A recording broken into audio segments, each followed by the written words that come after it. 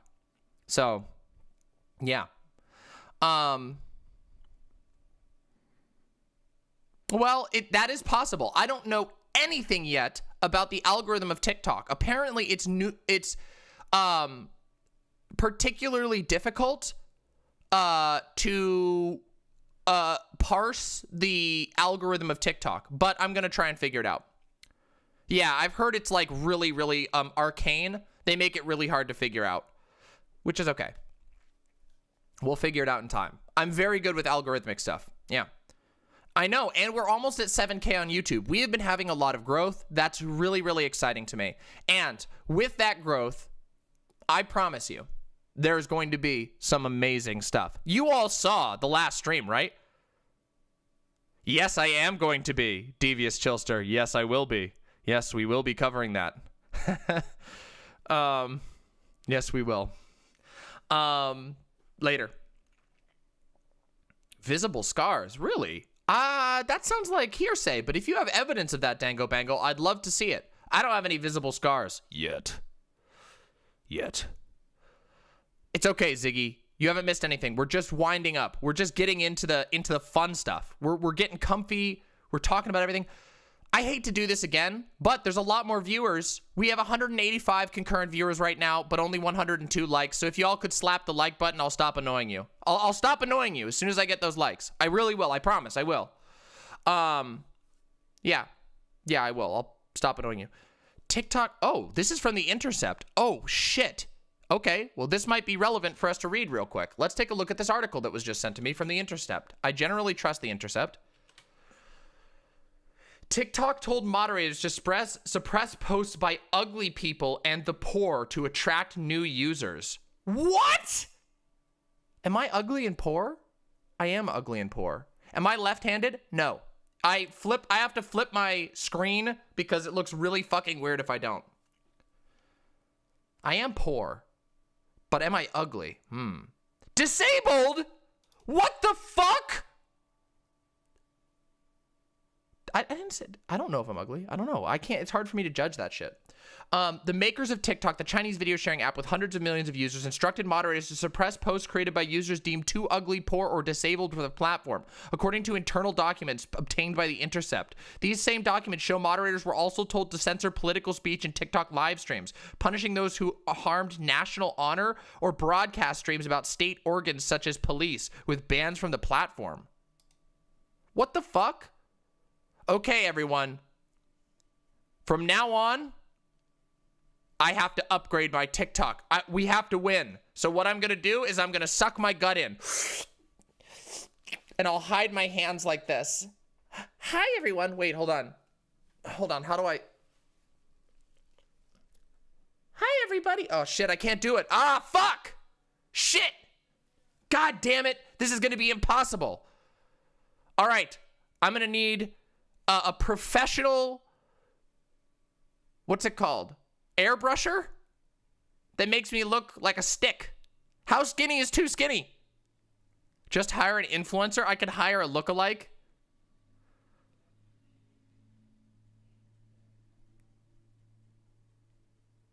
True. Well, listen. I have no skin in the game, so I will gladly make a TikTok in which I praise China. I don't care. All I care about is growing my YouTube platform. That's what I care about. I don't care about... I want to have fun on TikTok, but... yeah, maybe a filter. I don't have any. Do I have any facial blemishes? I don't know.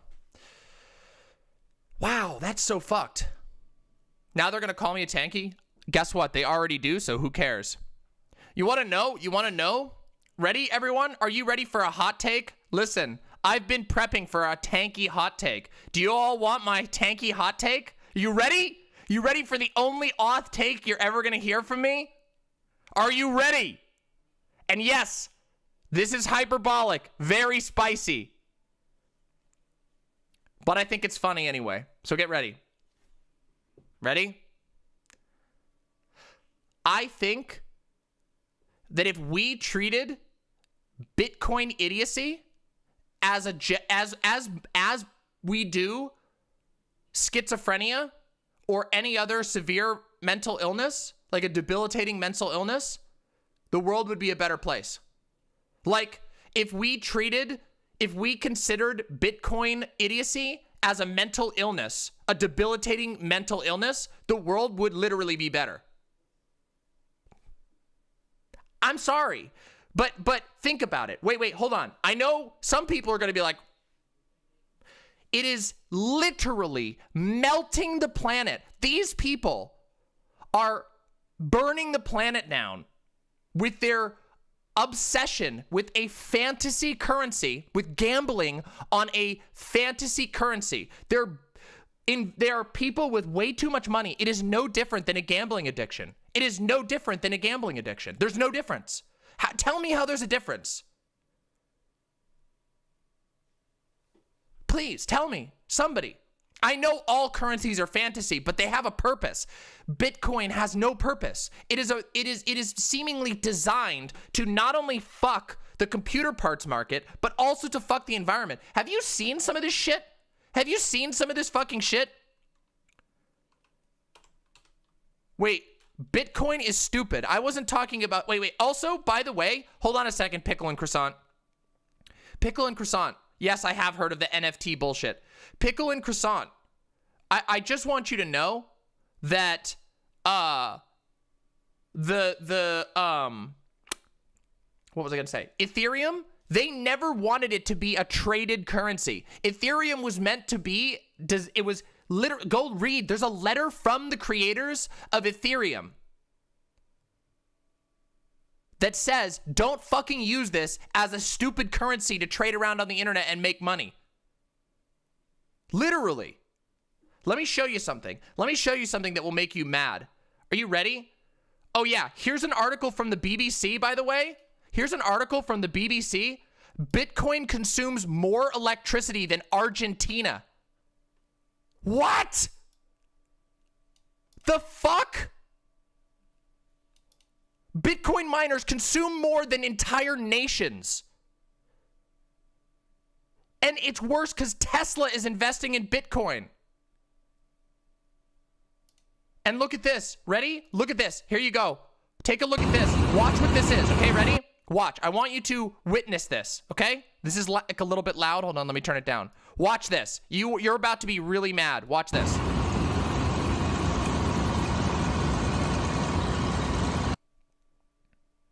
Do you see what this is? This is a fucking giant generator. A massive motherfucking generator. Probably, by the looks of it, this is probably fueled by natural gas. So probably fueled by fracking. Plugged into a shitty trailer full of Bitcoin mining rigs.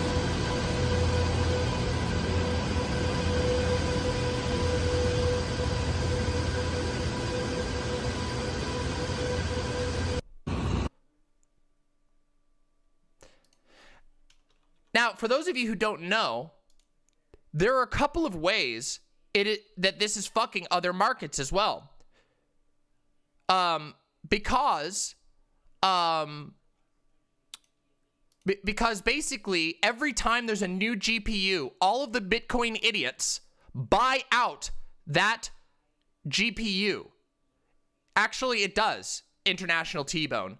And in fact, they will buy out all the newest ones so that enthusiast Bitcoin miners can have a powerful rig to solve Bitcoins. It's very complicated, but that's what they do. Just, I'm not gonna explain it all here. I talk about it in my,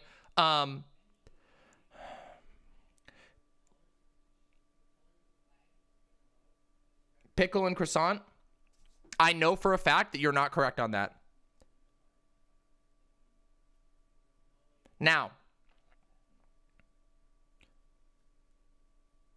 people still use the GPUs, and they did for a long time. And as a result, the market was flooded with video cards that have no other purpose than grinding out Bitcoins. Now, how do I know this? Well, because I've bought a few of them.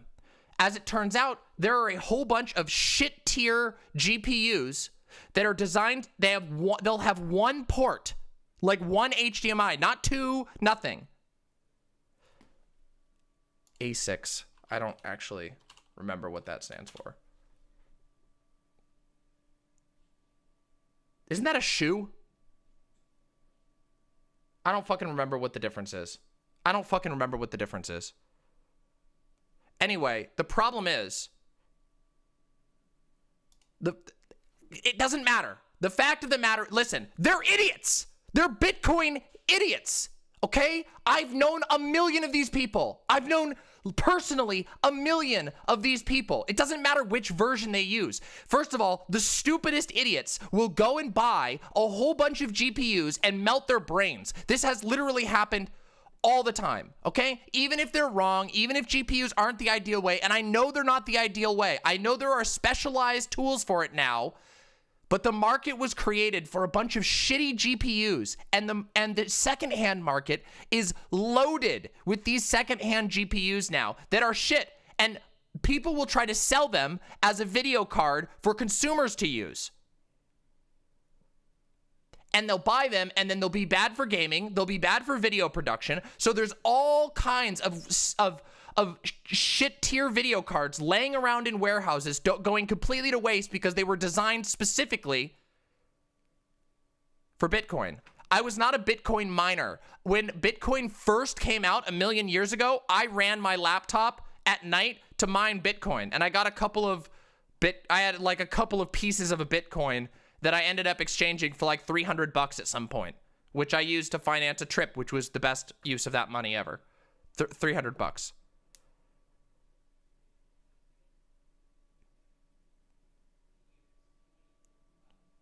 Do you want to know? Listen. Oh my God, this is going to frustrate me. Oh my God, oh no. It wasn't gambling at that time. Oh my God. I don't have time to talk about this, okay? I have other things to talk about, okay? I'll yell at you Bitcoin people later, okay? But we're about 6 months away. We're about 6 months away from a future. Yes, that's what I was talking about. So you're just using a fancy jargon for the exact fucking thing I was talking about. Okay, let me explain something, okay? 6 months from now, there are going to be roving gangs of Bitcoin Zoomers. Not Bitcoin Zoomers. There are going to be roving gangs of Zoomers who are going to go case these Bitcoin farms, and they're just going to break the door open and steal a bunch of GPUs for their friends to be able to play video games, because in 6 months, no one's going to be able to fucking play video games because all of the computing power in the world is going to be thrown into some stupid bullshit cryptocurrency nonsense.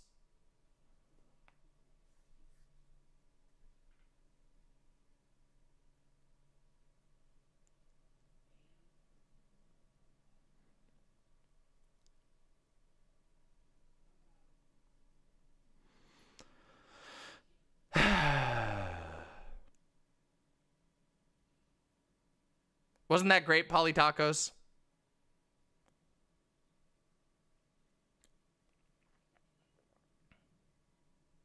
I did mention ASIC. I just didn't know the acronym. Stop with Bitcoin. Bitcoin is a serial boom bust cycle of people getting ripped off, and the most people who lose, listen. Oh my God.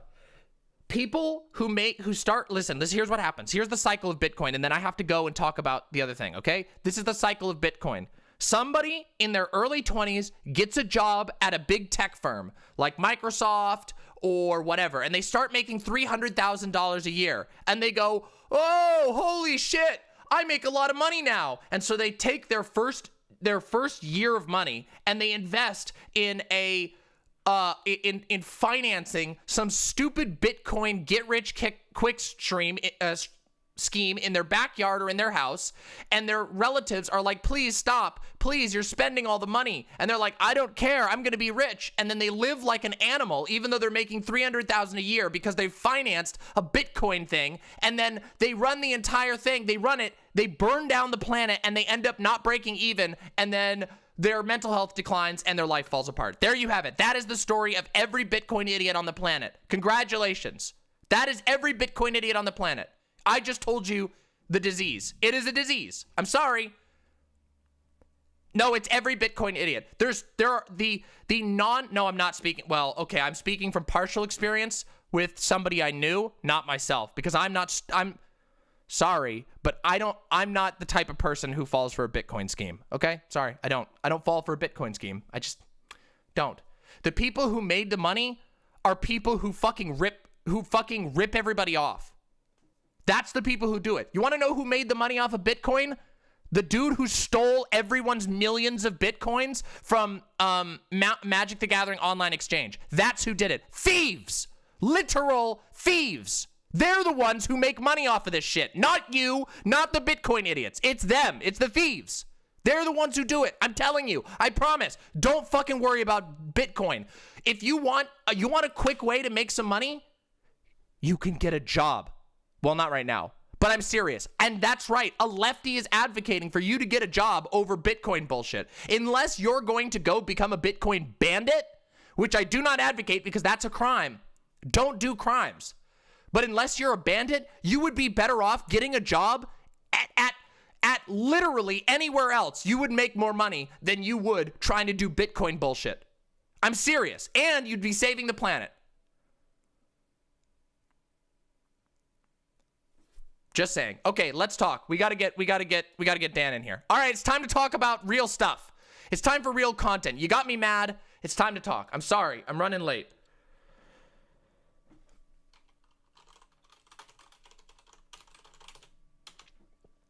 Let's do this. Let's make this happen. All right, let's do it. Let's do it. Let's do it. Hello, Dan. Sorry, I was screaming. I was so sorry. I was losing it. Do you want my camera on? Yeah. If you'd like to do your camera, I can get that up on the screen. Here we go. Let me just For some reason it doesn't allow me to screen. That's okay. My camera. Yeah.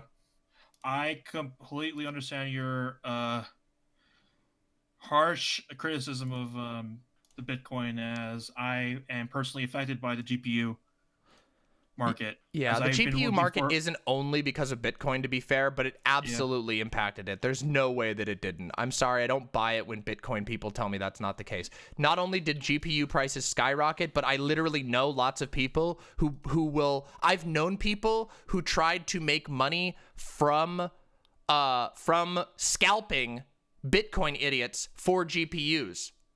So, anyway. You have to give me access to it, Jeena. Oh, yeah.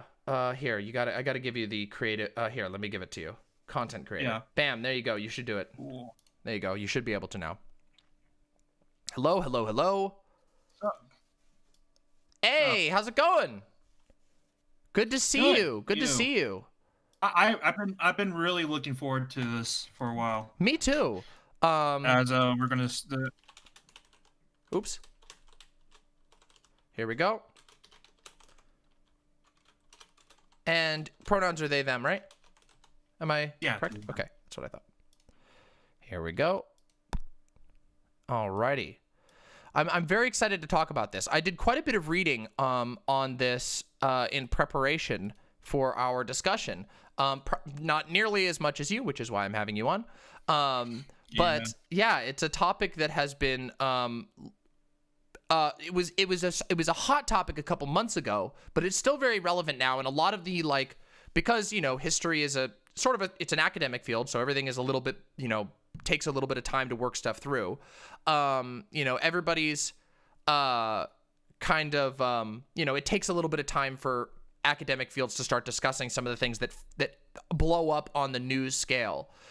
So why don't you give us a rundown of what the 1619 Project is, why we're interested in discussing it today.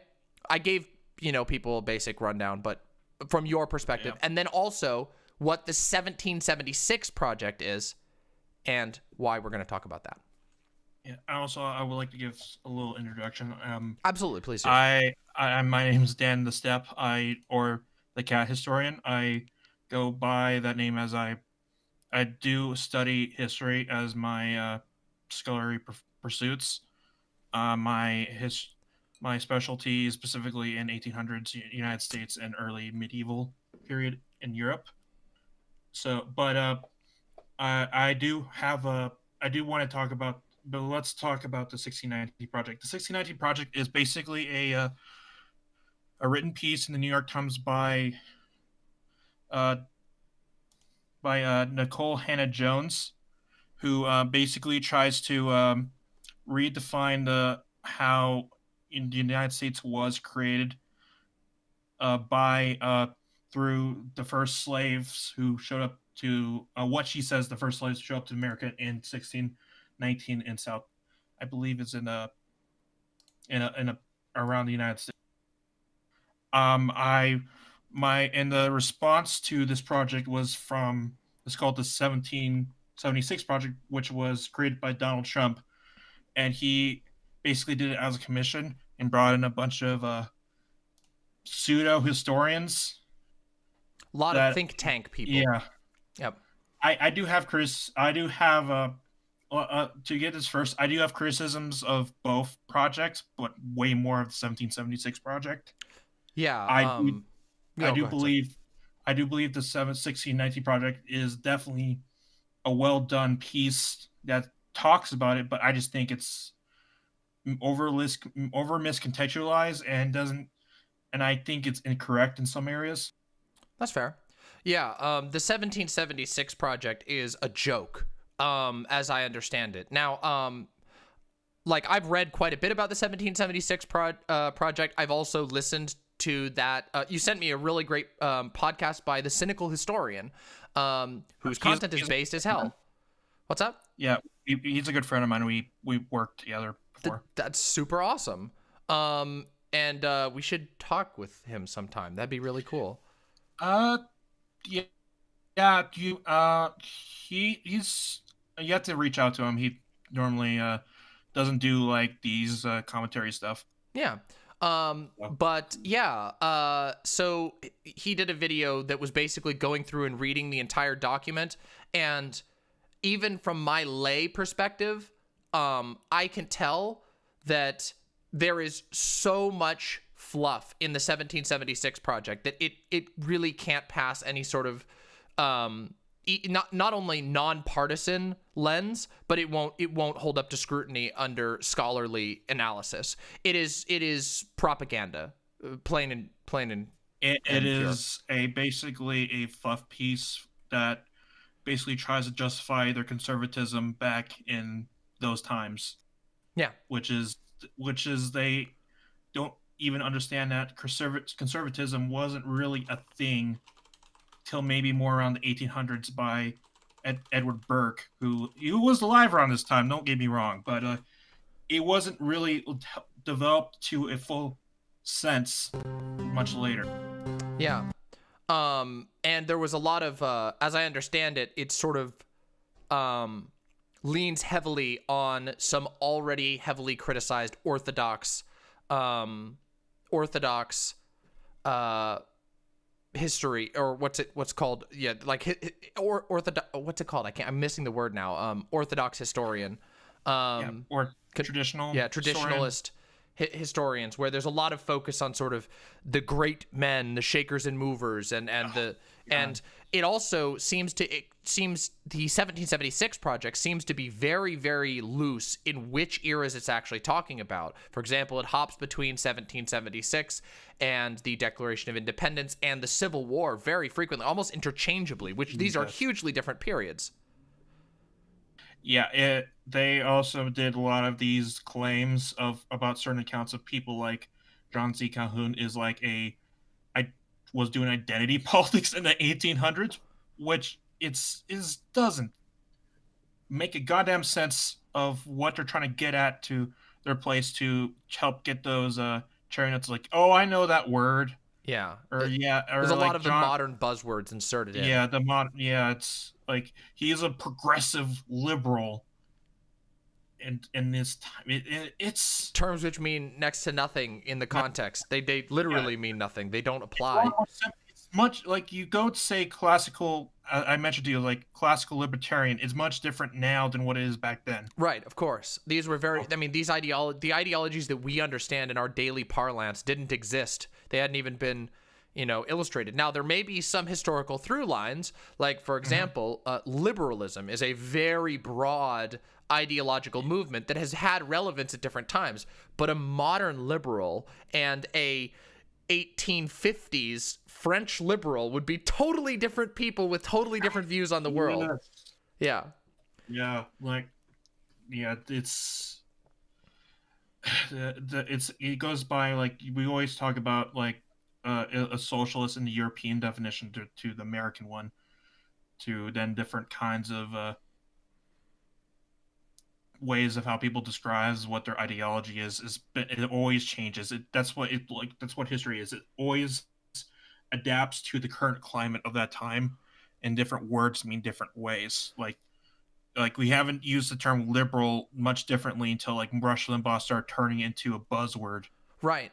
And to for a talk to while just here, and Sam Cedar actually has an interesting segment on this where that instantly came to mind, where he talks about how in his job, like being in broadcasting in the 90s and early 2000s, you could not consider yourself, like you could not say you were liberal. Nobody used that. They would say they would specifically say Democrat, because even for Democrats, a liberal was associated with certain things by the popular media at the time. So it's very interesting that they play so fast and loose with this type of with their attempt at, I mean, quite frankly, revising history to their own lens.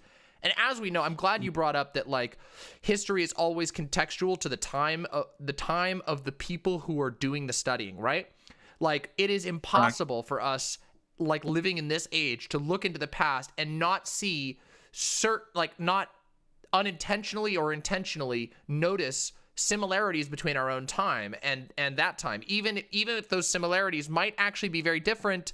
Like we might see certain arcs that we call like this is really super similar to what we're going through, but we have an inherent bias in that we only can live in the time that we live in, and we can only look back and we can only see the things that we know what to look for. And the goal of most serious historians is to attempt to parse those biases, to be cognizant of them, and to look deeper than just what biases we might have from our own time. But even the best historian is going to have some level of bias, correct? Yeah. Each there's a lot of different biases even to how people define like their certain topics during their certain times. Like Keegan was famous for doing World War One, talking about that time, and there's some perspectives that I would disagree now as we have more information, at least more study into it. So, but we still talk to him because he's preeminent to like his discovery of explaining certain things in the time, as to many other ones during later. But at least that's why like history now is always about trying to improve a narrative to be more correct, more factual, and more not simplistic, but at least informational contextual to this time, to give a better way to describe what is happening. Yeah. A lot of the issues that a lot of these pseudo historians, what I call around the 1776 project, is that they try to contextualize everything by their own political ideology. Like they're writing it because they want to do it for their own politics, which usually historians don't really do. Usually historians usually call those kinds revisionist historians. Right. And in fact, And it is a robust it is a sort of robust part of the culture of modern historical understanding to challenge one another's narratives, to try to challenge one another on what political narratives might be being projected onto the past, as I understand it. And this was even something I encountered in my admittedly limited liberal arts education. This was something that, I mostly saw this as not a member of it, but as someone who was lucky enough to attend a lot of these seminars with historians at where I was working for the school. And nonetheless, you pay attention to it. And there's a common factor of this is a common factor of these seminars is that people challenge each other. They go back and forth. They call one another, they call potential biases out. Something that the cynical historian in his coverage of the 1776 project was that there was a frequent use of the term nationalism, a term that really didn't come into popularity in any way until the 1800s to talk about 1776. So they're using a term, they're backdating and projecting a term that hadn't even been fully invented at the time to people who came almost 100 years earlier. Yeah, that's why I have way more issues with this than the 1617 project, which 1619. Yeah, 1619. I'm not being 2 years off, but I have issues with both, but we can explain the 1619 later on what good it does and some concerns that we have with it too. But yeah, they use different words. Yeah. That doesn't really mean that much back then. That it's definitely incorrect, and much of this just simply is just a puff piece. Yeah, a political puff piece. So then let's talk about the 1619 project then, because I think it's safe for us to sort of say that the 1776 project is pretty obvious political propaganda that's very bald-faced and has been put out to set a certain tone by the Donald Trump administration, previous administration. But what about the 1619 project? What does it do well, and what does it do not so well from a historian's perspective? Yeah, I'm only speaking. I'm not a PhD historian, just to be clear. That's fine. I'm being someone who has studied and has currently working on thesis to work in journals and such. But to explain my point, I believe the 1619 project did well is explain the issues of how slaves and historical stuff that happened during that time was not whitewashed and not even been told to a narrative that has been till now about like what slaves were like back then, and exactly to how it affected the economy during the revolution, which I think it does well in that.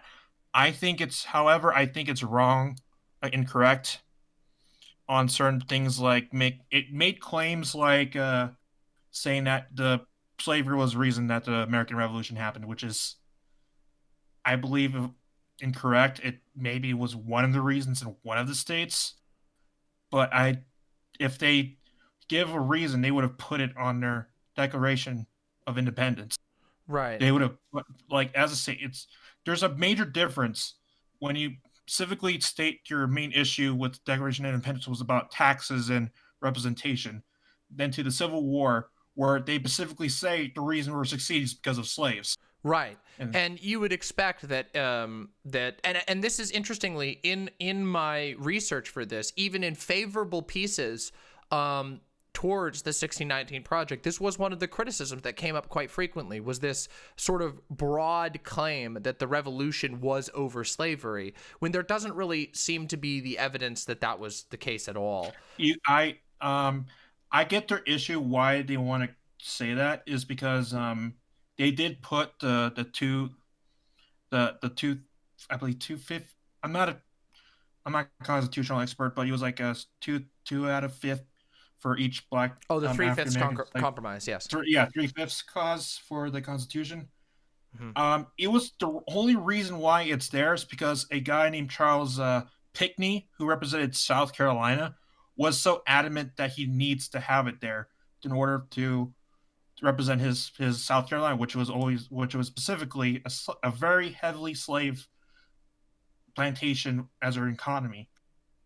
I would also give reason that South Carolina is the first state that succeeded. So Yeah. I'm going to say I'm not going to say everything is South Carolina's fault, but they have been very bad in historically. Yeah, they've had a clear motivation through through both of these very different historical eras in their adherence to maintaining slavery.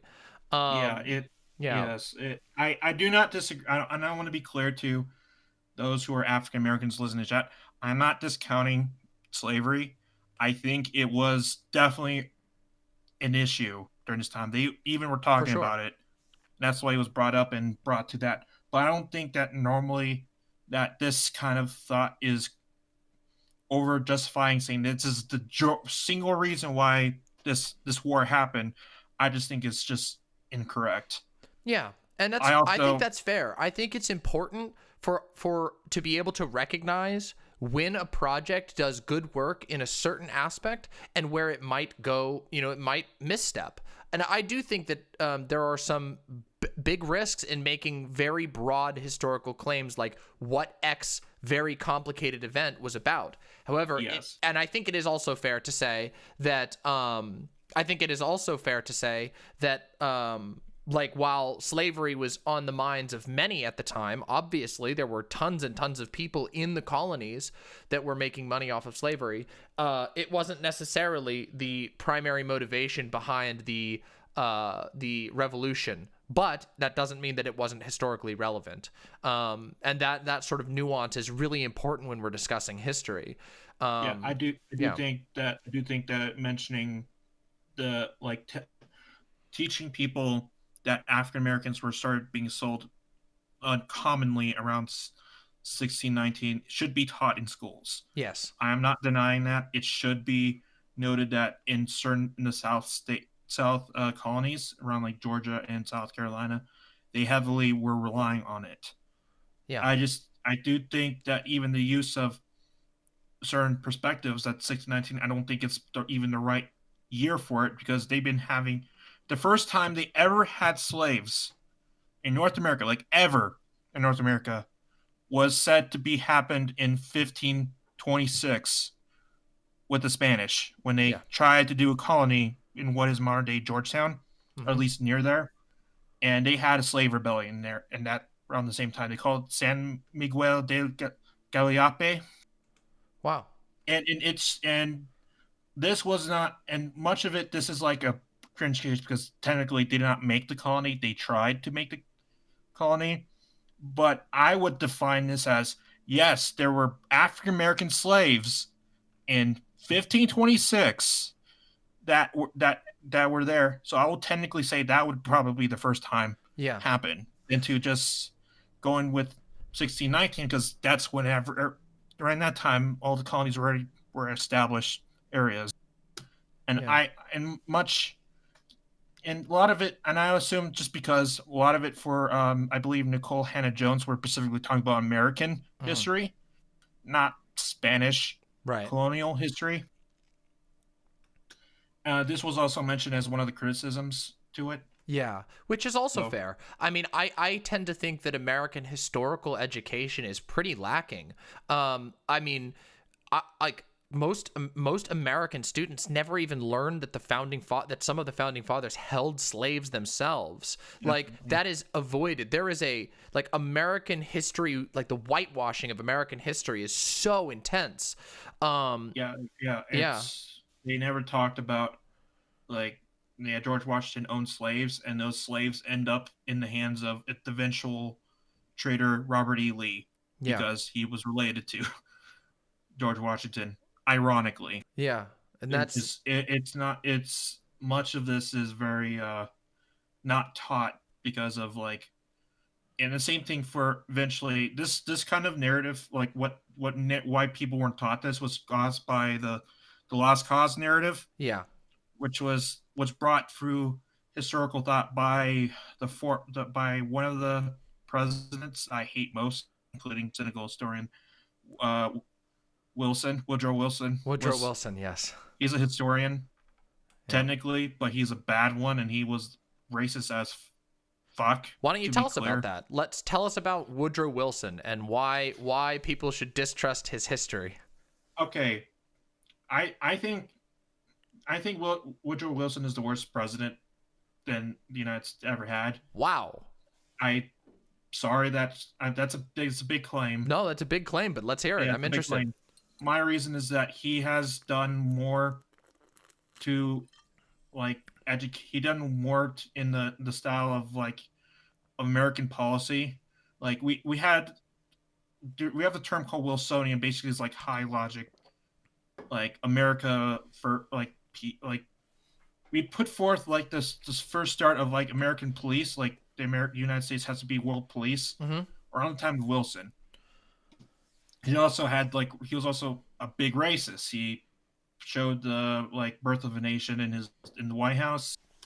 A lot of his study going to the point of president was always about hating African Americans, always having this always like going against what his belief was, like what he campaigned of like in around 19 I believe 1916 that we're not going to go to World War One. Like we're not doing it. But then he got elected and did it anyway. Yeah. I mean, I could be argued that it was eventual, sure. Yeah. I mean, the Zimmerman Telegraph was definitely a good justification, but I mean, he made a promise to the American people to not go to war, and he still did to get up and still went to war. He said he wanted to create what is like the League of Nations, but never joined it anyway. So he was sort of the proto-America world police guy. Yeah, he's a proto-America. Yeah, there was people like Teddy Roosevelt who were also like these pseudo-imperialists. Yeah, but Teddy Roosevelt was a hell of an interventionist. I mean, even before he was in office. Yeah, he quoted saying that I will skin Wilson alive if we don't go to war. Wow. It was really that important. Like I mean, I like Teddy Roosevelt for certain reasons. I think his imperialism is not one of them. Yeah. But much of like Wilson did was set up the part of these lying politicians who make promises but never kept them. Yeah. Like I have like even though there's other presidents like Polk, like I disagreed. He was also like an expansionist, but he said exactly what he was going to do in office and he did them. Yeah. So yeah, if you guys want to have a better explanation, because I'm being simplistic of exactly why Wilson was terrible, you should watch Cynical Historian's two-parter on Wilson and why he's terrible. I mean, I could definitely say like Trump was bad, but he only had 4 years. Yeah. Wilson had 8 years. Damn. And if you want to be like, I mean, and technically maybe 6 because he had a stroke and had his wife take over for like maybe 2 years. Mm-hmm. Like secretly. Yeah. But that's another story. Yeah. So, what do you think the likelihood of us seeing more such projects as like the 1619 project and the 1776 project are? It seems like this might be this sort of 2020 with the highly publicized reimaginings of history might make some complication. Do you think it's likely that there's more people who are going to jump onto these types of projects? I think it's only will happen if another controversy happens. Yeah. Like if they a lot of what if like these reactionaries, the only reason they made a big issue is because of people like Ben Shapiro or a lot of those other grifters wanted to make this as a giant issue. It's like, look at the left. They are making it minority bait, Yeah. and for A lot of it is racially getting charged too. It's really a interesting how lot much of of it this is is. racially Yeah, charged. like I mean, like I would like to see like another project. Like I would be, but I want them to be more clear about like the Muslim mention like people who are Muslim in the United States and how they affected history. Like Hmm. if people don't know this, but there was two Muslims that were in the George Washington army during Wow. the Revolutionary War. Yeah, that's amazing. Like no one says about it because the United States is pretty racist. But I do want to see more study, or at least people, certain important people who are like maybe like not known, like some Sikhs, Yeah. Muslims, like like Chinese, like first like Chinese businessmen who made it great here, like 1800s. I want to see like more of that, at least because I think it's more important. I think it's, to be clear, it's important to give information of letting people know more about what happened in the past. Right. And it's Even kind of wild how little history, like, I mean, I would love to know who learned anything about influential Chinese figures in American history. And there were many of them. There were so many. no one, And no one learned, and it's not definitely, taught. no one talks. Yeah, Yeah. yeah, no, they should. Even though I like Chinese history, don't get me wrong, but they never teach that area Yeah. of importance, even for kids during in high school and middle school or in other private schools.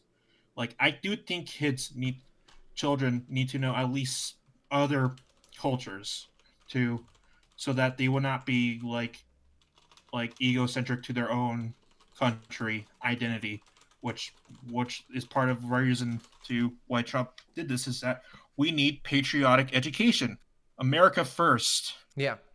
And the education, America First thing is I mean, first which of all, for anybody who knows the history of America First, is yeah, highly, highly concerning.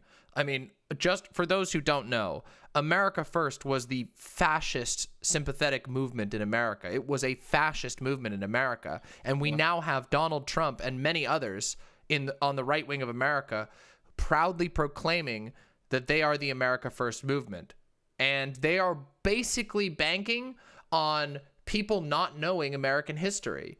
For not definitely. knowing history is part of the way that the right wing has gained power in the United States.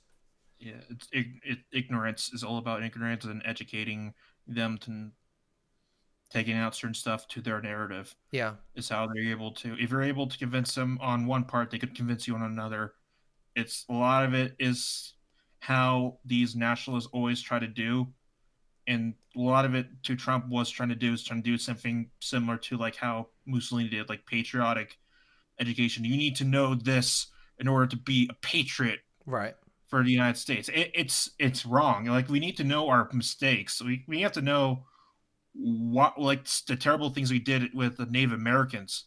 Right. It's that should be known. Like I'm glad I come from like New Mexico, which we in New Mexico, if you know, it's very like heavily like inspired from like Native American culture, Mm-hmm. and a lot of it is even have like a Native American symbol as a flag.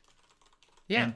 And but like other places like Arkansas, Kentucky, Georgia, Alabama, they don't have the opportunity to in an environment where you have a teacher where kids have trust the teacher that they're telling them facts. Right.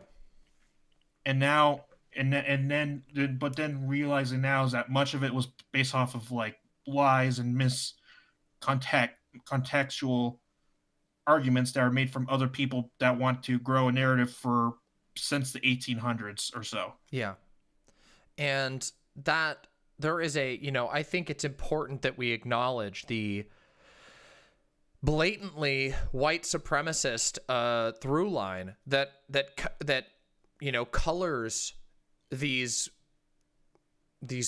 movements that we've seen, that there is a consistent and repeated effort throughout American history to suppress the history, the true and verifiable history that we already even the stuff we already know, let alone to research and learn more, but the stuff that we already know, to just never talk about it, to just ignore it and ignore these huge parts of our country's history, of the history of this country, the state, of the people. And there's been this consistent effort to push back on even talking about it. And I think people sometimes abstract that to like this sort of like culture war, like, oh, people just are afraid of change. But I think it's more than that. I think there is a real attempt to simply make it not present in the minds of anyone, so that it can be done again, so that these things can be done again, so that exploitation can continue. It's very ironic about, I mean, a lot of these, like, history has always had been an issue in many different cultures, or even now. Like, China had the revisionist period, like the Cultural Revolution had their own version of history. Yeah. And Japan had the same issue of them taking out their own like terrible things they did to China during World War One in their history books. There's a lot of that, and to me, too much of them, they like, even in the 1776 project, they mention as one of their things is that they, or at least one of the goals, is to prop up the good things and not talk about the bad things at all. Right. It's Yeah. like, they're talking about. They're not talking about freedom. Like, I don't even know what their definition of freedom is in their context. Right. There is it is a consistent characteristic of highly authoritarian regimes throughout history to be revisionist with history, because, as it turns out, controlling history is a way of controlling people. Because if people don't know what happened before, they can't recognize it in the modern era. They can't recognize those patterns. And it's almost like it's removing an entire part of your mind if you don't know what happened before you arrived on the earth at all, or if you only know one side or one piece of it, or if you know a completely fabricated piece. I mean, right? It's when we get into the serious discussions about these troubling trends in America, we talk about how, one of the sort of iconic characteristics of fascism, of far right authoritarian thought, is this this need to create an idealized history. And this is how it happens, right? By erasing parts that look bad, by not being honest, by not being capable of acknowledging where terrible missteps or atrocities were done, so that they can be avoided, because either they don't think they were that bad or they don't care about them. And it is wild how closely those things are linked. Yeah, it's like I think it's a lot about like nationalist pride. Yeah. We always mention other stuff, like the Armenian genocide always has been an issue. Yeah. With Turkey, and how like Armenia has been like fucked by both Turkey and Azerbaijan. Yeah.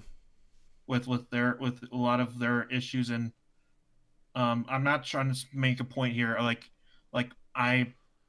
lot of it needs to be told if you want to know more about how it is. Like much people don't know about like what the right now. The right is based off of like people who come from historical narratives where like ever like heard of like the American Nazi Party? Yes, of course.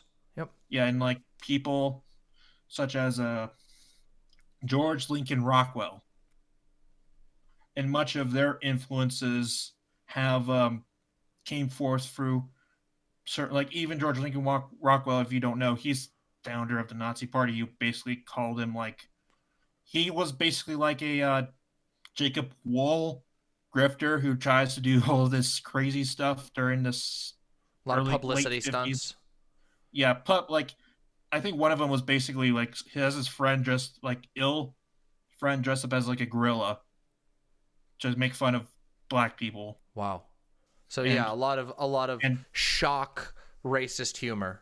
Yeah, and this was back then. Yeah. And a lot of the influence he has from that don't realize that people who created the Turner Diaries, that guy was inspired from George Lincoln Rockwell. Mm-hmm. Yeah, And like, there are now historical thorough lines. Yeah. and with that became a mainstay of like I think remember something from Fox News is like, this is like the Turner Diaries. Like, if it's they just change it to a different name and just call and made it themselves. And they're not a Nazi. They really are. I just like I just want white people in this certain area.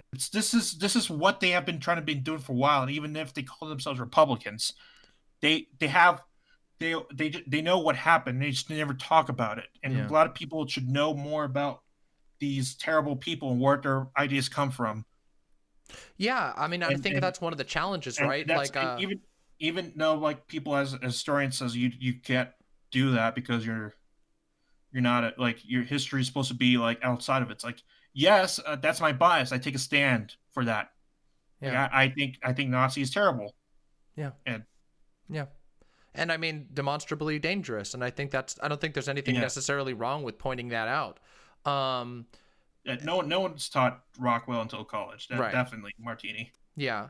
And another thing too is that like there is this problem of there is a persistent game of what's the right term of like, is it, I don't know if the term, like if it's like the euphemism thing, but it's like you see like the identitarians, and then you see the paleo conservatives, and you see the right libertarians, and there's all these different terms. And then when you drill down on what they actually believe, at the end of the day, their platforms are unbelievably similar to the conservative movements that supported these atrocious things in the past. And sometimes they even will wait just long enough for like America First, like what's happening with America First right now. They'll wait just long enough for that name to fall out of, or to be pushed out of the general parlance where people don't realize that. Like you can, if you were to brand yourself as the American Nazi Party now, you're not going to be able to have any success because everybody knows that.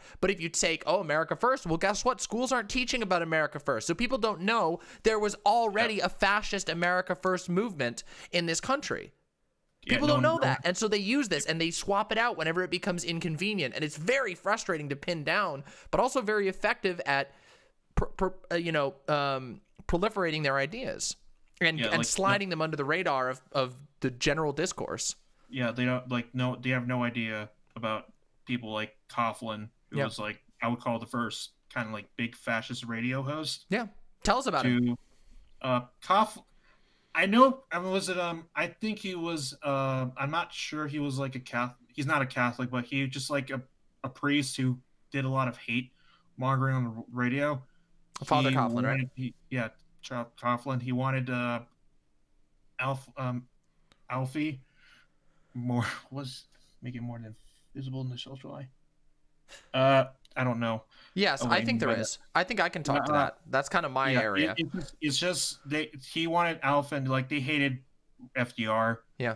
And then later, you have other people like Jerry Falwell. People don't know is that the whole point why he got so pissed off at the left or anything was because he didn't like segregation.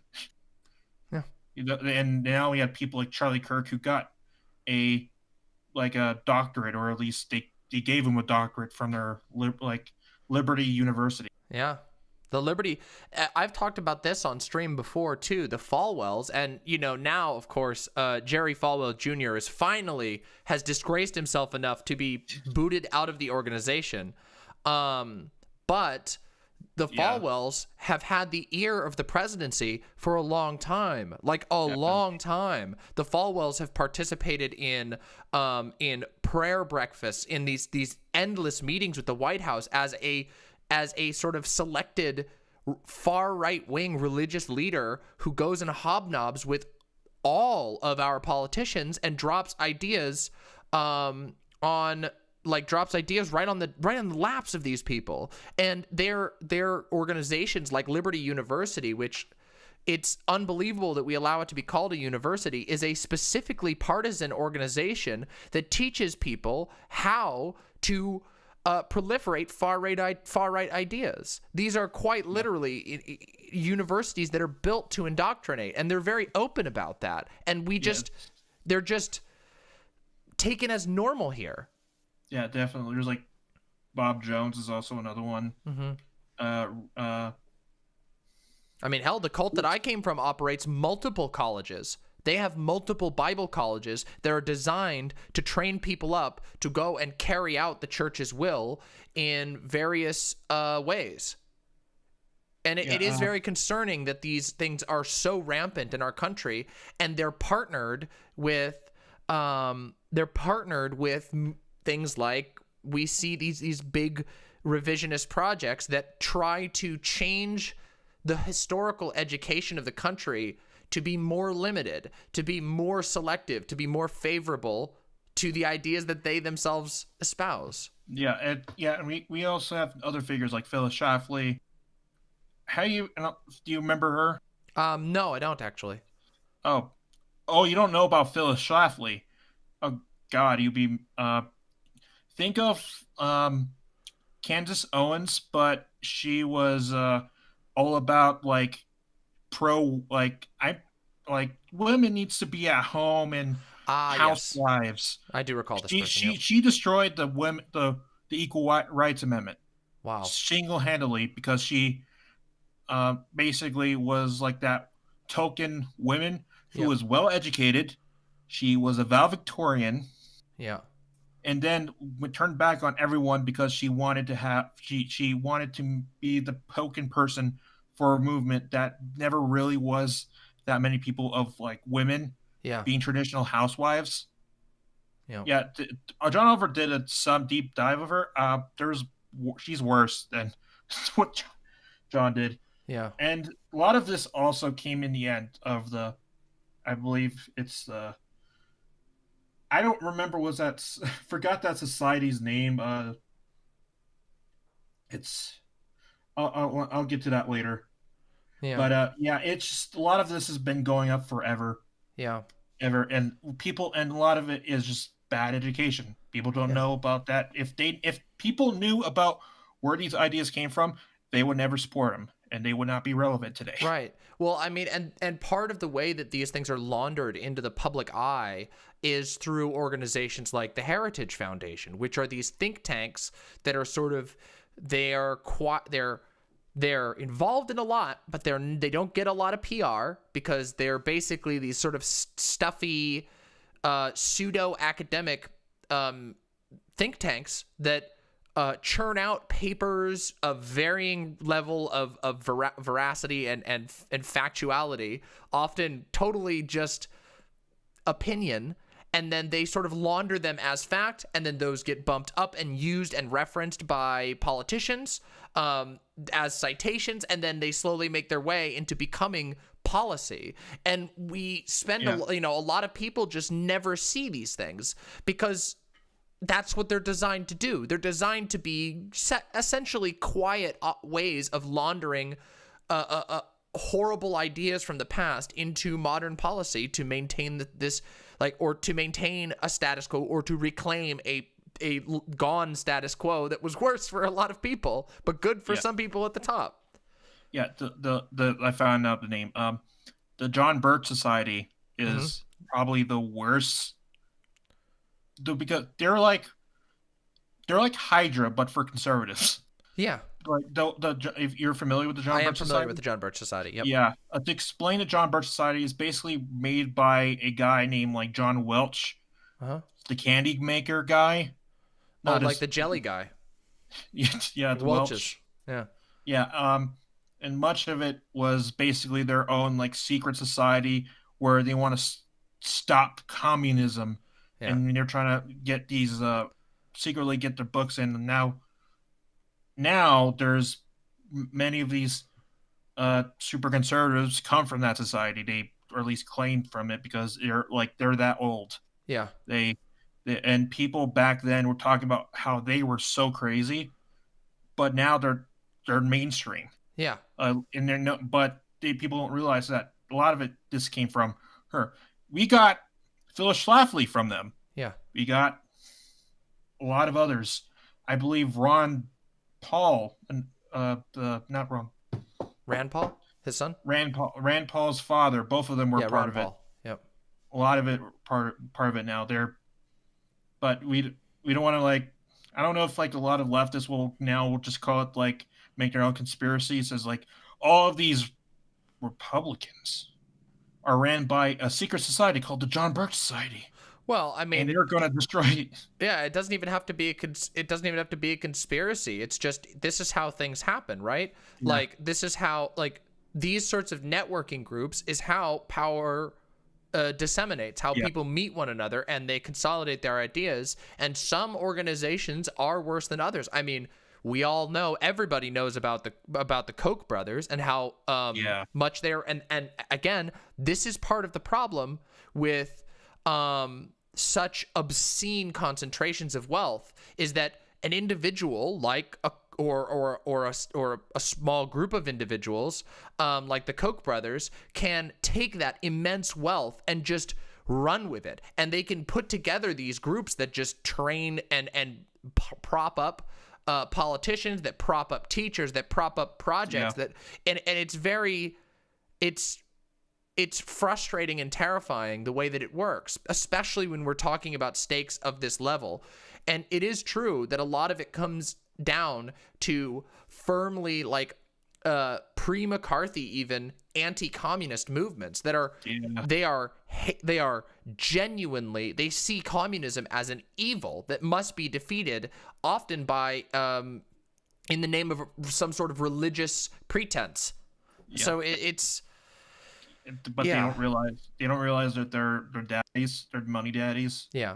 Like the Koch brothers' father worked for Stalin, right, for a bit, and no one tells you about it. But if you want to be a purity test, much of these people are hypocrites. But then again, that's part of the thing, is that they don't hypocrisy is not cared about on a lot of the right.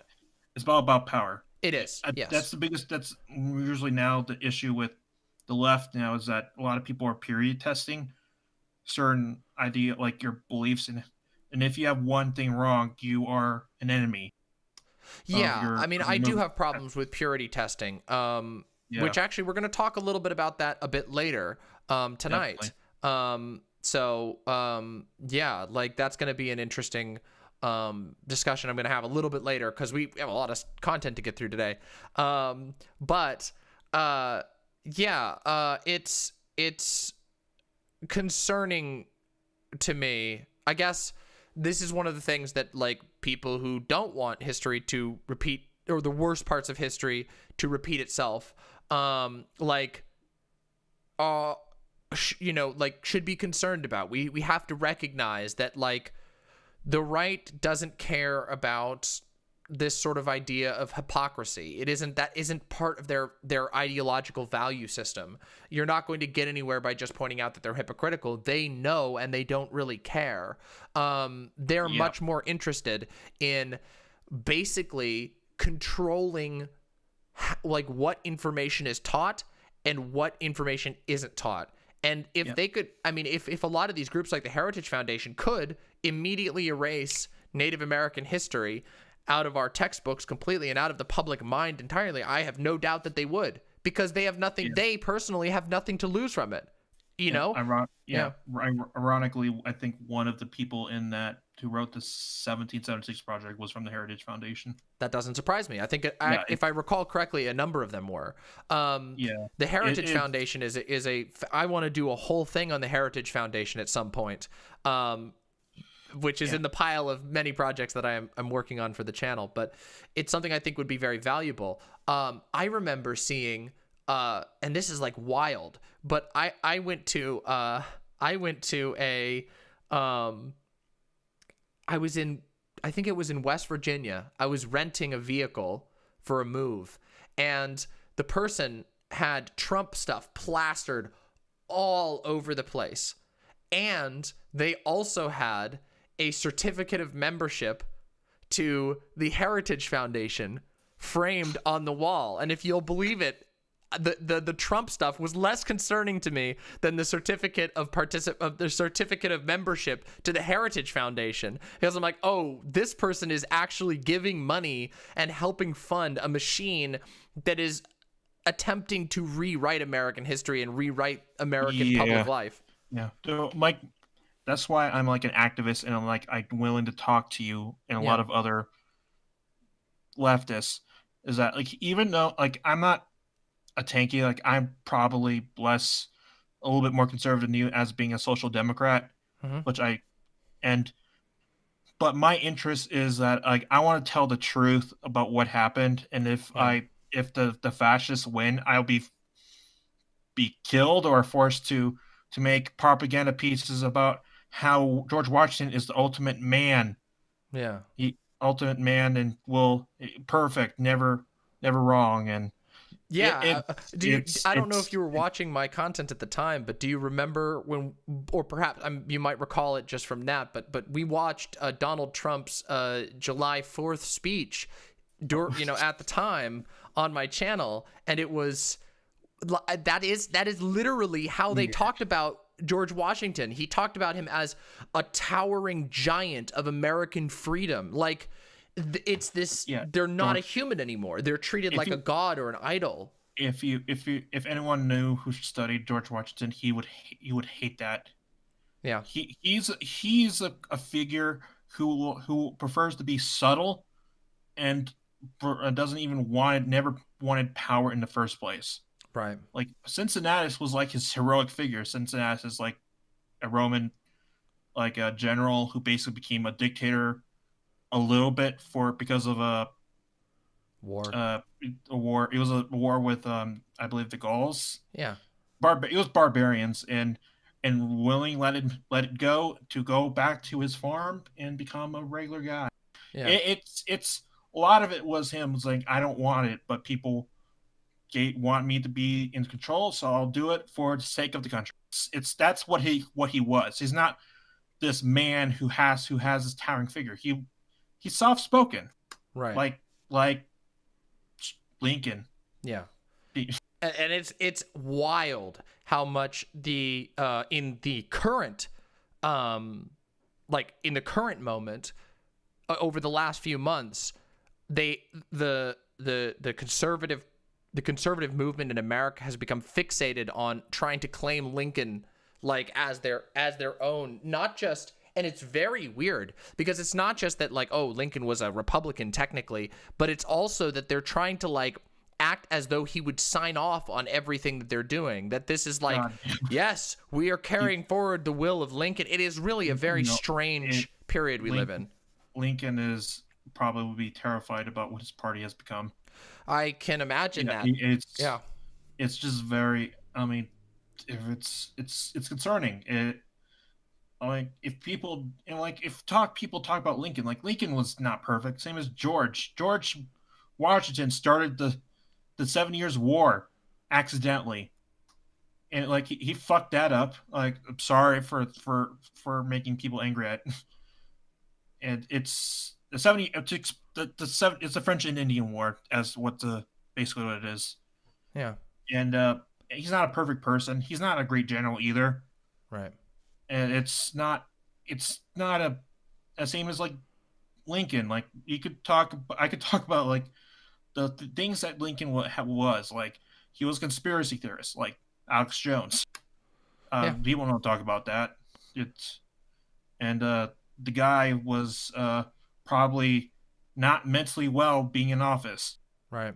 People, which I think it's fine if you're open about it. If people talk about like, not everyone's perfect. Like, everyone's perfect, but like it's very like I hate when you turn these figures into like godlike people. Yeah. Well, I mean, that seems to be a rising trend among the American right. And again, there's that whole idea of recapturing a folk history, an idealized history of gods and kings of America, which is absurd and hypocritical and makes no sense. It's incoherent, and yet forward it goes. And finding the right way to deal with that is hard, but a lot of it does come from growing our general understanding of history. An America that is equipped with a true, or at least a much more accurate version of its history, is much more equipped to make better decisions in the future.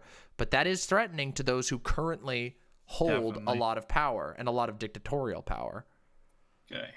Well, when is your... Yeah, I believe we went through literally everything we could go through. Is this... when is your debate? I have some time, but I have some other content I can do. So don't worry about that. I was very happy to get to talk to you about this. And of course, I would love to have more discussions with you in the future, Dan. Like, it's been wonderful definitely discussing these things. Yeah, also, if anyone else who is content creators or interested in having me on the panel, you could message me on Discord. Yeah, please do. There. And you could also message me on Twitter, which I go by Dan the Step on there. Yeah. Which is in my tweet that I linked this morning. You can follow Dan on Twitter. So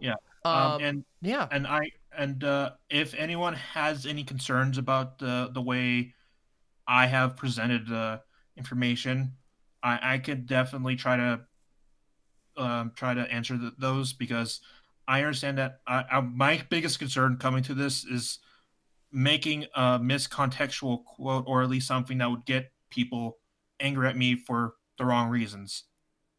Yeah. I don't have that much works out. I'm just a regular fan who has studied a lot of history. Dango Bangle.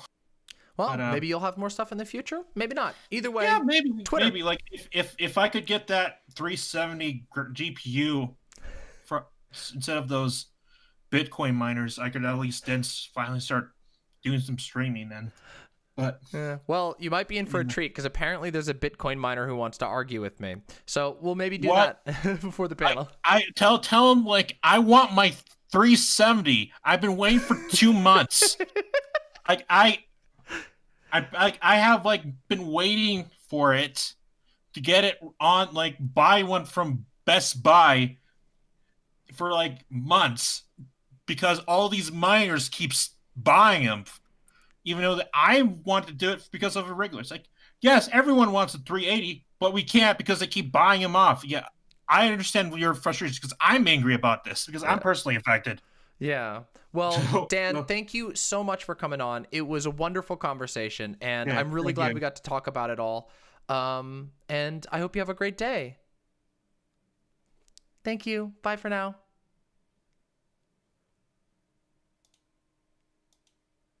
There we go. What a great conversation. What a fantastic conversation.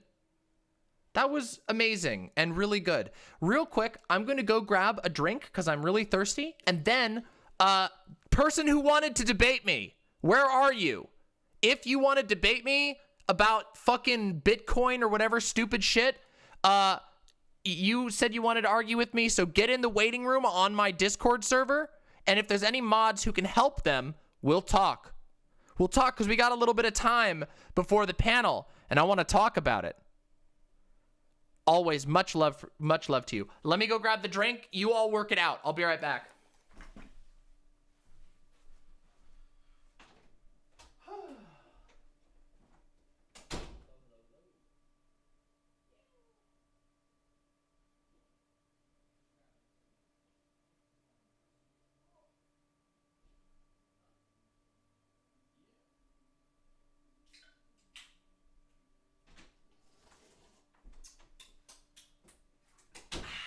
All right, where's the person who wants to debate me? Help him in. Help them in. Help Swim 94 in. Swim, you are going to join the Discord here. There you go. There's a Discord. Come on, let's debate. Swim, swim, swim, swim, swim to swim. Swim, swim, swim, swim, swim to swim. Swim, swim, swim.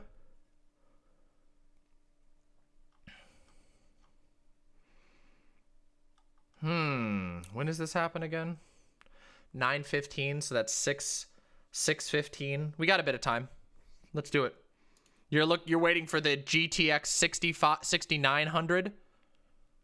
No, well, Chance, I don't know who it was. who want to debate me. Maybe you did. Yes, okay. Let me explain Bitcoin real quick while we wait for Swim to get into the server. Swim, you got to join the Discord. That's where we do it. Bitcoin, okay? Let me explain real quick the quick version of Bitcoin. Bitcoin is a cryptocurrency that is built on a thing called a blockchain. A blockchain is basically a series of very, very difficult mathematical puzzles that computers are pretty good at solving, but it takes a lot of time and a lot of energy to solve those puzzles. Inside of each block in the blockchain, there are Bitcoins. Now, usually they will be chipped out, mined out at a certain rate, right? And there's a set amount of Bitcoins. So what this means is that Bitcoins will increase in value as the Bitcoins are slowly mined, because there's a set amount of Bitcoins, and the Bitcoins get harder and harder and harder to solve over time. So they take more and more computational power to mine the Bitcoins out of the puzzle blocks. It would be impossible, basically. And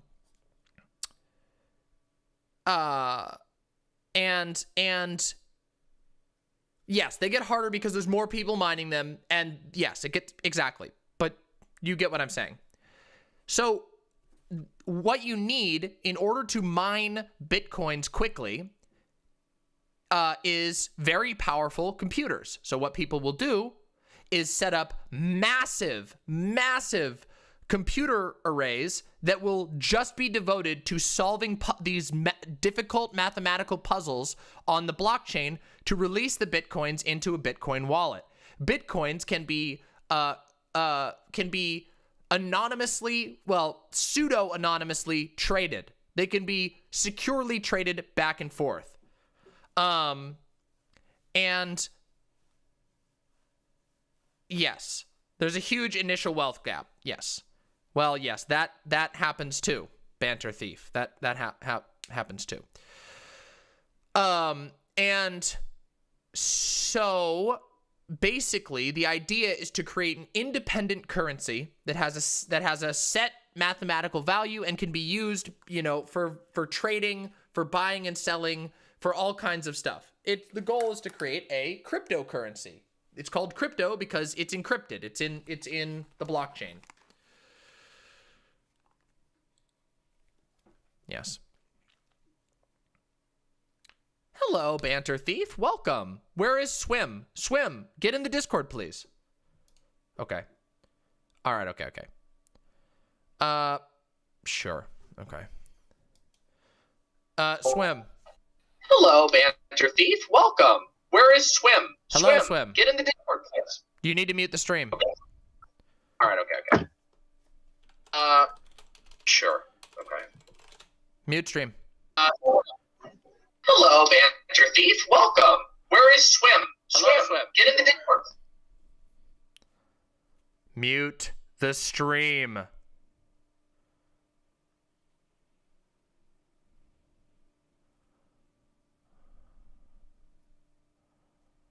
Hello, can you hear me? You are muted currently.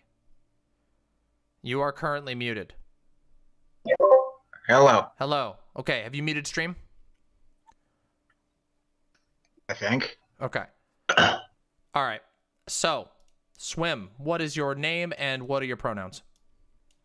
You just want to go by Swim? You can. Yeah, sure. That works. And he. Okay, him? All right. Excellent. All right, welcome to the show. How many people are on? Just you and I? Yeah, well, I mean, there's you and I talking, yes, but there is approximately 238 people watching right now. By the way, like the stream, because a lot of you haven't, so please like the stream. Thank you. I don't have you up on video. I usually don't do video for call-ins, so you can turn your video off if you want to save bandwidth. I usually don't do video for call-ins. You can if you really want to. I don't know if you are really devoted to video, but I usually don't like doing video with call-ins because, That works wonderfully for me. And let me just start off by saying that I'm not that familiar with your content, but I That's am fine. a little familiar with it, and I'm a fan of from what I've seen. So, Sure. Appreciate that being said, where do you want to begin? Well, I mean, what take do you have a problem with? You said you wanted to debate me, so I imagine you have some problem with my take. So I would offer you the opportunity So, to make that. from what I caught from your stream, it seemed like you had absolutely nothing good to say about it at all. About what, Bitcoin? Yeah, is Yeah, that true? Bitcoin is a disaster, and it will probably it is actively contributing to the melting of our planet.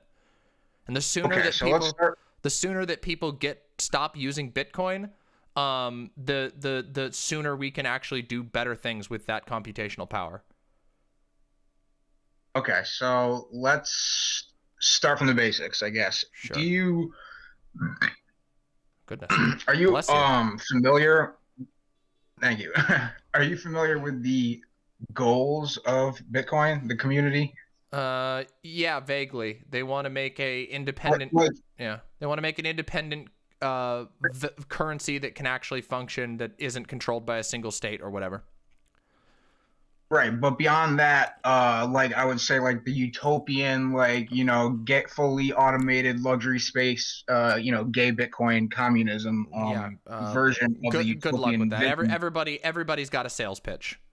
By But donating to I'm Demon just saying Mama's you're stream familiar with. today, you can contribute to the future Demon Mama utopia. It will be great. Everything that you like will be there, and nothing you don't like will be there. That's Sure. the sort of, Well, yeah. I don't really care about like what people purport to be or what they sell themselves as. That's not interesting to me. What's interesting to me is how things actually pan out, how they work, and what they do. okay, but there's also it's an ongoing process. This is Of not the course. end stage of it, and there's baby steps involved here. Okay, so we're about 12 years old as a community, and I would still say we are just starting to touch on the mainstream institutional level that a big chunk of the population still is not even familiar with it. Would you agree? No, I mean, I think a lot of people don't know how it works, but they know that it exists. And if I have any say in it, they will know to stay clear as far away as possible, and go and look into more intelligent and less ridiculous solutions if they're really that interested in coming up with independent non-fiat currencies. Because Bitcoin is just incredibly Okay, well, go on. Are you suggesting another crypto? well, I mean, another crypto could be an option. I don't really know that crypto is like the solution. Interesting. So, yeah. What's that? So, so your main concern is basically stability and electricity consumption, basically? Yeah, there's stability, there's electricity consumption, and there is also like, I just tend to think that there's like, it's a predatory market, that most people who become interested in the ideals of Bitcoin end up falling prey to incredibly manipulative marketplaces, middlemen, advisors, blah blah blah. There's like an entire cottage industry of grifters that like orbit around Bitcoin like an asteroid field, and most people trying to go into there get smashed up somewhere along the way for somebody else's benefit and profit. Okay. And to any viewers who might be interested in that, my counter argument to that would be to research something called DCA, which stands for dollar cost average. It's a strategy that investors use in traditional markets as well as cryptocurrency markets to buy over time. So it's basically you buy like $10 a week or $100 a month, etc. And over time your exposure is evened out so that the dips and the volatility and the stability you're not taking advantage of that so easily. Yeah, I mean, until another market crash happens and everybody loses their money, and an exchange just steals everything, or whatever. But if you Well, if you okay, first of all, an exchange is not Bitcoin. That's an exchange. So that's Well, a completely separate argument. no, And it you know, isn't a I have my complete. own problem. It isn't a completely separate argument, because the problem that you end up with Bitcoin is that Bitcoin is incredibly difficult for most people to use unless they partner with an exchange. And once you partner with an exchange, you lose most of the benefits of Bitcoin, so that you can have any usability whatsoever. Sending and receiving Bitcoin is an incredibly obnoxious and difficult process for most people to go in to like deal with. And like this is one of the things that like also. Which is why they're not doing that. What's that? Which is why most people are not doing that these days. It's Right, not, they go it's through not an like, exchange, 10 and there's years problems ago with where it was exchanges. cheap and efficient. Okay, but okay, that's besides the point. People are not using it for the as you said, quote unquote, usability. People are using it for what's called a store of value. Okay, it's like how people do not transact in gold and silver anymore; they just keep it in a vault, right? So it's a bad financial decision to spend it right now because it continues to increase in price. And in fact, you picked a bad night to argue this point, because as of right now, almost everybody who has ever bought Bitcoin and held is in profit. So I don't know who you're referring to that got left out to dry or whatever. I don't believe that statistic ever. Like, I'm sorry, but there's like a fuckload of people who've had their entire livelihoods destroyed and exited the market. I don't really care what like weird slanted statistics are going to use on Bitcoin. That's like walking out of a casino blaming the casino. It is. You gotta blame yourself if you get beat with this. I knew it. Like, I mean, this is perfect. This is like oh, thank you. You've just illustrated my point perfectly, which is the fact that Bitcoin is basically a casino. Yeah. If no. It actually is. It's basically you're gambling. No, Most people who go into Bitcoin are gambling on it, and you're like, the thing is that like, yes, there are some people who are highly informed on the issue, who might be able to figure out a way to make money, just like you can with lots and lots of things. But most people who are entering in there are going to lose. And the reason they're going to lose is because it is volatile, it's difficult to understand, it's hard to use, and you're essentially using it as it is being used by most people as a game or a ideological quote unquote statement, so that they can ultimately get more of a fiat currency. No one is hoping to continue to like switch entirely to Bitcoin. Nobody does that because they know it's too volatile to do. Yes, in fact, there are. No. Now that there is being an infrastructure built in order to facilitate that type of stuff, there is through exchanges, which has the same problem as a fiat currency. So why switch to Bitcoin if you're just going to use exchanges, which are just banks? No. There's something that exists called cold storage, which you don't need an exchange for that. And that's what these institutions that are coming in now. Now is the beginning of what we're going to see. Bitcoin, as many of your viewers probably already know, is finite, which makes it it's the only type of resource that humanity has ever known that there's a finite amount that exists. Everything else we can find more of or make more of, pretty much. Okay? So you mean like that's gold what makes it unique. Or oil? Yeah, all that stuff. There's not a finite amount of that. Really? Are you sure? Are you really sure about that? Gold? Yeah, the supply of gold increases by 1% to 2% every single year for the last 10,000 years. Yeah, what happens when you mine all the gold? I mean, we don't know when that will happen, and if that's the case, then we'll probably be colonizing space and finding gold there. But that's okay. Again, wait a second. Hold on a second. Now we're getting into fantasy land. Like, this is listen. Wait. It's my turn. Hold on. Listen. One of the things that annoys the shit out of me is when people say, "Oh, it's a finite resource, and if not, we'll just go into space."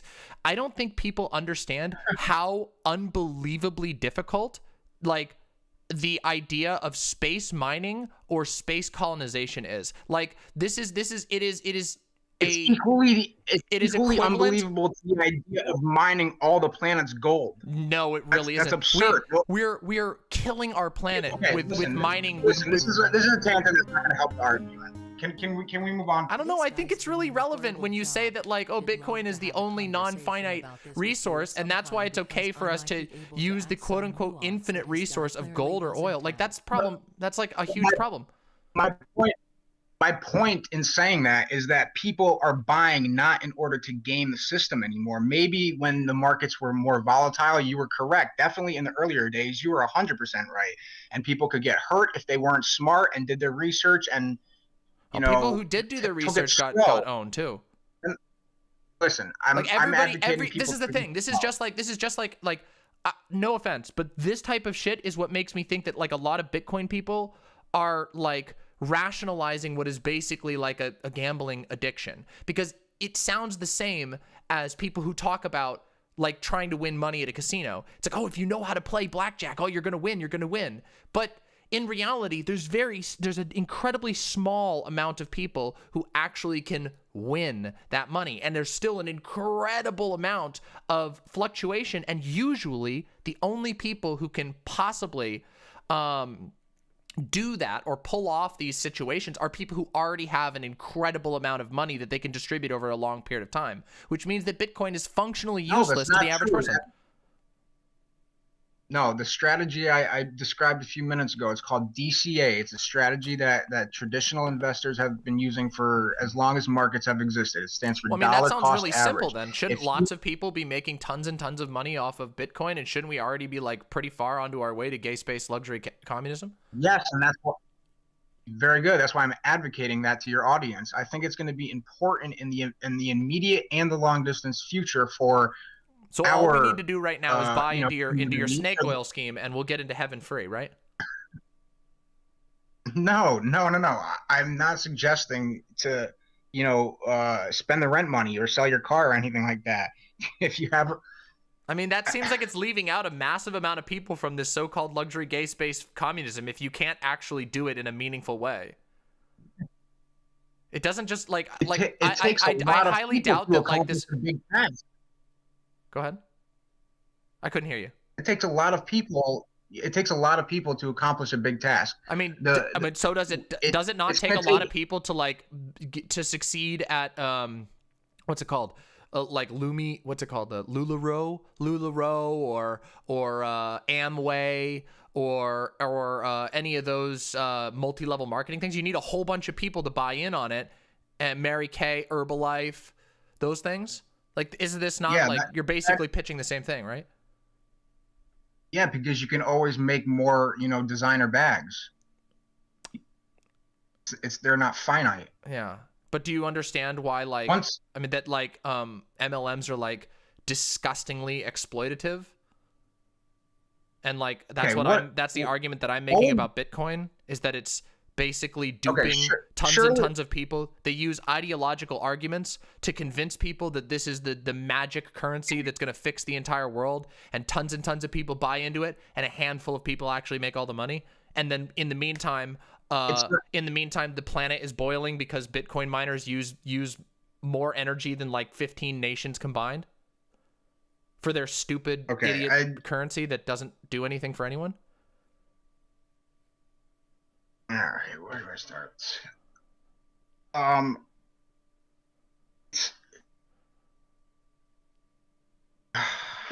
really don't know where to start. But what needs to be said is that the existing financial system has taken its toll on the people. Obviously. Period. I think we can both agree on that. Of course. We need action to defund the system. That's what all these 2020 summer protests were about. Defund everybody, right? No, that's how they control. No. I'm gonna stop you right there. The 2020 protests had nothing to do with Bitcoin. See, this is the type of thing I'm talking about. No, I didn't say that. Did I say that? You just said it was about defunding the entire system. That is not what they were about. The 2020 protests were about police brutality. That is what they all were about. They were literally chanting the name of George Floyd. That by taking away, we can address capitalism by hitting at what they care about the most. Don't you see that? Not the way that you're pitching it. No, I don't think that you're in reality. What could possibly be a bigger threat than money that they can't control? Well, it doesn't seem like that's actually the case, because it looks like they do actually control it. The same exact people who controlled every other currency also control the vast majority of Bitcoin. I mean, Microsoft. You sound like a conspiracy theorist now. Wait. Tell me who controls it. The Chinese. hold on. This is do easy. come in control of it. Okay, please. I really don't think that you should be calling anybody a conspiracy theorist. Literally, Microsoft owns the massive software corporation, one of the biggest corporations in the world, owns the most successful Bitcoin exchange, Coinbase, owned by Microsoft. There's the easiest example. Right off the fucking cuff, I can give you an example of this. This Bitcoin is being absorbed by all of the same capital interests that are invested in every other currency in the world. It's just another currency. It's just one that happens to be, it happens to have some snappy Controlled by jargon. It happens to Microsoft, have I know. some snappy, some snappy jargon that you can throw out and then tell people that it's gonna cure their bunions or whatever. I don't know. Like it's snake oil shit. This is what gets me about the Bitcoin stuff. And the thing is, it's not that there aren't any decent ideas in cryptocurrencies. It's just that Bitcoin ain't it. It ain't it. It ain't gonna fix it. It's not. I might be open to, like, if you had the problem with Bitcoin because it is inefficient at a mass scale, and that's a serious concern within the Bitcoin communities, the scaling issues. All right, and that's something, as you mentioned earlier, that Ethereum is also being considered to tackle these issues. So yeah, again, and guess it's not what? perfect. The devs of Ethereum told people like you to fuck off. They literally, there's a literal public letter from the developers of Ethereum. Yeah, to get people who are jumping into Ethereum to like invest and we're gonna make the future. No, they wanted to solve a problem with Ethereum. They wanted to solve. I'm not jumping in. Yeah, okay. Well, I mean, you're here like hardcore advocating for Bitcoin, and then you now are throwing up Ethereum, and the Ethereum people literally said, investor idiots, fuck off. We're trying to solve a programming problem using the blockchain, and you people are trying to come in and Ethereum now? What's that? Are you defending Ethereum? I don't know enough about Ethereum to be able to. All I know is that the people who literally made Ethereum are pissed off and have been pissed off that a bunch of dumb investment bros and grifters have jumped into their thing that they developed not to be some random currency like that. It was designed to be a way to, if I recall correctly, basically effectively distribute and exchange computational power, not to be some sort of investment scheme bullshit like Bitcoin has become. All right. Well, I'm not here to talk about Ethereum anyway. Again, well, you brought it up. So it's not perfect. It's not perfect, but the merits behind it outweigh the negatives. I think that your audience should find it important to know that it's here to stay, basically. Okay, it's not going anywhere, and it should be used to our advantage.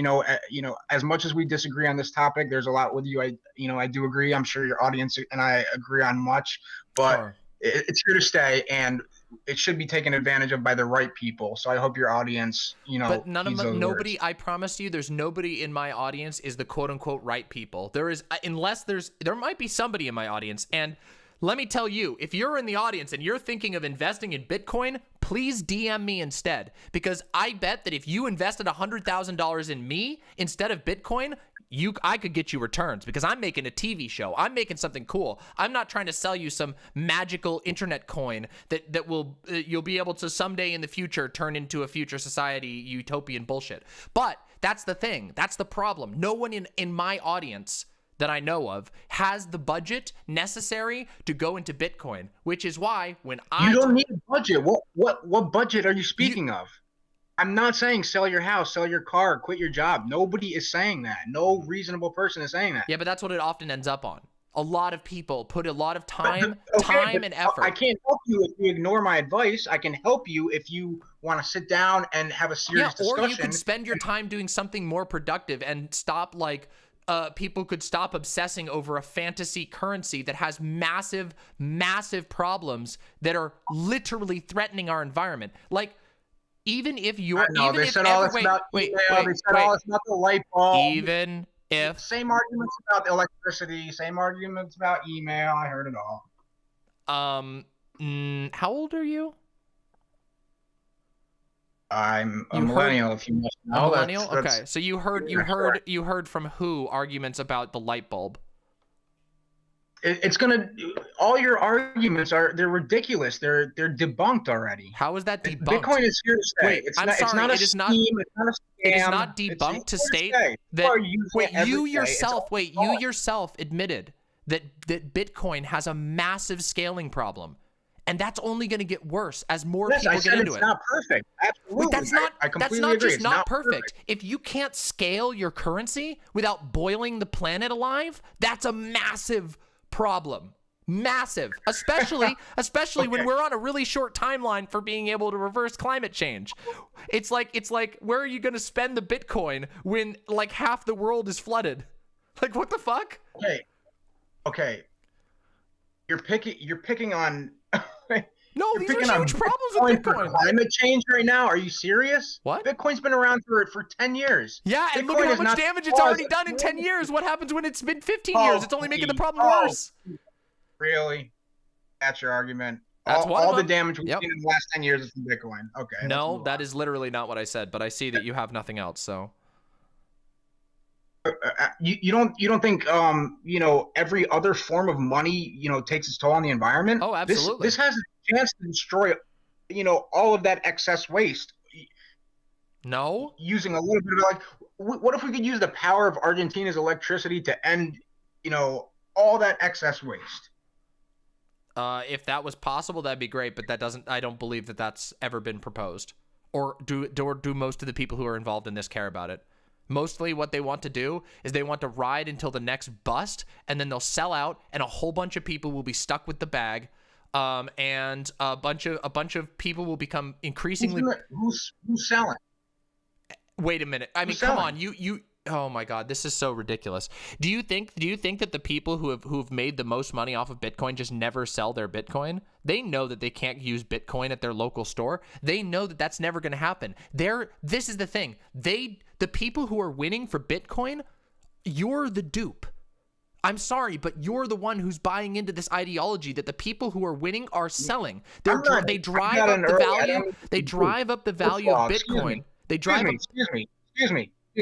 Wait, I'm not the dupe. I'm trying to advocate what I believe in will help. You just told me a believe few it or minutes not, ago ethical that reason. a currency that has massive, by your own admittance, massive scaling problems is going to bring us to luxury gay space communism. And I think that is magical thinking. Literally like textbook magical thinking. It's Elon Muskism. It's Yes, like and that's why I'm going to flip Okay, the inventor there's switch not and invent the cure for all disease. Okay, that was not a serious argument, first of all, and you know it. Which what one? I'm trying to say, the fully automated, futuristic society that we're trying to. You literally said that as society one is of evolving. I know, but I was trying to illustrate anyway. I didn't seriously intend that that's what Bitcoin will achieve. Okay. So you don't think that Bitcoin is going to defeat But capitalism? I You do- don't think it's going to deliver us to the future? I think it will improve society. Okay. I think it will improve people's lives. I will think it will defund the useless aspects of society that take advantage of the people. This is fantasy. This is fantasy. They would not be able to hire all these police, all these soldiers, everybody to oppress people worldwide if it wasn't for them able to do it off the backs of people working, paying taxes, and them printing unlimited amounts of money. They spent $3 trillion on a plane that doesn't fly. You can't do that unless you just print money out of thin air. Yeah, what's going to stop them from doing that? Bitcoin is not going to, unless you are able to convert the entire planet into using Bitcoin, and good luck with that. Good luck with that. It's not going to happen. No, it's not- fantasy. You don't need to do that. First of all, you don't need to do that. You just need to achieve what's it called? Critical mass. You know what I'm feel saying? like, yeah, but where's critical mass? Do you realize what Let's you're find out talking about? together. You're Let's find talking out about together. Hey, audience. you're trying to say that you and a handful of Bitcoin It's not a gamblers. handful, it's millions. It's growing every year. It's millions and millions. And guess what? Guess who the Community biggest size is only holders? increased over Can you time. tell me who the biggest holders in Bitcoin are? Yeah, there's whales out there, but It's that not doesn't just matter to me. whales. There are corporations like Microsoft that own the exchanges. If Microsoft owns the exchanges, you have not changed the system. They have just found a way to make more money off of you and everyone who's trying to get into Bitcoin. And yeah, maybe some people will adopt your cold fusion method or whatever you want to talk about. But at the end of the day, the people who are making the money off of Bitcoin, the people who are succeeding with Bitcoin is not you. It is not these I mean, maybe you're making a little bit off the side. You're slicing some blood out of the giant. Okay, but it's the same people that you're saying are going to be. What's that? You're telling me that, I guess you know more about my portfolio than I do. But I don't know anything about your portfolio. You're saying I got duped, so I guess if you say that, then it's true. If you walked into this conversation saying that Bitcoin was going to deliver us gay space luxury communism, to me that sounds like somebody who's been roped in. No, I was making a joke, and now you're taking it too far. Okay, like if everything, then what isn't a joke? Tell me what you actually think that Bitcoin has a reasonable chance of achieving. And remember, everyone, there is a scaling problem. So with a scaling problem, what can Bitcoin actually accomplish? Okay, in order to address the scaling problem, you don't need Bitcoin to replace the dollar. You can have them coexist. In fact, I hope that's not the case, because I really don't see that as the best way. But again, that's besides the point. Scaling can be addressed by other cryptocurrencies further down the road. That's not the point. So Bitcoin won't. What you've just, your argument here is that was like the most empty argument ever. It was Bitcoin isn't going to do anything. You need to switch to other cryptocurrencies, which I would say, then just go to other cryptocurrencies or something else. Or go get a job or whatever. Like there's almost anything for most people. The people that I'm mostly going to be talking to, unless I'm in a conversation with the CEO of Microsoft, most people that I'm going to talk to, the best thing I can tell them to do is stay as far away from Bitcoin as possible. And find another way to make a meaningful living. We have way bigger problems on our hand than the like pipe dream, no scalability, questionable whether it's a scam or not currency that is mostly used to buy drugs on the internet. All your arguments are they're like from 2013. I can't even believe it. Dude, I'm sorry, but you came in here. I'm sorry, but you came in here and you've backed off of every single incredibly utopian claim that you said. And when I asked you, what will Bitcoin actually solve? You said basically nothing. We're going to need other cryptocurrencies in the future. So maybe, have you considered that perhaps... Okay, have you heard of the Lightning Network? Have you considered that perhaps maybe Bitcoin isn't the answer that you think it is? Okay, once again, I do not believe it's perfect. I believe it's necessary right now, and it will achieve the intended goal. Okay? Mm-hmm. Well, you just said it. You just contradicted yourself. So if you're taking back the idea that other cryptocurrencies will take over... I never said it was. So what's the goal? What's the goal? The goal is to defund the existing establishment. That's the goal. And how is Bitcoin going to do that? Explain to me how Bitcoin will defund the current establishment, quote unquote. Well, it's currently a $1 trillion market cap that came, as you said, out of thin air. So if something can grow consistently over time, and yeah, it's had booms and busts, yeah, just like every market, but it's consistently grown for more than a decade. It didn't come out of thin air. It's literally at the highest it's ever been right now. Chat. Who controls the Bitcoin? Who has the Bitcoins right now? Nobody. No. Nobody controls it. Who has the Bitcoins? Who has the Bitcoins? There is a public ledger known as a blockchain where you can view public wallets. Who has it? Who has the actual Bitcoins? They're not. What are you talking? They're not a physical thing. I know they're not a physical thing, but But come on, you know as well as I do that there are electronically existing Bitcoins. So who controls Who has the Bitcoins? whoever has the passwords to it, obviously. Okay, and if the one who has the passwords to it is a bunch of giant multinational corporations, is a bunch of giant banks that open up cryptocurrency banks. And if you keep telling your audience the lies that you're spewing, then that's all that's going to happen. What lie? You haven't refuted a single thing that I've said. In fact, all you've offered is snake oil. You've actually confirmed what I was saying before, that most Bitcoin people live in a fantasy world where they think that their magical internet coin is going to solve all their problems so they don't have to go outside and fix the problems in their community. It's frustrating. This is why the rich and keep their boots on our throat, because the reason the rich keep their boots on our throat is because the reason the rich keep their boots on our throat is because, well, there's a number of reasons, but primarily because they control fucking physical force. They control physical force, because at the end of the day, no currency stands up to a tank barreling down against you. That's how the state controls. How do you pay for all those soldiers? What do you mean? How do you pay for all those soldiers? This is like you don't have to. It doesn't matter at that point. There's political power. If you're at the point where you can't pay for your soldiers, you have bigger problems than whether it's Bitcoin or the dollar. And what they'll do is they'll say, shit, that's the point we're trying to get to. We're trying to make them have that problem. They're not going to have that problem. They're never going to have that problem.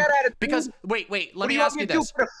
Do you want to know the truth? Do you want to know the cold hard truth, my dude? I'm sorry. I hate to tell you this. This is a bit of a doomer thing, and I'm not a doomer, but this is the doomer take. If the Bitcoin began to threaten any economy, a predator drone would blow up every Bitcoin mine on the planet in 15 seconds. And there would be nothing you could do about it. Your Bitcoins would be erased from existence in a matter of seconds. That's not how it works. No, that is not true. That's not true. That's not how it works. That's not true. I don't know about that. That's not true. That would stop the mining momentarily. That's all. It would not what you think that a bunch of people are just gonna you think a bunch of people are just gonna rush right back into investing when they know that there's a government that has the current power to do that? This is fantasy. This is fantasy. It's saying that you're going to summon a wizard who's going to delete the money of of the U.S. government. Fiat currencies have power because they're backed up by physical things. Now, I'm not saying that crypto. I'm not saying. I want to address the drone argument. The what? I would like to address the drone argument. Okay, address the drone argument. Go ahead. Do you understand that Bitcoin mines are distributed? It's the biggest distributed computer network that's ever existed. First of all, do you understand? In order to take them out by an airstrike, they solve meaningless puzzles. It's wasting our potential. Excuse me. That's okay. Excuse me. You would need to declare war essentially on pretty much every first and second world country. That's who has Bitcoin mines. So not only is that that is so not true. Okay, I would love a citation of that. Can I see a citation of the poor first world, the poor third world countries that have set up their successful Bitcoin mines? That's ridiculous. The biggest Bitcoin mines are owned by massive corporations. First and second world countries. I said first and second world countries. I said first and second world countries. Sure. Not third. Oh yeah, there's also this one. Obviously, the hyperbole and go ahead. If we want to help the third world achieve a level of independence from the petrodollar, from U.S. hegemony, we need to get them on their own. This is why they killed Gaddafi. This is what all civilization has always been about. You really think that Bitcoin is a cure-all?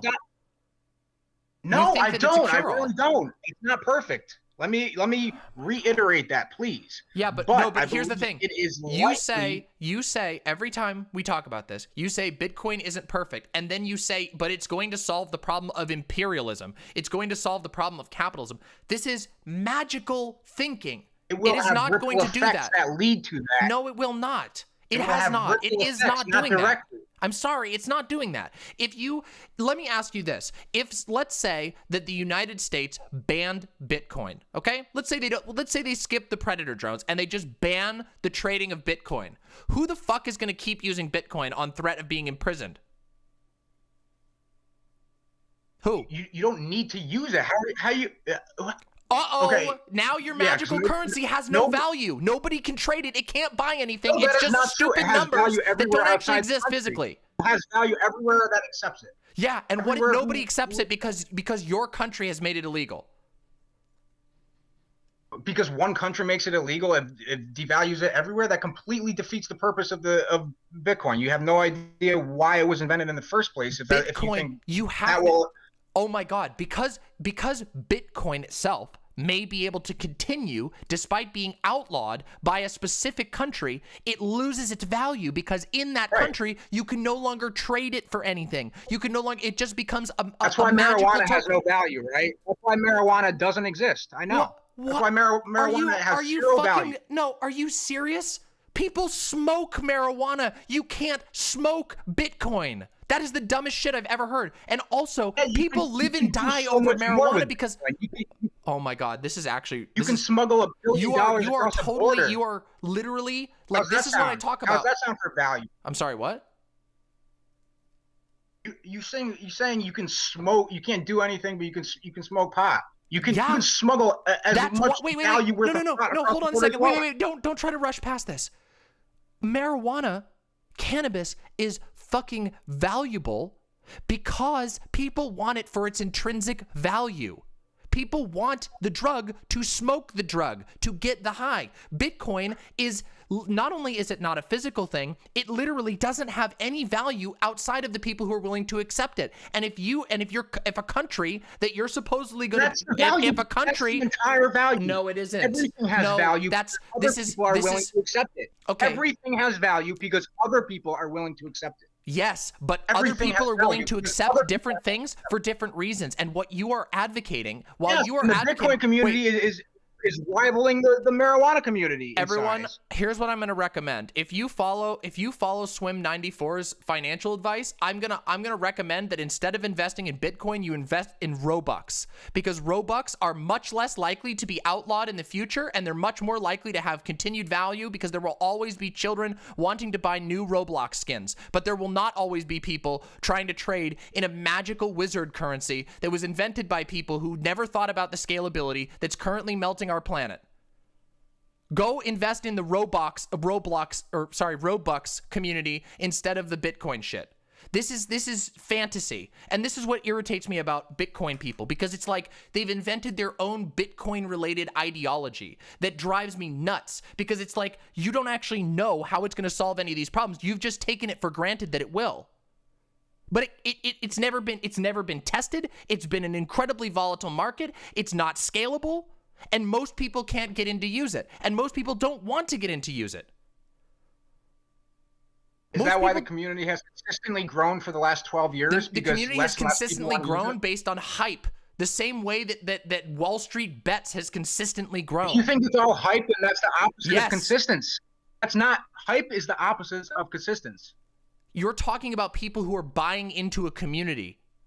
Growing does not mean consistently. Consistent growth means nothing. You can only say it's been consistently growing so far. You know.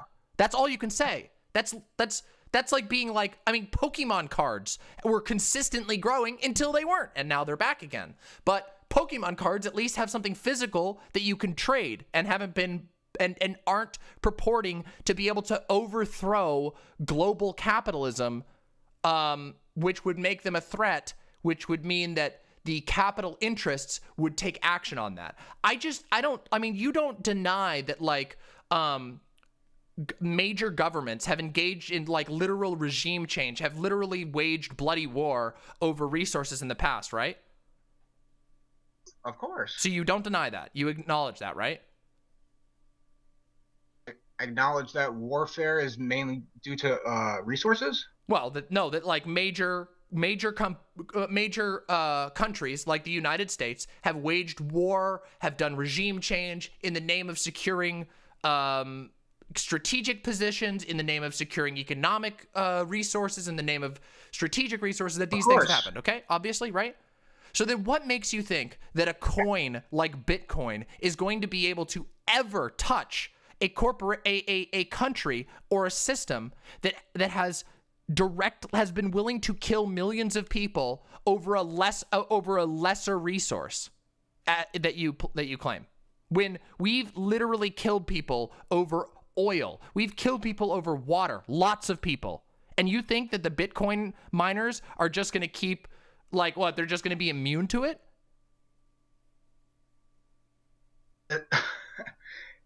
I don't think it's a serious. No. I think this is why I say that it's like gambling. It's not a serious answer to how you deal with these problems. It's not without let's summon a wizard.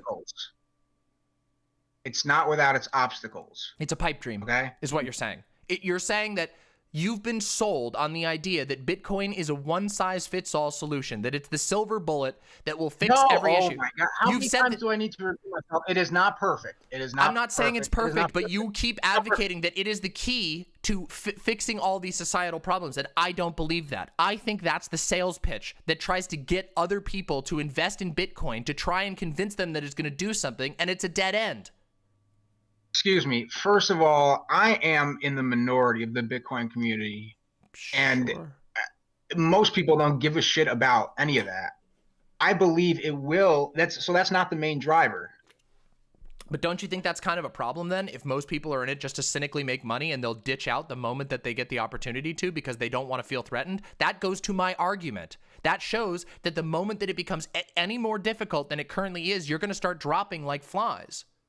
Especially you have no idea about my history, first of all. So a lot of us we've dealt with these arguments forever. We've been called idiots, we've been called fairy tales and blah blah blah, it doesn't exist, blah blah blah, and we're still hearing them.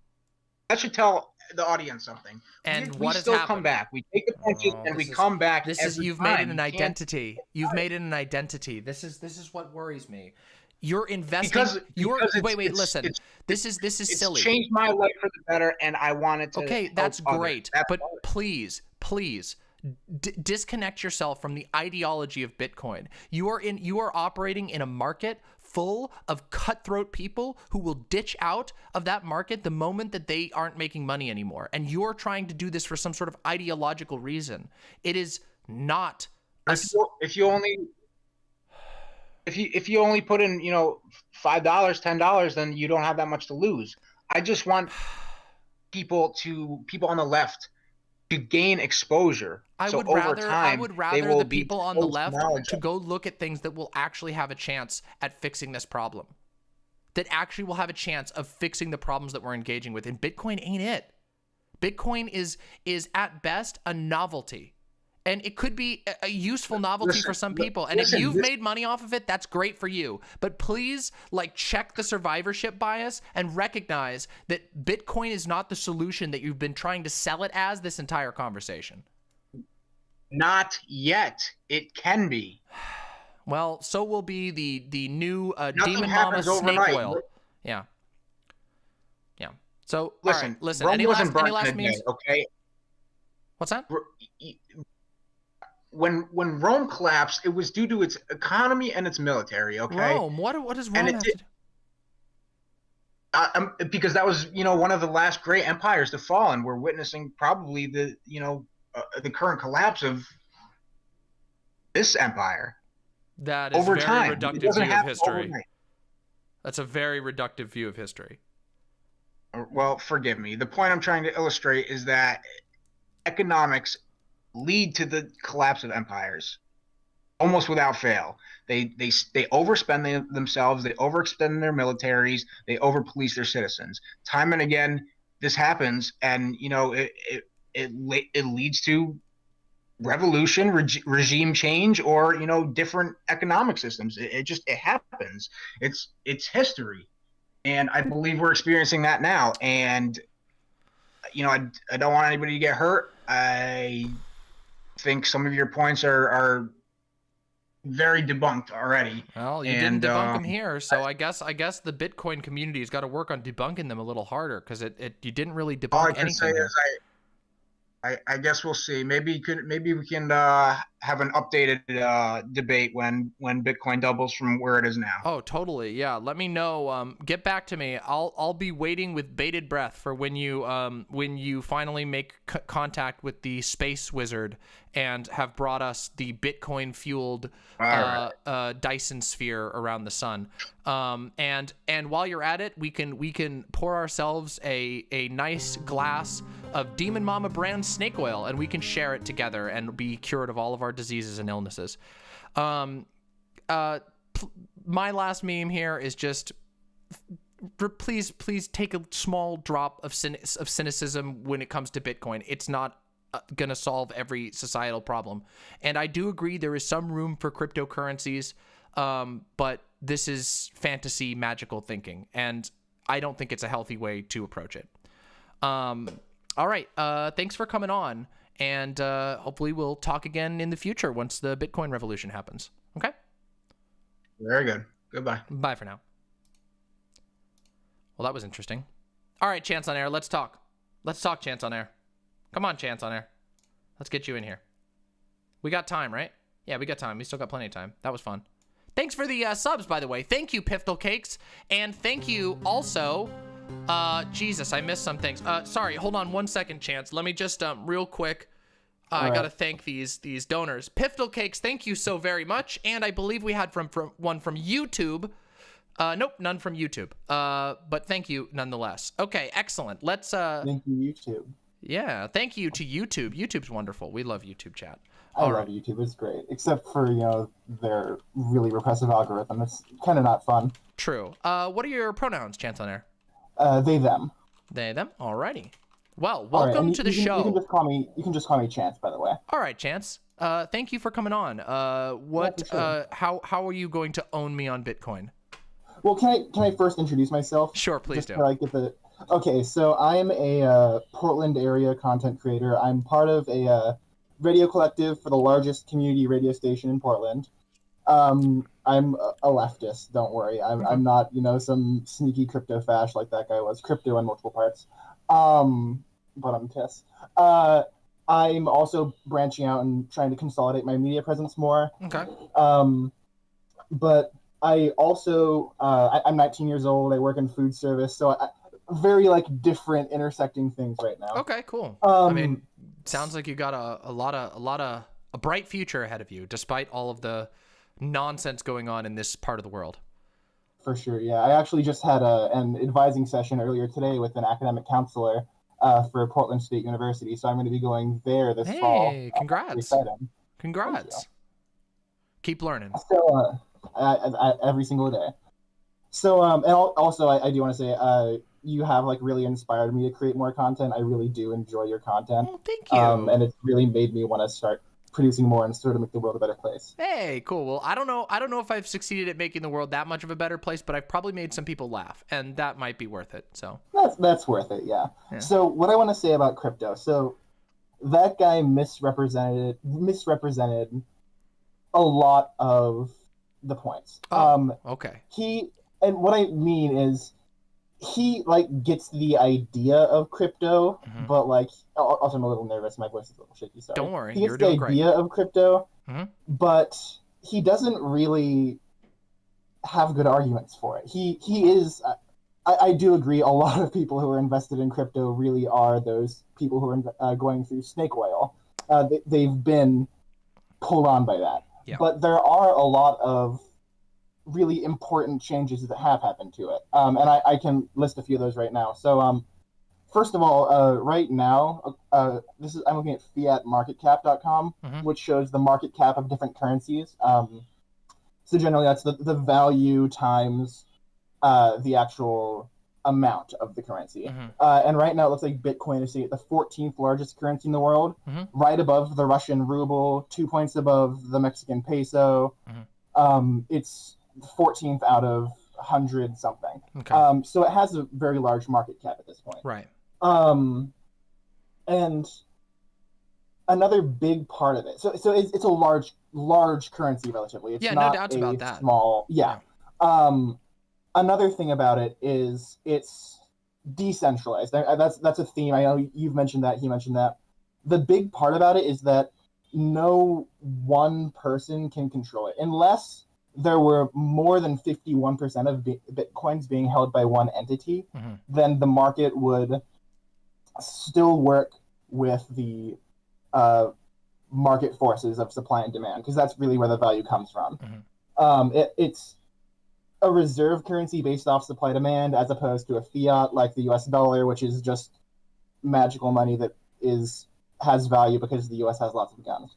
Well, I mean, it's more than just that, right? Like, well, for sure, the US is a very large. Like, I don't want to be the like fiat currency stan.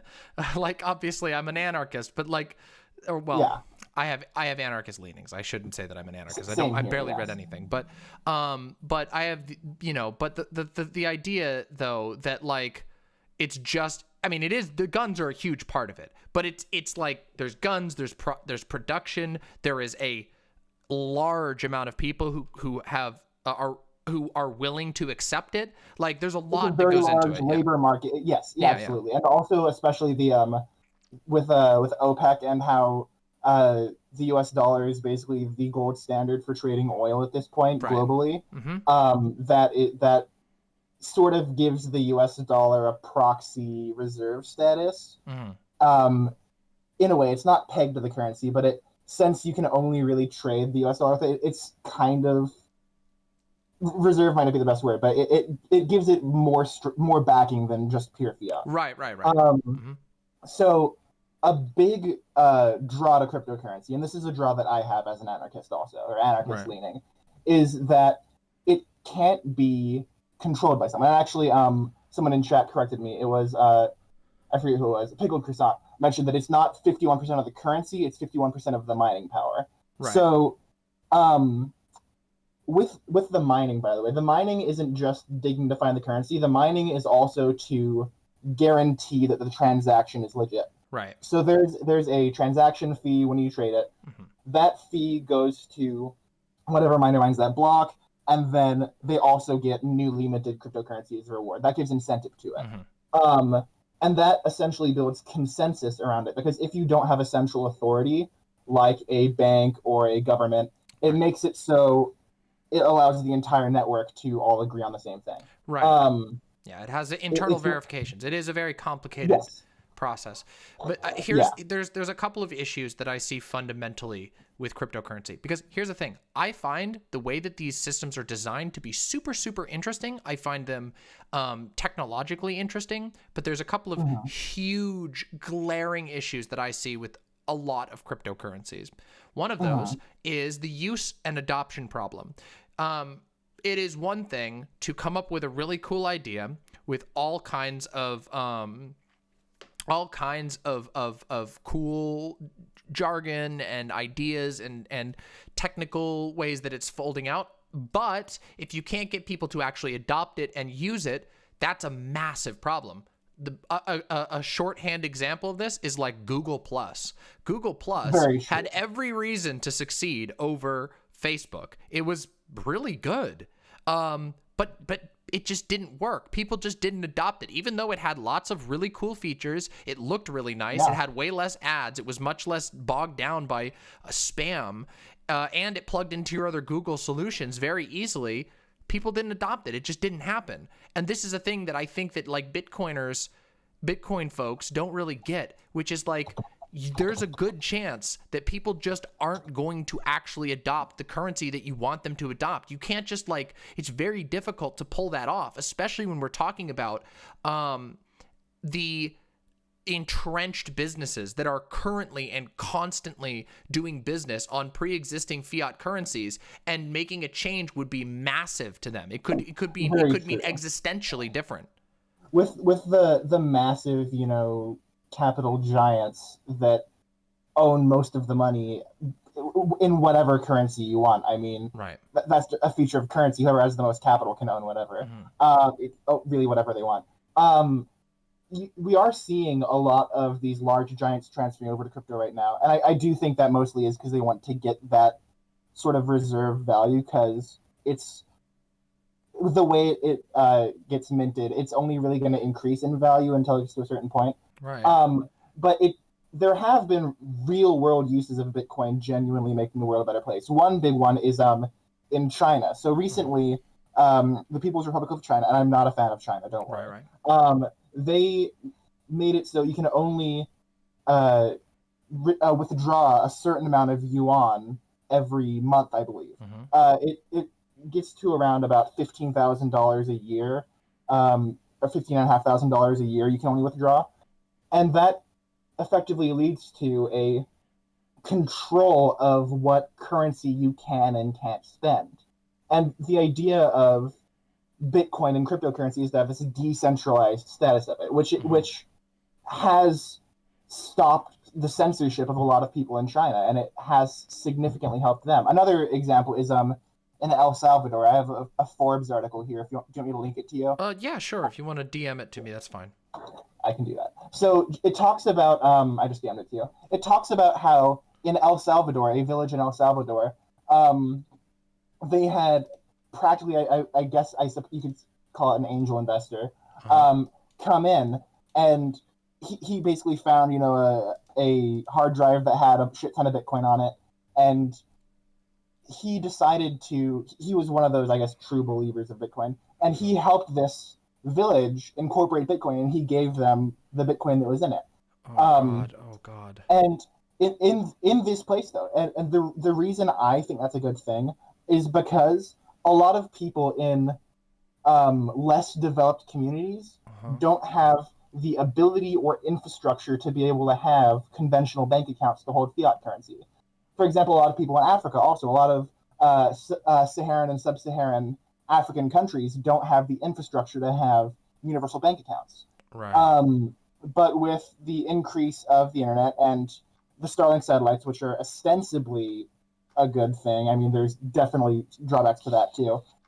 People are going to be able to have the access to this currency, which will allow them to transfer value in a way in the global economy. It incorporates them into the economy in a way where they're actually going to be able to sort of not be subjugated as much.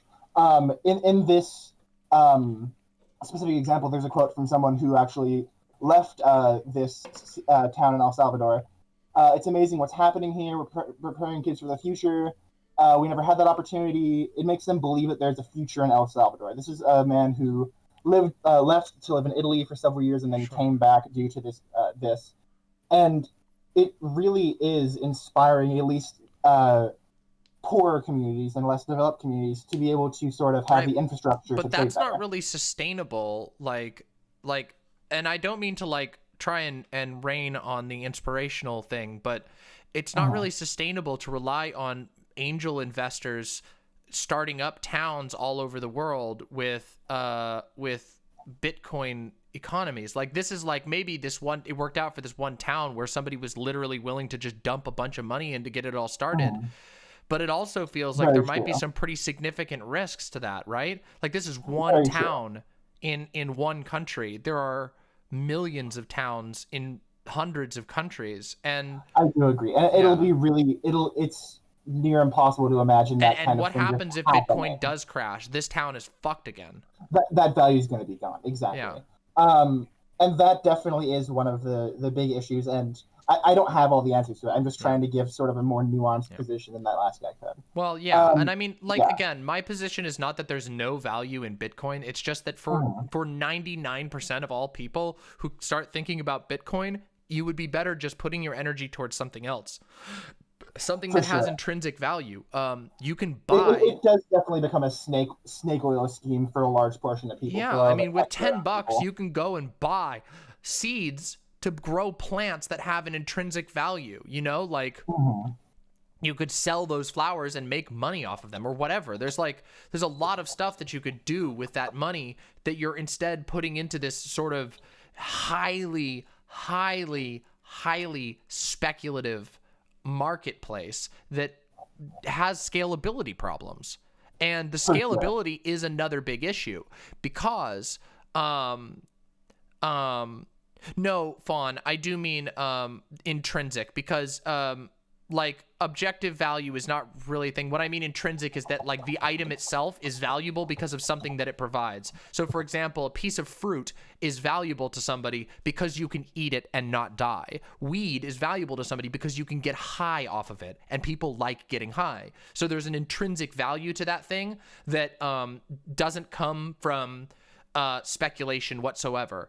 It's not just social value. It's a beer. You can get drunk from a beer and you can taste a beer. So there's reasons why people want it other than just its speculated value. And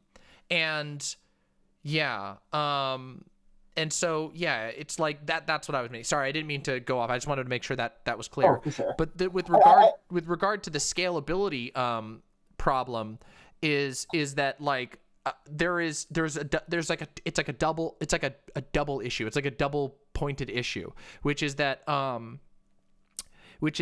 like not only is there an issue of it becoming increasingly damaging to the economy, as increasingly or not to the economy, to the environment as more Bitcoin mining happens, but it increasingly becomes the domain of only people who already have money to become Bitcoin miners, which means that everyone else who doesn't have the ability to wield massive amounts of computational power can't actually participate in the economy in any real way. Well, that's a bit of a conflation of 2 points, because the mining is just the consensus.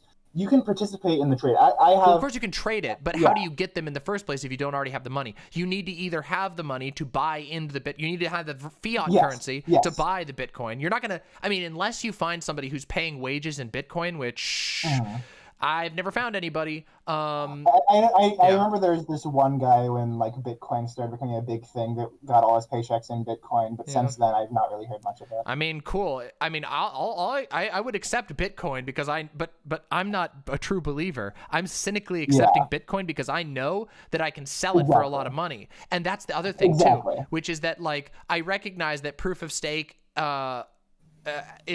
could conceptually address some of these issues, but it can't address. But we're talking about Bitcoin and not necessarily other, other things. But with Bitcoin, you don't have that, and you also have the scalability problem, but you also have the problem of my train of thought just went out of my head. I was just thinking about it. Go ahead and say something. Yeah. You said the scalability problem. Is that referring to how there can only ever be a certain amount of transactions per second on Bitcoin? Like there's a limited bandwidth of yes, and also is there not a pretty major like increasing computational demand as more and more people mine, or as more computational energy is expended on mining, it becomes more difficult, correct? I'm actually not sure. I need to look into that. From my current understanding about how their blockchain works, I'm not sure, because the hashes of what the Bitcoins are, I don't believe change over time. I do know that they have what's called halving events, where the rewards change for mining to sort of, I guess, disincentivize mining and lower inflation. That happens around every 4 or so years. I'm not sure about the increased computational power, though. That is something I do have to research. That was my understanding, is that as time goes on, the computational demand is higher, and that means that there's always going to be at least some incentive. Again, though, that can only be participated in those who have money already. Or not. Oh, and I remembered the other thing I was going to say, which is the cynicality problem, which is that the vast majority of people who are jumping on board with Bitcoin are doing so with the goal of jumping out when it's no longer convenient for them. And that means that there is a latent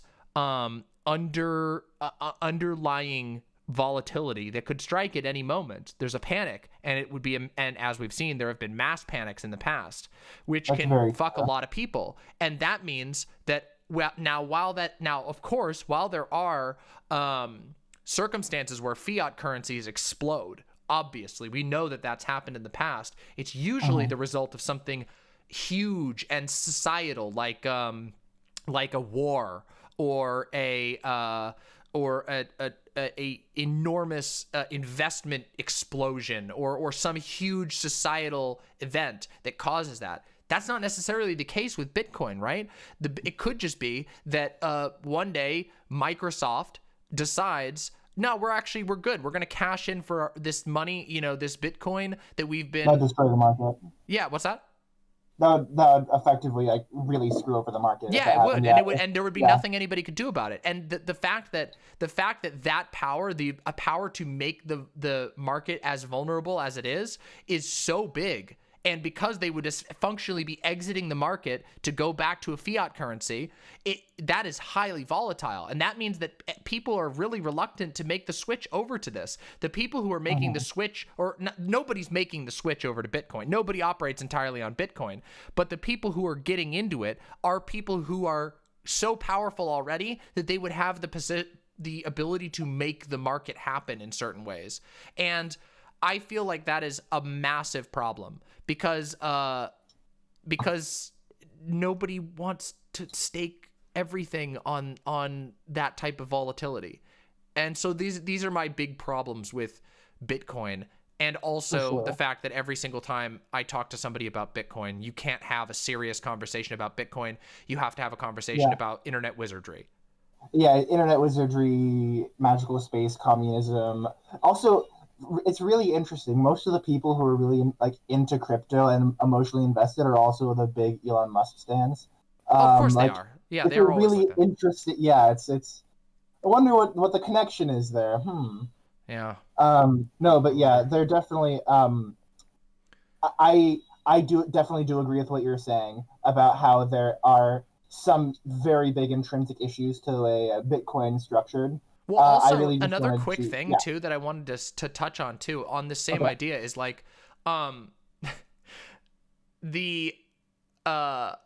investors in traditional currencies and people who hold lots of traditional currencies don't treat those currencies like magic either. They would immediately, these mega corporations would switch over to another currency the second they needed to, if it was necessary. So even fiat currencies suffer. Yeah, exactly. It's about the bottom line. And this is why I hate Swim94, by the way, from chat. You're desperate. This is desperation right now. And you should sit down and renounce your belief in Bitcoin wizardry before you really make a fool of yourself. Wow. But yes, right now. Other than that, I'll be, I do have to go here. Well, actually, no, I've got about 15 more minutes. I have one more thing I was wanting to mention actually about Bitcoin.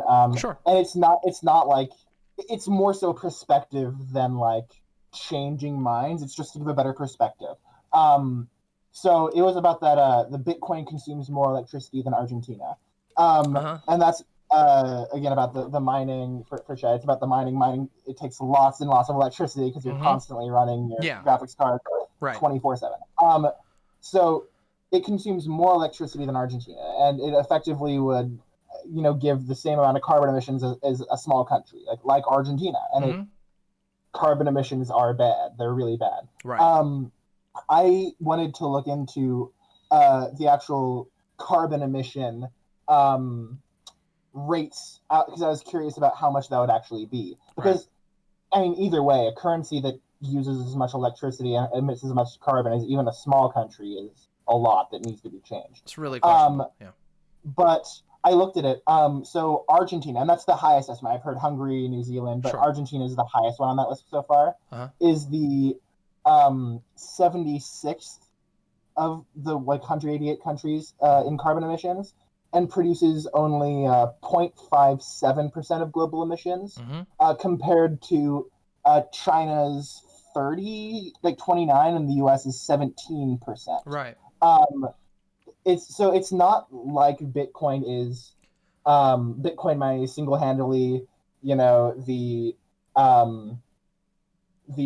like having the U.S.'s amount of carbon emissions. It is still a massive amount of carbon emissions. Well, yeah, and also keep in mind that there are a lot of things being made with all of those other carbon emissions. And what these carbon emissions are, they're going into a non-existent thing. I mean, not non-existent, it exists, but it exists only as a digital product.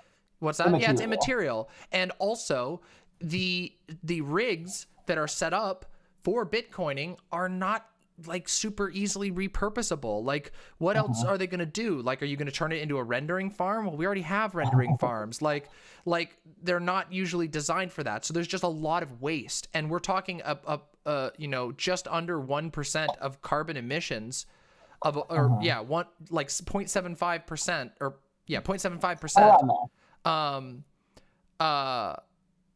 And that's for what? For a moonshot, like a moonshot of moonshots? Like, I don't know. Like, it just seems to me to be very illogical. And when all of these things pop up, I go, my grifto detector goes off, where it's like, yeah, this is mostly like, there might be some good principles here. Some of the people who invented it surely had some good ideas. I totally agree with that. There's some interesting stuff. And it was invented after it was in 2009, so just after the global recession. So clearly their material conditions then were a lot different than now. Right. And I think the reason we're seeing so much resurgence in cryptocurrency now is because we're seeing a similar kind of economic instability. Right. But there's another problem with, like, cryptocurrency can address certain problems of anonymity and whatever, but it feels to me largely fueled by paranoia and not by any sort of analysis of circumstances. If people are fearing for a global economic collapse, Bitcoin is not going to be the thing that helps you. It is going to be actual tangible holdings, whether it's land, whether it's office space, whether it's fucking water or oil. Those things are going to help you in a global economic collapse. Your cryptocurrency, like, people, like, I don't know, it's something that frustrates me that, like, there's this, it is part of that Elon Musk-esque, like, techno worship, where it's just like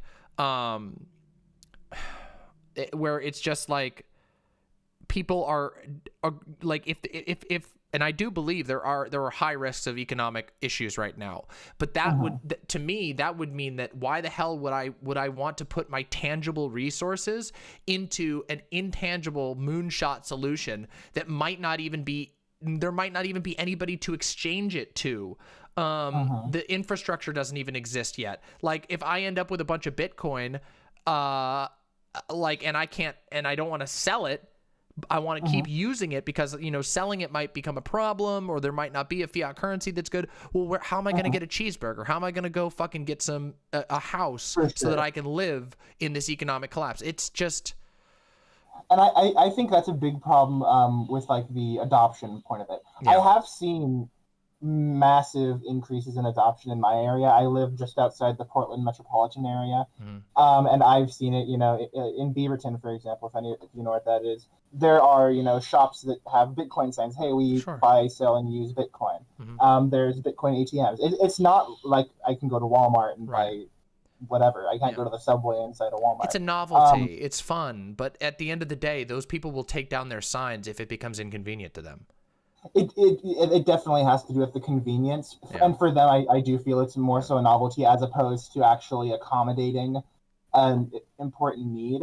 I do feel like a lot of the issues with a centralized currency are solved with a cryptocurrency like Bitcoin, but there are a lot of structural issues in Bitcoin, and you have mentioned other cryptocurrencies might work and be better. Sure. I'm open to the idea of other types of structuring cryptocurrencies, but, like, I have not been convinced. First of all, I'm the opposite of convinced about Bitcoin, but I have not been convinced yet by any currently existing cryptocurrency as being this silver bullet that's going to fix our economic problems.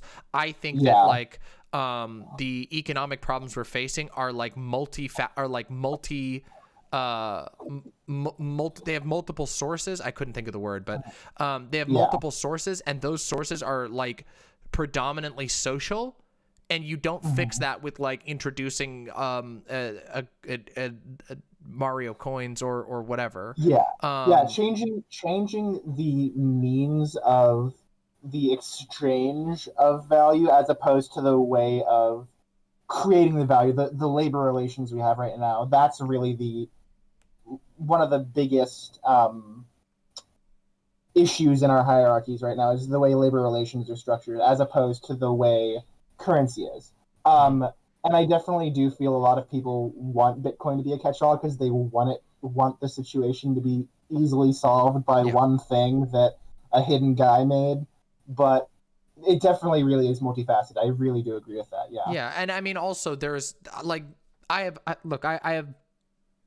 worked in sales for half of a decade. I know why, like I know how sales works. If you're trying to convince somebody of your technical solution, like you need a pitch.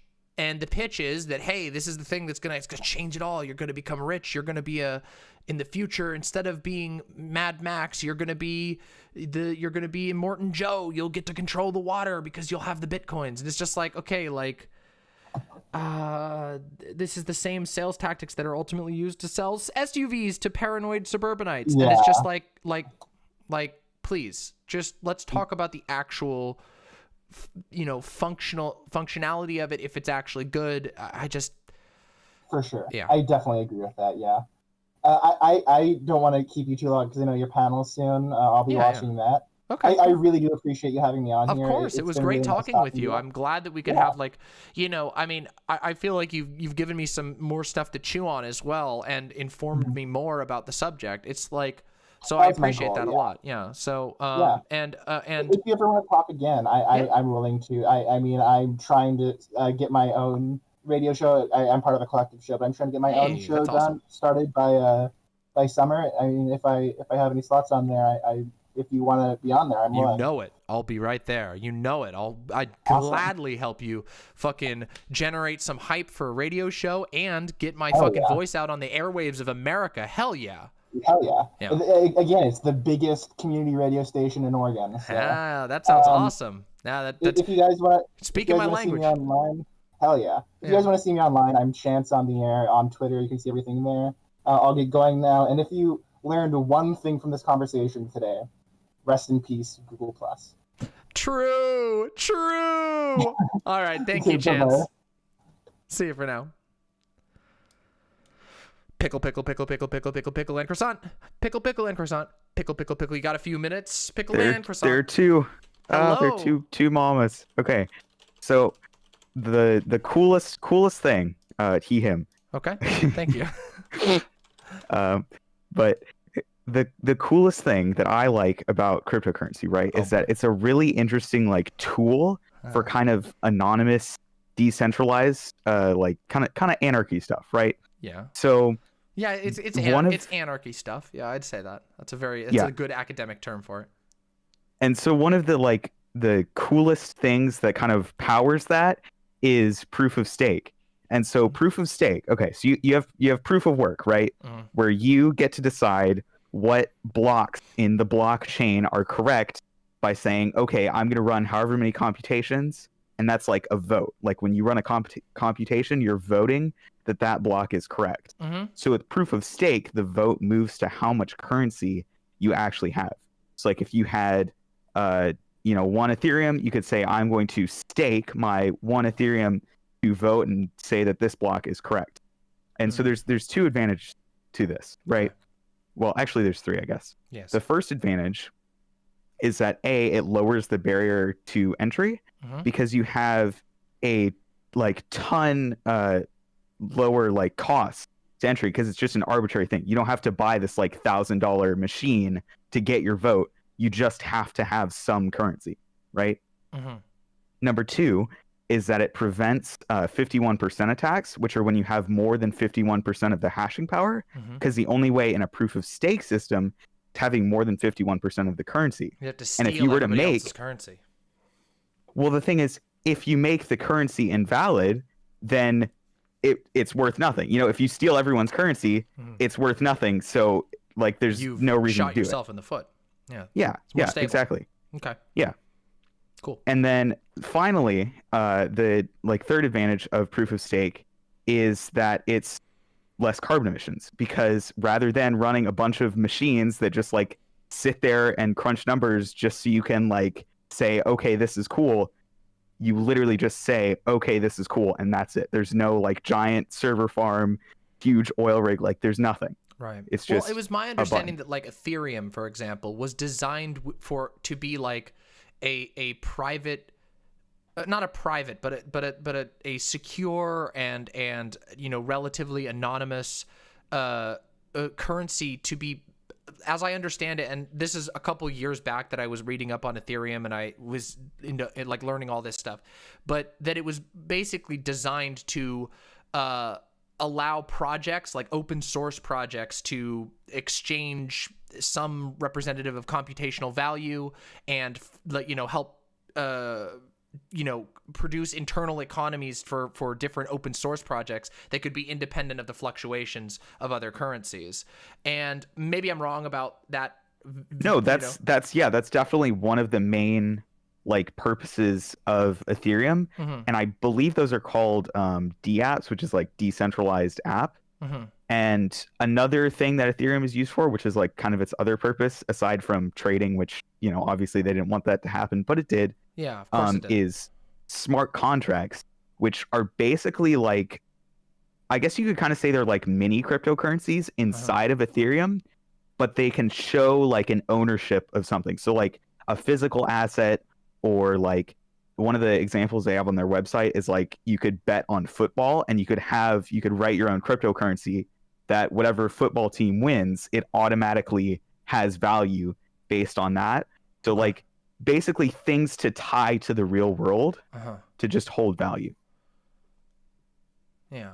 Okay, that makes sense. So it has a little bit more practicality than something like Bitcoin. Yeah. Yeah. And I just caught a message from chat and I just sighed internally. My soul just shriveled a little bit. But goodness. So, okay. Do you want me to go over like the other kind of points I had written down? Yeah. Wait. Real quick question. Are you gonna try to get me to buy into BitConnect or something like that? No. Okay. No. I just think cryptocurrency is cool. I don't like. It's also a cool thing to trade. That was my approach. But back in the day, I was like, you know, cryptocurrency is cool. Like, this is really interesting. People are trying to come up with, you know, interesting ways to like creatively develop, you know, I don't know, different monetary systems that can have value. But we see how it goes, because speculation. Speculation plugs into normal capitalism. Anyway, hit me with the stuff.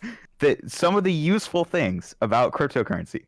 So, one thing I would say is that cryptocurrency is actually being used for voting. I can't remember. There's like a few smaller countries, but they're using ADA, which is under Cardano. I think ADA is the currency, and Cardano's like the parent company, I guess. But it's really cool because they've actually created a similar kind of thing to Ethereum, where it's, you know, able to be used for other like real world things, and they're using it for voting, which is really cool. Interesting. And another thing I personally like is Monero, which is a kind of privacy coin. Yeah. And their whole they have two interesting philosophies. Philosophy one is privacy. Right. So they have a ton of like anonymizing features, and like 30% of all of their transactions ever are entirely untraceable. So like Bitcoin, every single transaction can be traced eventually to someone who cashed it out at like an exchange, or, you know, someone who traded it to someone else, because it's fully public. But Monero actually has this feature where with every transaction you can create a new wallet. So it's just like some random person sent some random person some amount of money, and we have no idea who any of these people are. So it's anonymous. Okay. That's good, I guess. And then the other thing that makes it cool it lets you basically emulate buying with cash. Yeah, pretty much. Yeah. Another thing that's cool about it is that they're like super anti-ASIC. So they've actually designed their algorithm specifically around not being able to be calculated by an ASIC. So it's really cool because they have a proof of work system, but you can still like use graphics cards, and CPUs are actually the most efficient way to do it to mine it. So like your average person on their like old laptop can be running this, and it just runs alongside their normal programs that they would normally use and the power that they would normally consume. For now. And well, yeah, but they have like a whole committee set around updating the algorithm to keep out of pace of ASICs. Because the same thing happened with Litecoin, like you said, like they originally started to be anti-ASIC, and then someone just made an ASIC that calculated their like special thing. It was terrible. Oof. Yeah. Yeah. Well, thank you for I've got to go head over onto this panel here pretty soon, but I want to thank you for engaging in thought-provoking non-Bitcoin cult discussion about cryptocurrencies, because it is interesting. It is something that's interesting to me, though I am rather cynical, as you can tell, about cryptocurrencies. That's probably healthy. Yeah, both. I mean, I like to think so, because I've never been totally grifted on a cryptocurrency, so that feels nice. Yeah. But you know, I've had the rundown with cryptocurrencies from a lot of different people, and I've always just it reminds me a lot of the multi-level marketing speech, and I hate that shit. That stuff drives me nuts. I do too, because it's like a bad name for everyone, you know? Yeah, it just ruins it all. Yeah. Well, ruins thank you. The fun. Yeah. Yeah, it does. And also, if there are applications, they often get ruined by speculating idiots who don't know what they're doing and are, you know, but I don't know, maybe they're the real winners because they go in like blithering idiots with no real investment in the circumstance. They just want to make money and run. And yeah. Well, anyway, hopefully we will speak again at some point about crypto before 6 months from now, when the Zoomer gangs start expropriating the GPUs from the from remote Bitcoin farms that people set up on their dad's property or whatever. So, thank you, Pickle and Croissant, and I'll speak to you hopefully soon. Bye. Bye. All right, we got to go join. Let's see, we got to join the StreamYard. All right, you all, you ready for a panel? You ready for a motherfucking panel? I'm ready for a panel. Allow mic cam access. Yes.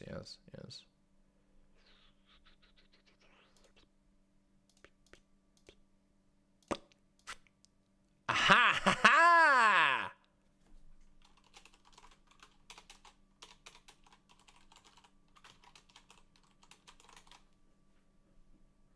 All right, here we go. Get that scheduled part off of it. Make us all tiny, Tom. Demon Mama, appreciate you joining. Howdy. We're not starting for a little bit, right? Yeah, about 7 minutes. Okay, cool. I'm just gonna go over a couple of things. Yeah, do your thing. All right, I'll be right back. Thanks for having me here, by the way, and hello to everyone. Yeah, hello. Appreciate you coming. Nice to meet you. How's it going? I'll be right back, everybody. So finally, two people I haven't been on a panel with, Vosh and Demon Mama. I am also excited for panel. I've talked to Sam. I haven't talked to Joe yet. Really excited to talk to Joe. Same thing with Vosh, same thing with Demon Mama. I've talked to SDL, love SDL, but I'm excited for my femboy to get in here. I don't know where he's at. In the last panel, I was thinking about like screwing with them a little bit and being like, I'm going to start this panel off in a way that you guys are used to. I'm going to be like, okay. All right, here we go. Okay. Here we go. This is it. We're going to start. Okay, here we go. You guys know who that is, right? Is that... Wait, I don't know who that is. Like in terms of like ticks, right? Like Destiny does the wait a minute. Are you like talking about a streamer or like a podcaster? Like Yeah, it's dang it, dude. Now I'm blanking on his name. The I'm guy so who powerful, does, everyone forgets. Like yeah, it's the guy who does the Squad W stuff. I don't know who that is. Chat, who does the Squad W? What's his name? Trainwrecks, yes, Sapphire. Thank you. Oh. Screw it. Why don't you just give us a 10-minute monologue about your hype train so that nobody can talk? That's more what I'm used to. He's like, Yeah, me too. Yeah. Here we go. This is it. This is all we got left. Just a little bit left, everybody. Come on. We can do this. Okay, I now love we're on to Prime. level 2. Let's get it. Stop subtweeting Prime. Leave him alone. Right. It's almost done. Did It's anybody almost over. catch We the almost whole big debacle last night with the Sky Daddy comment and the dude threatening me on Prime Yes, stream? I 3 was times? there. Poor guy. I What wanted so happened? badly to move the topic. He thought I was attacking his faith, but I was attacking his like intellectual integrity. I was calling him I almost dropped an ableist slur again. Fuck, I'm on point with those. I was insulting his intelligence, and he just went, "Sky Daddy, I'm gonna come out there. You can have my address, and we can do the fight thing." I'll say, Is that like with the you made like a point to say that there's a difference between making fun of your religion and making fun of you for believing in a religion, right?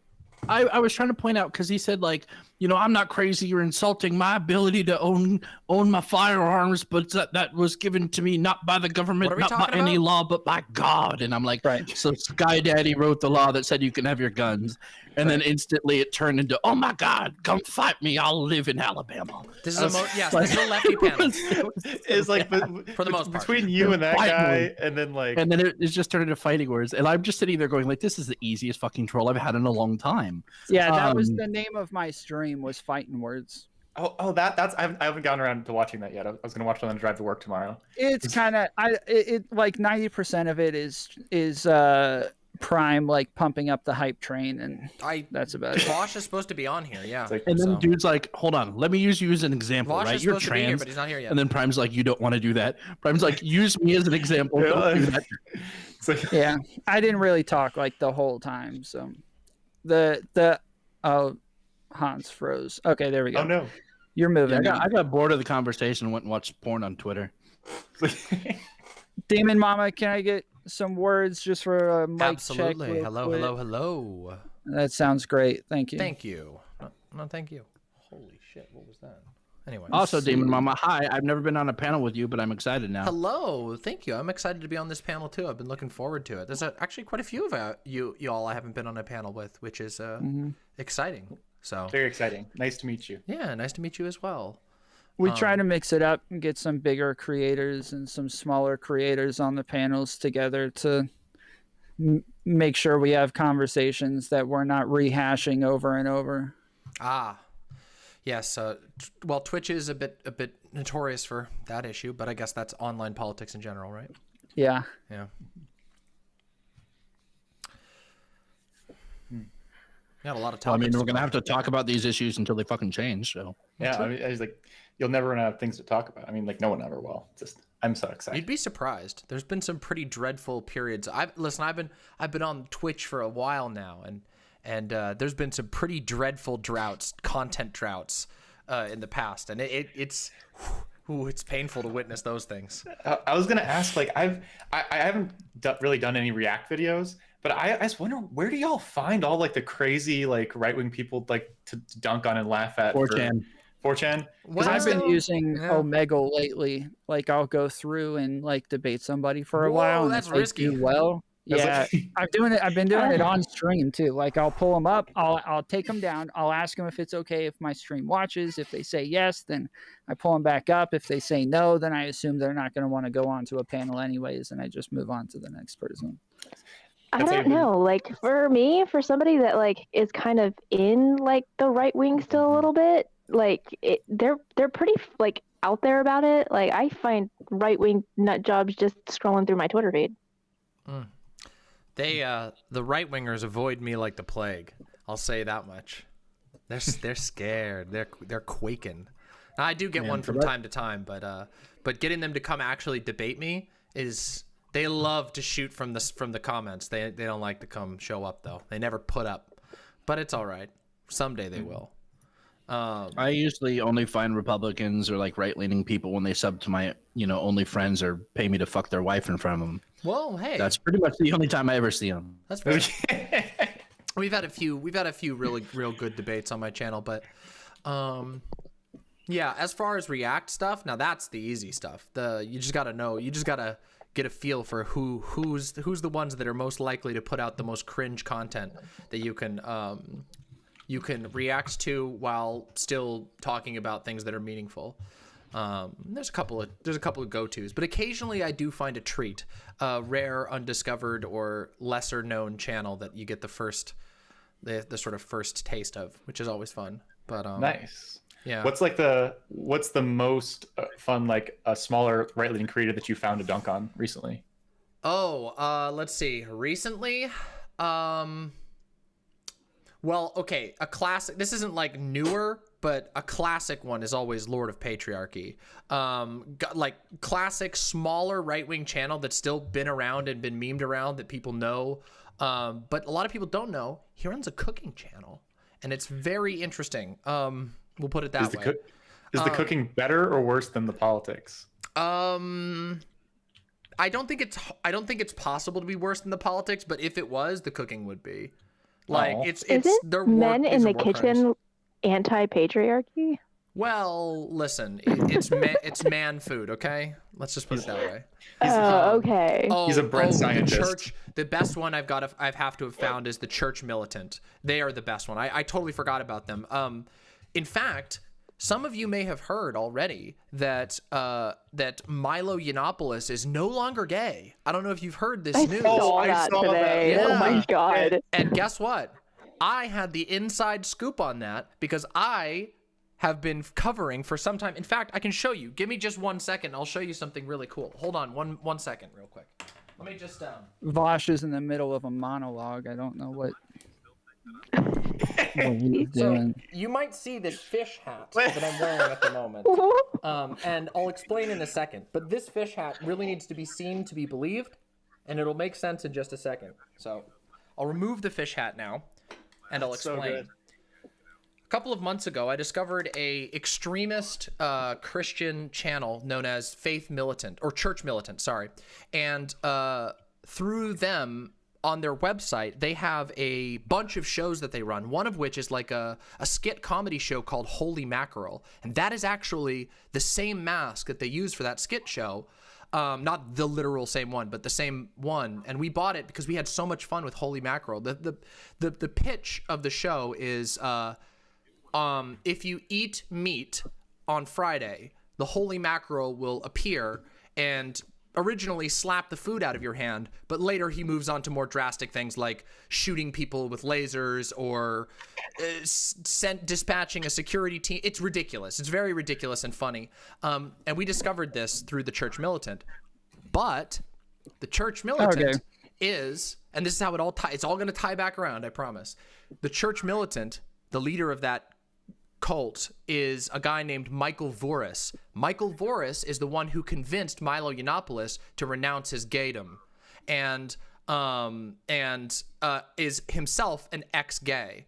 So now the whole circle has been made with the fish mask. But yeah, I've been covering Michael Voris for a while. So when I found out that it was him who talked to Milo Yiannopoulos some time ago and planted the seed for Milo's ultimate anti-gayening, I was pretty fascinated, and I was very happy to well, we're going to talk about that tonight in full, so it'll be very interesting.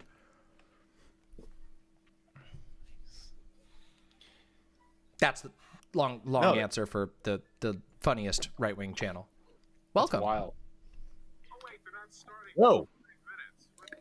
Yeah, sorry, we're only waiting because Sockdon Left has to wait a minute. So what a piece if y'all of wanna, shit. do your thing. You leave my femboy alone. I'll fix him. 1 second. For right now, while I got you guys here, so over on the right, there's a private chat. If you guys need to say anything that you want to say off camera, you can click on the private chat and put it over there. If you want to put your links in there, you can go ahead and do that, and I can put them in my chat as you guys are doing intros and outros. Once in a while, we might pull up comments on the bottom. Oh, that's covering him up. We might pull up links on the bottom, but you have no obligation to read them or anything. God, I hate reading. Yeah. There we go. Okay. Welcome. Hey, buddy. And then, yeah, for the most part, we do the panels for like more so conversations than it is like to debate or anything like that, though we do still debate. Just we want to be able to bounce ideas off of each other, so we get a lot of people that have like similar ideas and ideologies to each other. But again, we still debate and disagree if it comes up. Just for the most part, we pontificate and talk about things. We've had a couple of times where the panels have kind of gone downhill because everybody came in expecting blood sports, though we told them numerous times it wasn't blood sports. That's what they expected anyways. And we thank you, Samantha. But yeah, we outside of that, anybody have any questions? So private chat is private. That's why it's called private chat, right? Mm-hmm. Okay. That does make sense. But I can have the comment section open on screen? Yes. Okay, good. I'm lazy and I just want to throw it up there. Okay.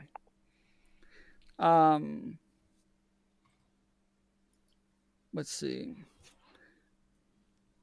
I think that's it. If everybody's ready to go, we can go ahead and get started. I've got my stream muted right now, but if anybody wants to go to the bathroom or grab vape juice or batteries or anything real quick. Got my stream on. I hear you. One of you people. That was me. I got everybody's streams up. All right. Can I start streaming? Is that allowed? I didn't want to like start with that while we're like in private chat. Okay. Yeah, you can go ahead and stream. Oops. I'm streaming. What are you talking about? I was just asking. You're like the cutest person ever. Like, is that allowed? Like, can I do that, please? I'm just trying to be nice. Like, why? Okay. All right. I will unmute my stream then, and we'll go ahead and get started. Let's do it. All right. Let me turn the music off too.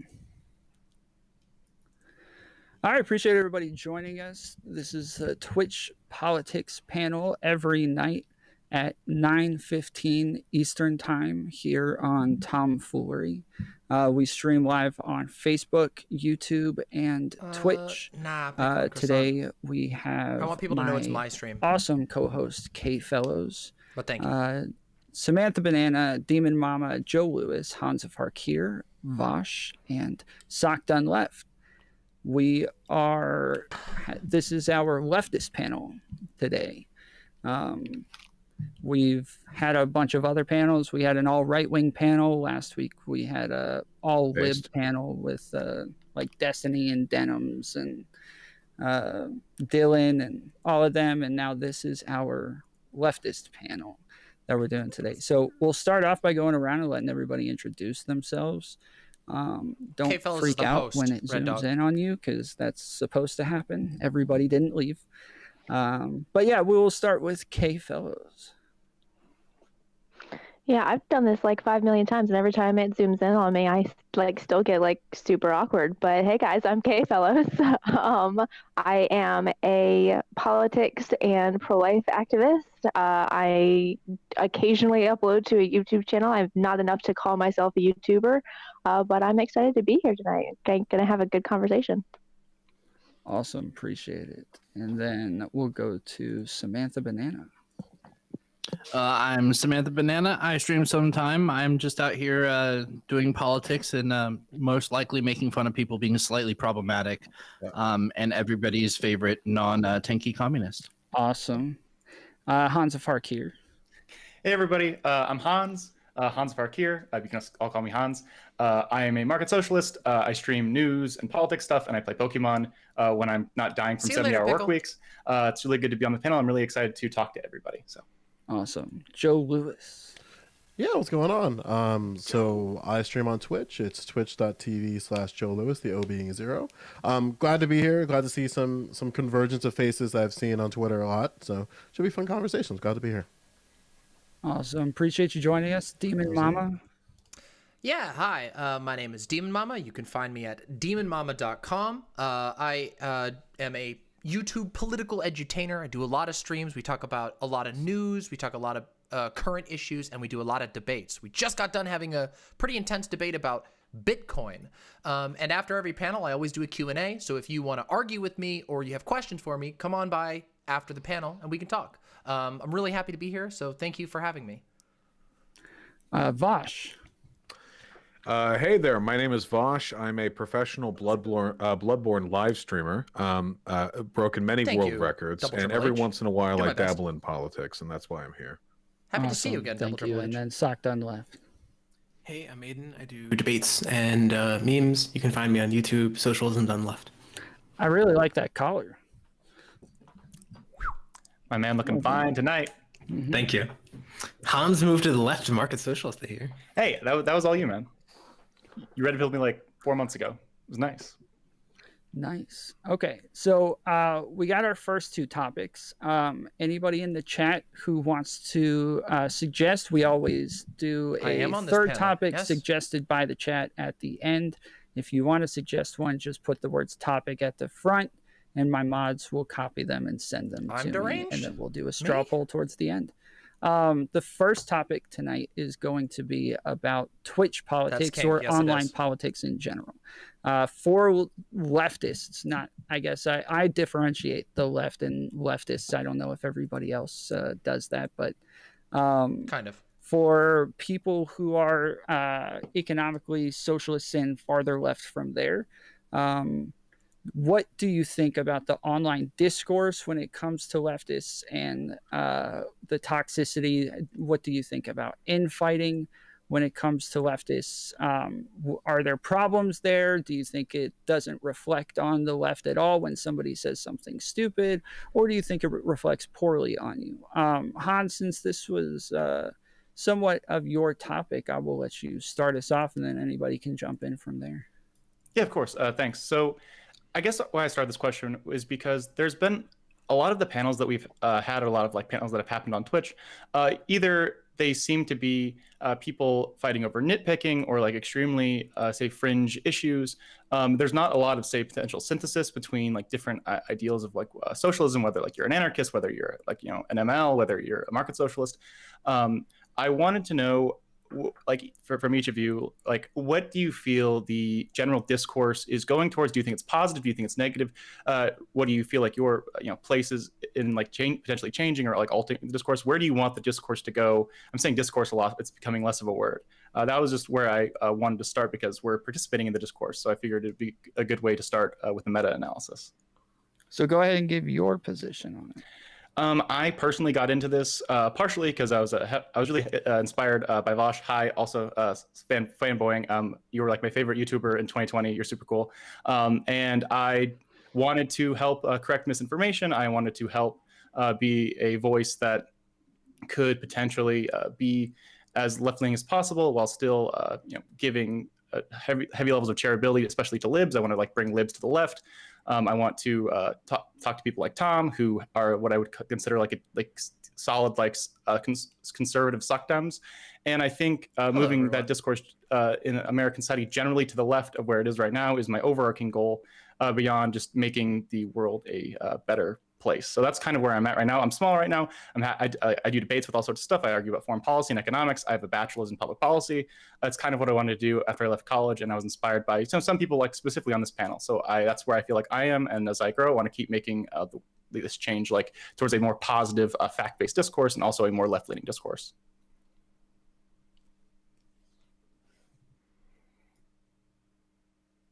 Uh-oh, Tom is muted. Hey, pro streamer, you're muted. Yeah, anybody can jump in from there. You can go ahead, Samantha. Oh God. Well, so the leftist spaces and Thank you, how Skylar. everything is going with discourse is kind of relatively new to me. I'm an ex-libertarian socialist, heavy on the libertarian, not so heavy on the socialist, all ex-military background. Grew up Christian, survivor of the Pray the Gay Away camps back in the late 90s. Quite a bit older than most of you here. And came from a different mindset. Recently, I have gone, not that recently, say like last August, I went from hyper libertarian, fuck you, come take my guns, wrap myself in the flag, to like, hello, Jack, let's talk okay, later. So would it be really that bad if we like burnt down the White House and started from scratch? Type of mindset. I started with some friends got me Das Kapital, Communist Manifesto, and then people reeled me in from going to the extremists. And just quick shout out to the most reasonable leftist that I've met, and a person who's wonderful for discourse. Proudly Radical Kai turned me onto this book, Rules for Radicals, which in the discourse would come up quite a lot. Which where I go with that is like I've seen a lot of people that talk to me in leftist spaces where it was when I was libertarian, like very, very vile. Like they didn't want to let me have my speak. My opinion wasn't valid because I didn't believe the same thing. They just wanted to shut down discourse before it started. There was no change my mind. There were no, hey, look at these. It was just, you're wrong. Hold on, shut the fuck up. Here's why. And then there's been a lot of reasonable people who were willing to tolerate me being kind of stupid in their mind, and have deeper conversations with me, like, hey, maybe like let's not debate about this on Twitch. Why don't you hop in on a Discord with me? Let's talk. And this has happened over and over again. And a lot of people, and to this day, a lot of people will come reach out to me and kind of teach me new things or better ways to do things and better ways to have discourse.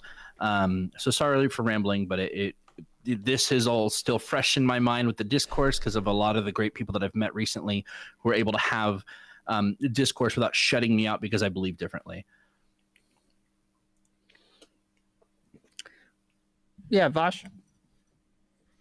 Oh, I think the discourse is in a great place right now. Yeah, there's no issues, no complaints, really. I think one of the big issues is that we kind of started off on a back foot. For about 4 or 5 years, conservatives were the only ones really throwing their weight around when it came to online political discourse, blood sports, whatever you want to call it, debates. And unfortunately, they've reached a point now where a lot of the people who were able to propel themselves to stardom off of the premise that lefties are afraid of debate are now large enough that they no longer benefit from debating people. It means that there aren't that many pickings amongst existing leftists who are trying to involve themselves in the discourse, which means that they are committed to arguing with one another instead, usually over asinine, meaningless, nitpicky disagreements. So you have that. Also, I think there's this insipid tendency amongst a lot of leftists online to prioritize identity over actual political difference, like to distinguish themselves in some way, to make them distinct from, say, Democrats, for whom they were probably often mistaken back when they were 14 and edgy. And it's their prerogative to make sure everyone around them knows that they're not a Democrat. They're different. But often what that does is it leads them to adopting a lot of incredibly stupid fucking positions for no reason other than because it distinguishes them. It's an identifier. So we need to get rid of that too. I don't think that being a leftist means that you have to adopt absurd, economically illiterate positions as a component of distinguishing yourself from less good social progressives, Demon Mama, you guys can jump in. My thoughts on the online left. For a long time, I have sort of advocated the position that I don't really care all that much about most of what people call infighting. I think that is usually sort of a evidence that we have many different ideas that we're willing to clash over them and talk about them and grow and hopefully grow from them. Lately, I will say that there has been an increasing trend of I would say inter-left attempts at deplatforming and mass brigading, and I find that to be really distasteful. There's been a number of really big examples that I won't really jump into right now unless the conversation goes there. But that's something I find to be really destructive and bad. Our disagreements, our ability to think differently is one of our strengths. And I really like the fact that like lefties are willing to challenge one another when they aren't like for some reason committed to destroying one another and one another's ability to do stuff. So yeah, like in general, I think that a lot of how good discourse is depends on which platform you're talking about. On YouTube and on Twitch, there's lots of good discussions happening. On Twitter, it's kind of a horrible hell site, and I have my whole reasons for that. But yeah, I think there's some good things going on, and there's a lot of questions and a lot of challenges in front of us that I'm excited to see the incredibly talented and driven people who do make up the online left discuss and challenge, because I think that's personally very exciting. So, yeah. Sacked on left. I was going to agree a bit with what Vosh said. There was recently a TikTok from a person named Honda Yang that I quite agreed with, that a lot of people who became socialists came from being liberals. And it seems to be, that Honda suggests anyway, that many liberals feel that their politics is something that gives them like a moral righteousness, that they are a liberal because it's the correct thing to do, and therefore they are a better person. And so they extend this when they become a leftist by being the best person possible, by being the most left in the room. And so it becomes this sort of identity game where you've got to be the most pure, the most radical, the most extreme, as opposed to actually like say the most based in evidence, the most like specific on a given policy, or an otherwise constructive to the discourse. And so I think that there is a lot of identity game playing, which is ultimately about self-vindication and then, as Vosh suggested, vindication within communities, kind of getting people to identify with you and then getting out-grouped to hate on. So I think that's actually one of the biggest issues, but that will probably also never go away. So I don't know that's a solvable issue either. What about you, Joe? Yeah, I kind of approach this in a little bit of a different way, only because I'm very much involved outside of the internet. So I might take this like kind of in a different direction for myself, right?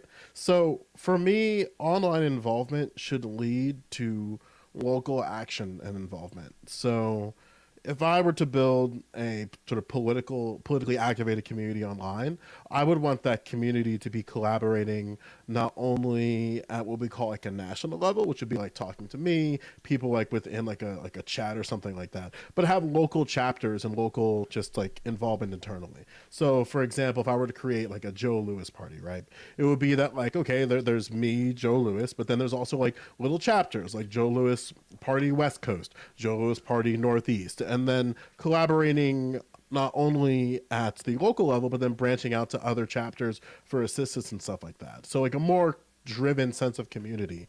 I think something that gets lost in the online discourse is the fact that we come from communities, and our experience is going to be pretty much predicated, I think, on our relationships with our own communities.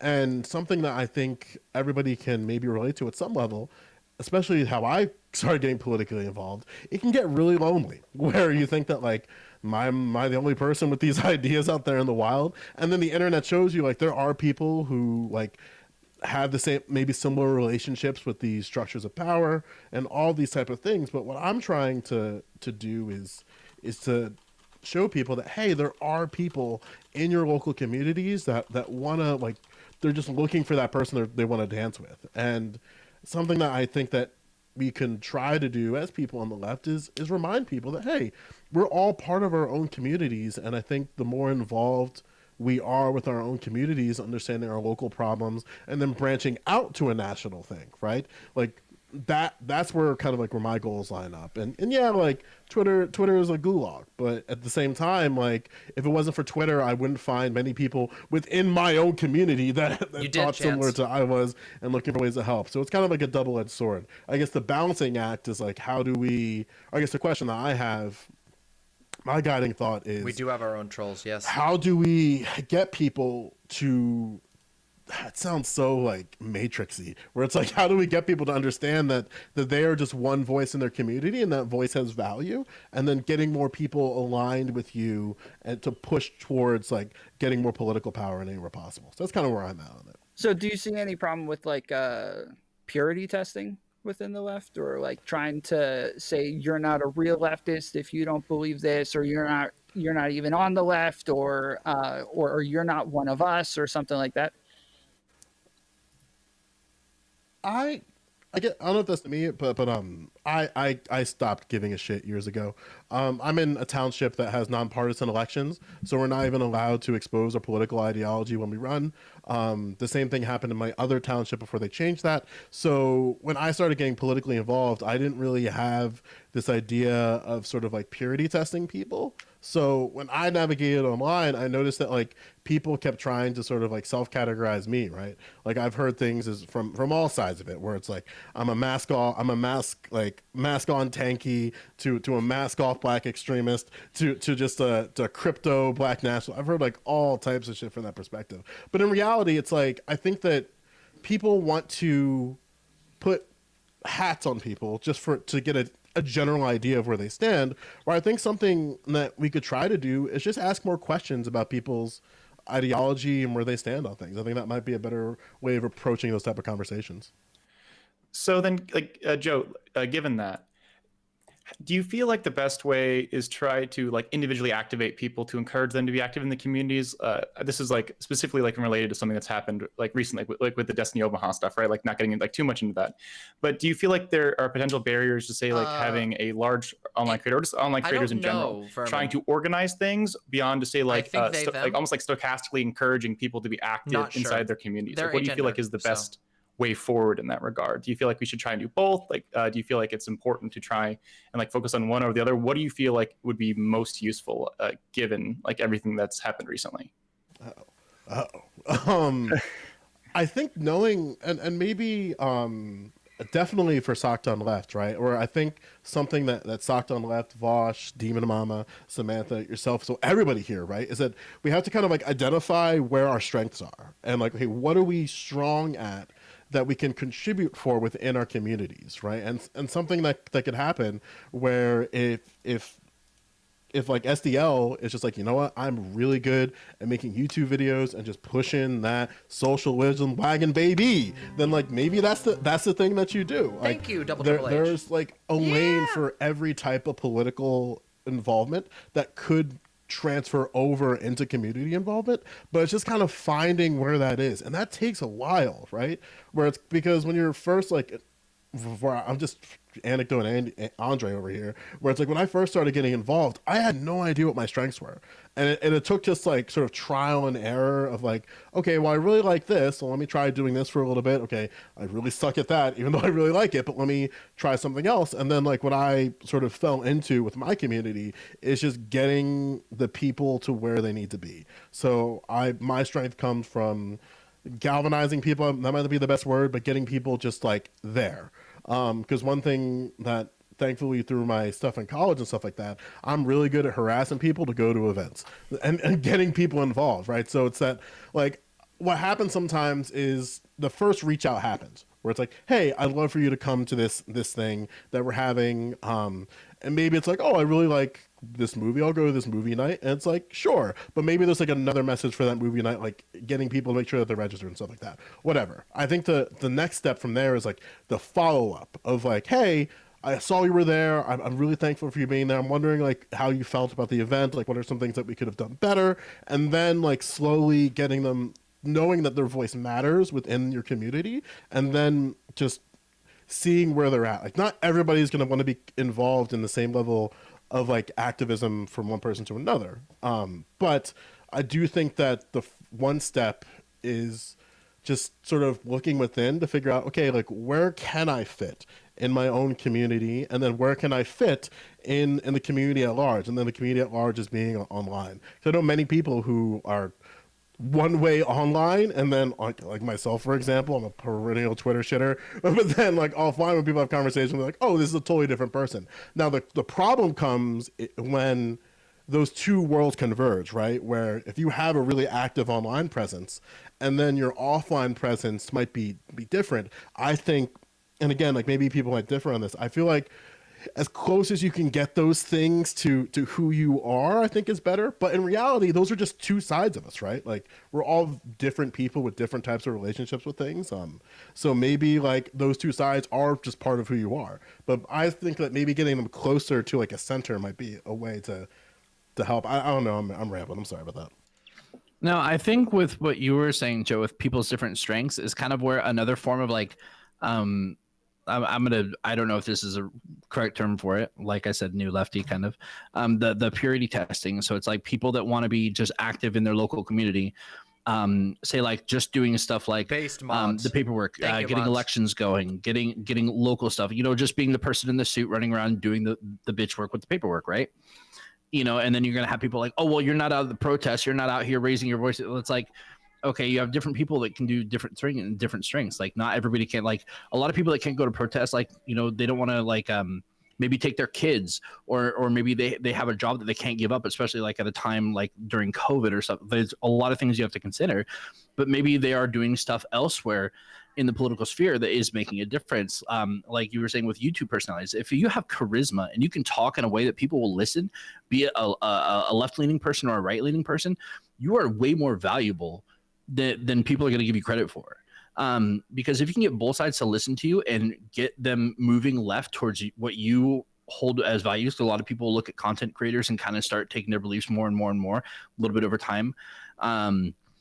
For the most part, there are exceptions to that rule. You hold much more value because you're going to get that platform. You're going to be able to teach way more people and reach out to way more people because of that charisma, and maybe you'll grow like a massive following.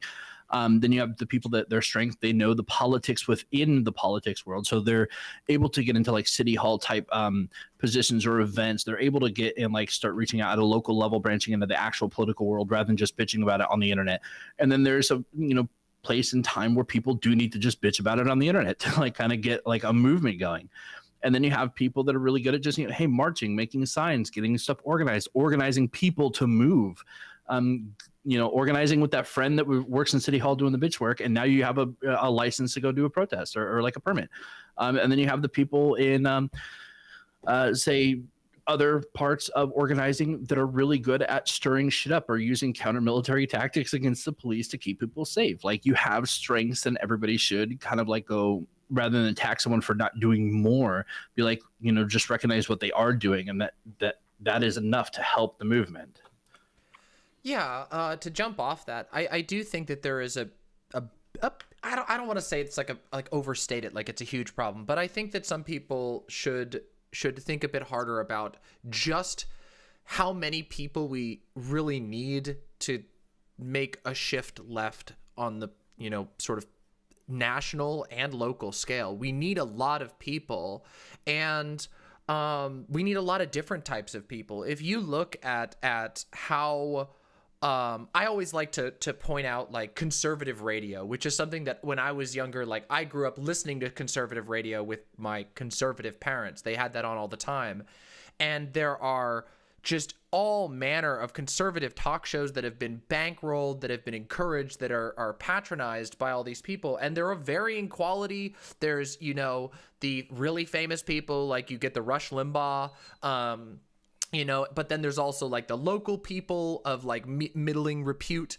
And this is something that's really important because it allows for, in this case with the Republicans, a control of the narrative. And I think it's really important that the left gets to a point where we can at least check that narrative, if not completely demolish it, with, the oft mentioned facts and logic. But I think that we're sort of in a position where right now we need experimentation. We need a lot of people willing to make stuff, and it's hard to do, but I don't think it's impossible. And I really think that we should encourage many different approaches and many different styles. And that doesn't mean that you never criticize anybody, but I think that there should be perhaps a limit to our criticisms where we say maybe we have different styles, maybe we have different approaches, but that's actually good for us. Having that diversity of approach can be super, super good for us. So yeah, I kind of agree that there's like this need for like online, a broader analysis of the strategy with regard to media. I think there's room for lefty cooking channels. I think there's room for barely political shows that just happen to be run by a lefty and once in a while touch on those lefty values. I mean, these exist for conservatives all over the place. There are a million, everything from the more like to outsiders, I would say, would be more obvious, like church shows. There's local Christian radio stations that don't purport to be super conservative, but do talk about that all the time. To, again, like I said, the extreme examples like Rush Limbaugh, which are obviously partisan and very aggressive. But I think that we need like all of that stuff. We need to be able to check that and counter that. And it is hard because we don't have the Coke money and whatever. But I think we have some other strengths. We certainly have we have better memes, we have better analysis of culture, and I think that we also have a lot more creativity and diversity among the ranks of the left, which I think can overcome some of the disadvantages that the American left has specifically. I mean, you say we don't have the Coke money, but isn't it like more likely that people on the left are going to be like college educated than it is for people on the right? Like, I feel like the right just tends to do more with less. No way. Like college education means basically nothing in the face of the accumulated capital. Like, we live objectively in one of the most like wealth unequal times of history, and being able to mobilize that amount of material power is really hard to understate. No amount of like college educated and mostly unemployed because of the state of the economy people are going to be able to counter that monetarily. There just isn't that type of money. I mean, even again, like I've got Rush Limbaugh on the mind because he kicked the bucket recently. Praise the sun. Yeah, precisely. But Rush Limbaugh was somebody who wielded money and wielded his influence in the industry to spin up talented right-wing presenters out of thin air. Functionally, he would find somebody who was promising a demagogue that could be easily propped up and would invest in it, and he would have his advertisers all jump on board. I mean, it's wild. If you actually look into the history of how he ran these things, it was just like that. You have all of the Coors, the far right investors, that like I said, the Coors family, the Kochs, all of these different investing companies with a right-wing bent. They would take the word from somebody like Rush Limbaugh, and he'd go, that guy, and they would get a whole bunch of advertising deals, and all of a sudden they can pay a producer, they can run a clean show, and self-enrich and all of that. Been a while. Yeah, I can't type. Oh, we're getting some bleeding mic. It's okay. I muted her. Yeah.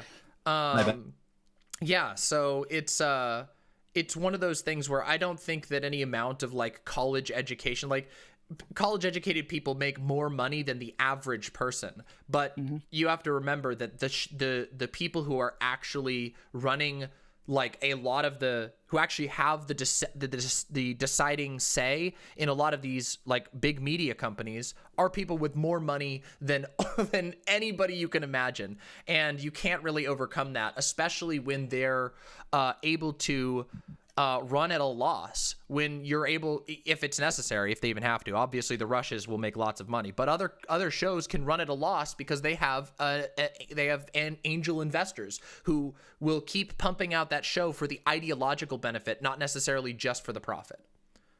I would also say, like, in terms of societal movements, there is a lot of money towards, say, like social progressivism, which is super fucking poggers. But like the idea that like specifically that college educated people like are inherently socialist, a lot of them are just libs, right? And that's, again, like that's better than them being conservative. But like saying someone has a college education, obviously like they're more likely to be like potentially a socialist, but like they're much more likely just to be like some flavor of like left-leaning lib, and that's totally fine. But I don't think that's like the same way. And if we can't say counter the money, Demon Mama, right? Because like we just don't have like enough like super like secret socialist like billionaires that can do this for us. If what are our strengths? It seems like our strengths then would be like, you know, our online content creators who are like sort of like locus points for this stuff. and then also people power, right? Because so supposedly if we have like a bunch of like online engaged audiences, especially for like, you know, the larger creators, it seems possible that like getting those people to who wouldn't normally do this like sort of like boots on the ground stuff, and I mean boots on the ground in terms of like activism, I don't mean like fighting everyone, I know the violence is bad, and so what do you think is like the best way to counter that, you like playing to our strengths and like playing against their weaknesses? Because it seems like the right is good at astroturfing, they're good at money, and they're good at like, you know, making uneducated people. And again, like I'm putting in a very broad brush right now. If you're uneducated and you're not right leaning, or if I'm not personally attacking you, it seems like they're better at like just either fear mongering or attacking or like going after like less educated people.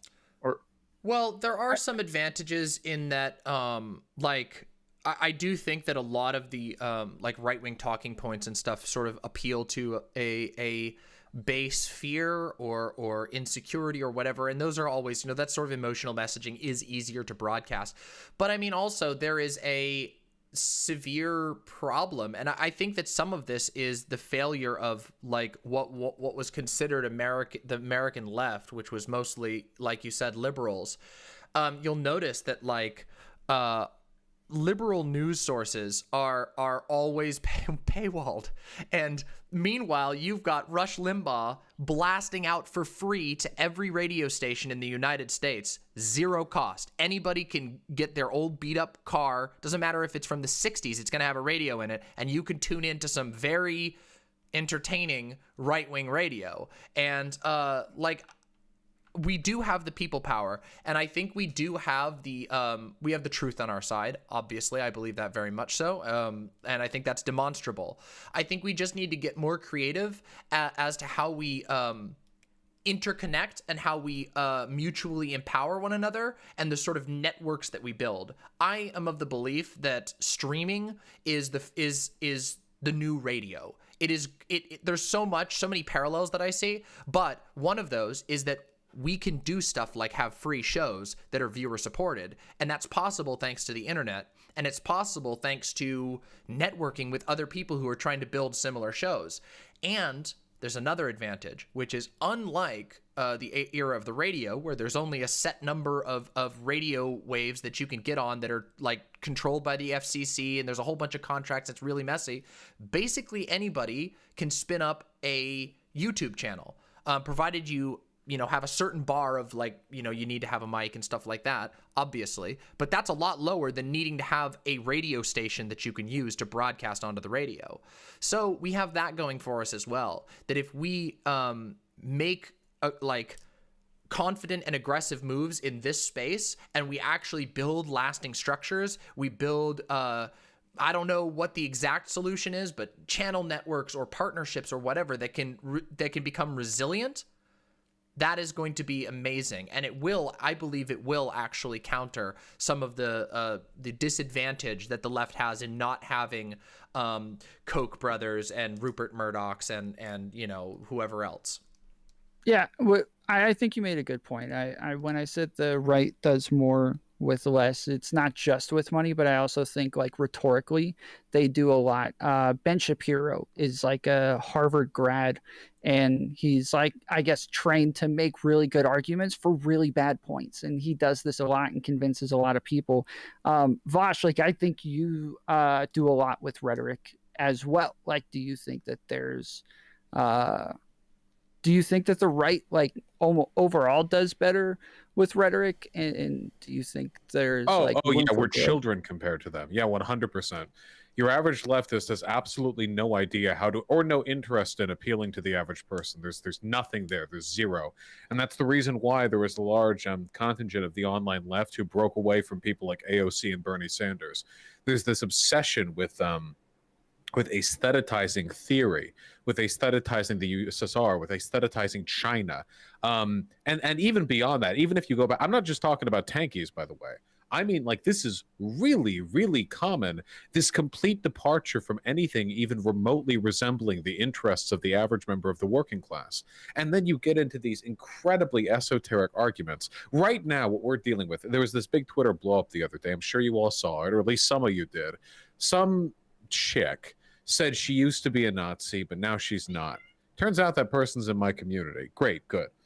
Anyway, bunch of lefties lost their mind. Her soul is impure, It's been tainted. She can never again be led on. That's you, and it Lena. reminds me of this old That's literally comic you. that, I mean, it's been circled around the internet for a while, but it's like you know what the comic I'm talking about. It's like there's this like pretentious looking guy with an undercut, and he's like, it's not my job to educate you. If you want to learn about feminism, why don't you just go look it up? Wow, you're feeling awfully entitled to my time right now. Yeah, that's about what I expect from a white person. But then on the other panel, it's like some dipshit skinhead with like a Nazi shirt. He's like, wow, you want to hear about Muslim rape statistics? Yeah, let me go get my book. Yeah, oh, whoa, black IQ. Oh yeah, sit down, let me tell you. Like, they're way more willing to engage. They're actually happy and excited to convert people. A lot of lefties just want to have their own little social space, and I have a cat that's losing their mind right now. I don't know where they are, but the point is, I really feel like we're getting clowned on a lot. Hold on, let me find this. What are we doing? Yeah, Joe. To Vosh's point, it's so funny to me how many I guess we can call people out a little bit, right? Like we can dance a little bit. There's so many when I'm doing, whether it be like food activism or it's just a morning like breakfast initiative or just even just giving out shit. Like basically what happens is this: you get people who come into the space that I navigate in, and then they're so excited to talk about like all the books they read and like I'm so like I was just reading up on Huey Newton's book the other day, and I just look at them and it's like, bro, I don't give a fuck. Like I don't like there's something of value to be of reading texts, internalizing texts, and being able to take those texts, internalize them, and put those out into the real world. But one of the things I think gets lost in it is that you have to do it in a way that's genuine to yourself.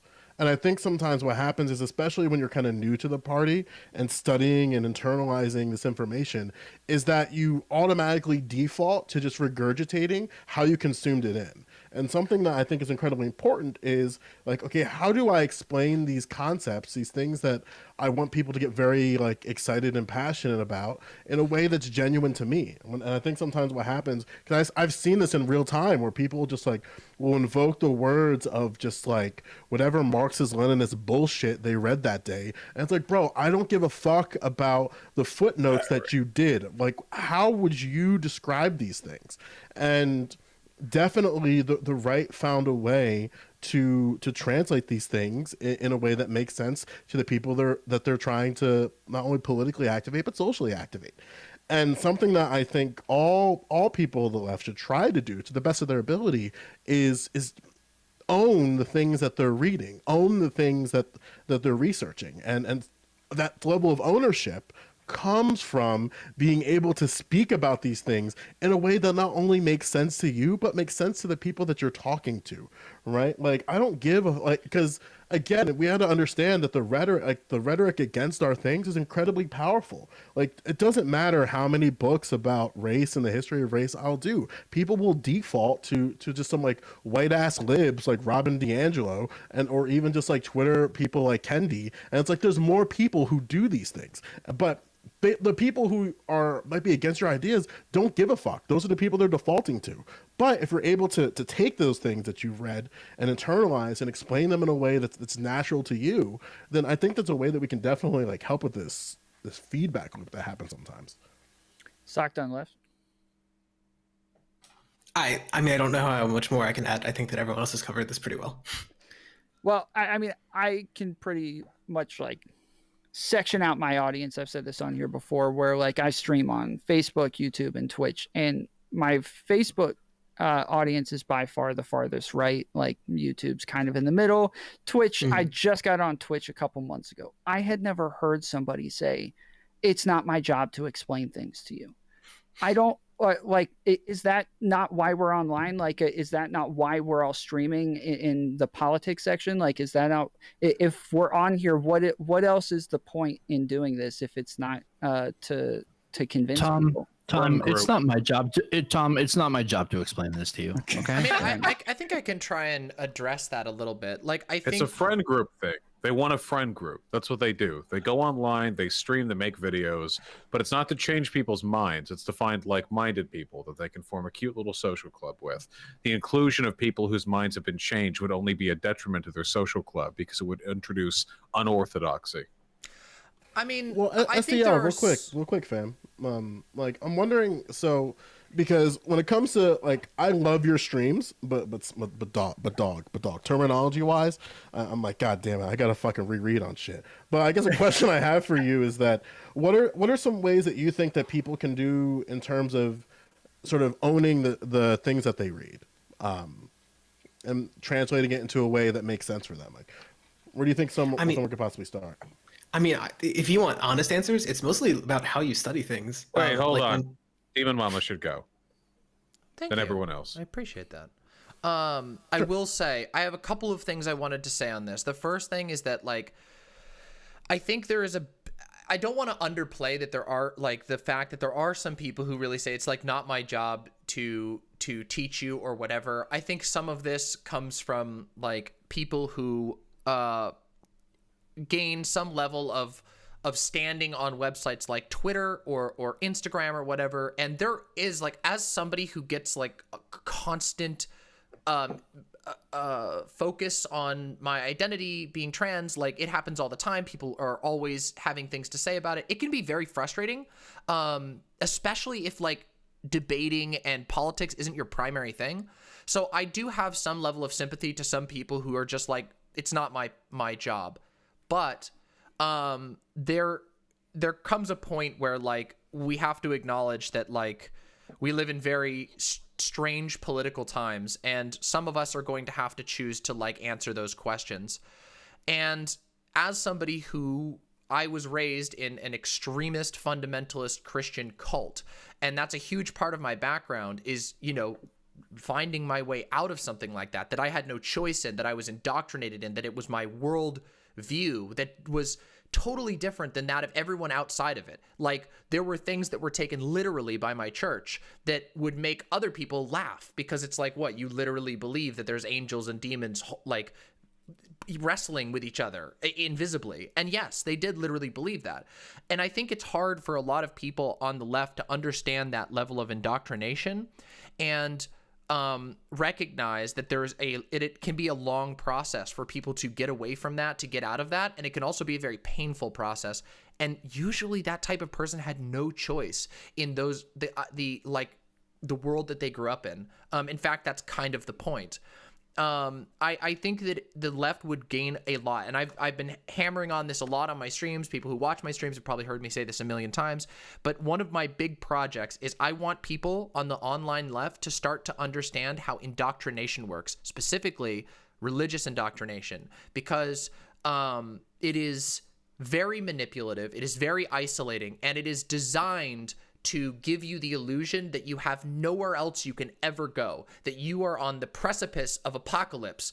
It is you and it is your faith. And that is a very scary place for human beings to be. So while I understand there are legitimate reasons for why people say, like, oh, like, I it's not my job to educate you. I agree. There's a lot of people whose job it isn't. Like, a random trans makeup YouTuber should not be expected to, like, constantly have to answer for their own existence at all times.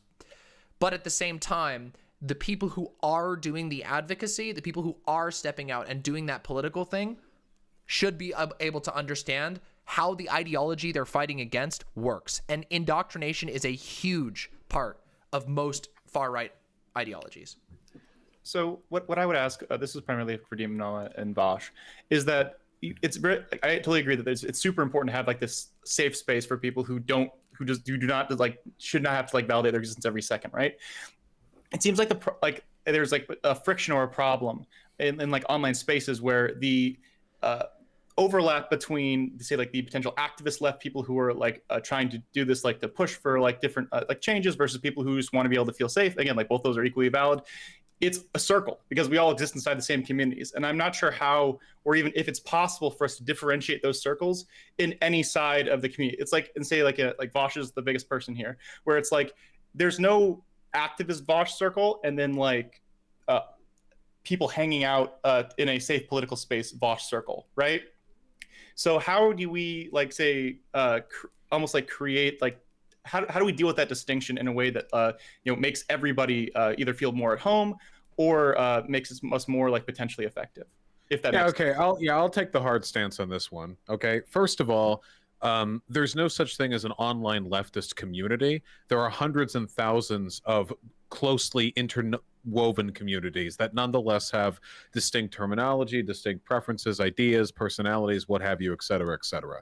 So I don't think it's about divisions within a community. I think it's about recognizing which communities have greater thresholds, greater tolerances for quote unquote inappropriate behavior. Okay. Now, if you go into like, let's say a Discord being run by Abigail Thorne or something, I think she closed her Discord a while ago for some reason, but say you go there. Okay. Whatever. People are going to be sensitive. You expect that. That's just the channel. That's the kind of attitude it cultivates. Mine, well, actually, my Discord, I think, is fairly sensitive. But my community generally, a little more on the edgy side, fine. As long as people know that, I don't think there's anything wrong with that. But the hard stance that I have to take is this one, okay? We need to get rid of the cult of sensitivity. It's unbelievably toxic, and it actually does a lot of harm to the people who adhere to it.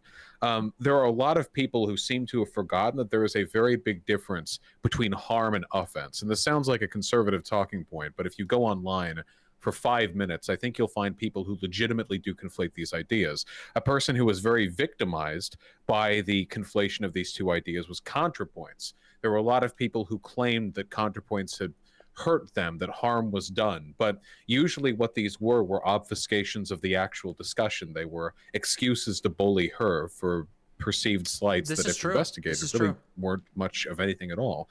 I think that we should focus a little bit more on perceiving what is or is not actually harmful and a little bit less on what is perceived to be harmful. We talk back about that, can former Nazis be part of the left discourse, right? You know, and are people who used to be Nazis probably host to some ideas that are problematic currently, like still? Almost certainly. I mean, that kind of stuff takes a while to completely move away from. I don't doubt that at all. I don't deny that. But usually because there's this perception of harm, this assumption that harm can be done through this person, that is treated as the same as harm actually being done. And for that reason, people are socially incentivized in a lot of lefty circles to play up how sensitive they are to perceived harm, because they conflate that with how sensitive they are to seeing actual harm, which is a good thing. You should be very sensitive to being able to perceive harm, but perceiving harm and perceived harm aren't the same thing. Does that make sense? Oh, absolutely. Yeah. And I think to sort of, you know, for my take on this sort of thing, I think that one problem, and I don't even think this is necessarily isolated to just the online left, this is a lot of spaces in general, is that like there's not a whole lot of thought put into how communities actually like unfold. And one thing I love about Discord, and the reason why I spend so much time on my Discord and in other people's Discords, but I invest a lot of time in my Discord, is because Discord allows you to actually like give a lot of agency to the people in your server. People can come to your server, they can jump into the debate channels where debate is, where it's really intense. I mean, we even have a place that's called the Arena where you can, as long as like we have some hard rules like don't drop slurs and don't talk about violence because those are Discord rules. But if you go in there, you can, it's gloves off. You can call each other names, you can scream at each other and whatever. But other spaces are not necessarily like that. And I think that part of the problem that we've seen in what is largely understood to be the online left is that it has unfolded in places like Twitter and Tumblr, places that have no such distinctions. A lot of people like, and I don't even blame them necessarily, because it is a structural thing. Twitter doesn't make it clear really what it is that you're doing. A lot of people go on Twitter and it's very easy to just type out your thoughts to your followers, but anything that you type into Twitter could become a viral tweet, and nobody thinks about that fact. So people will use a Twitter like their journal and then find themselves suddenly with tens of thousands of followers, and their thoughts, whether filtered or not, or whatever the purpose is, they may not even know themselves what the reason that they're tweeting these things out could go to thousands upon thousands of people. I think. Go ahead. Really quick, I just want to say also SDL got skipped over, so they should talk after you. Oh, yeah. Yeah. But that's basically it.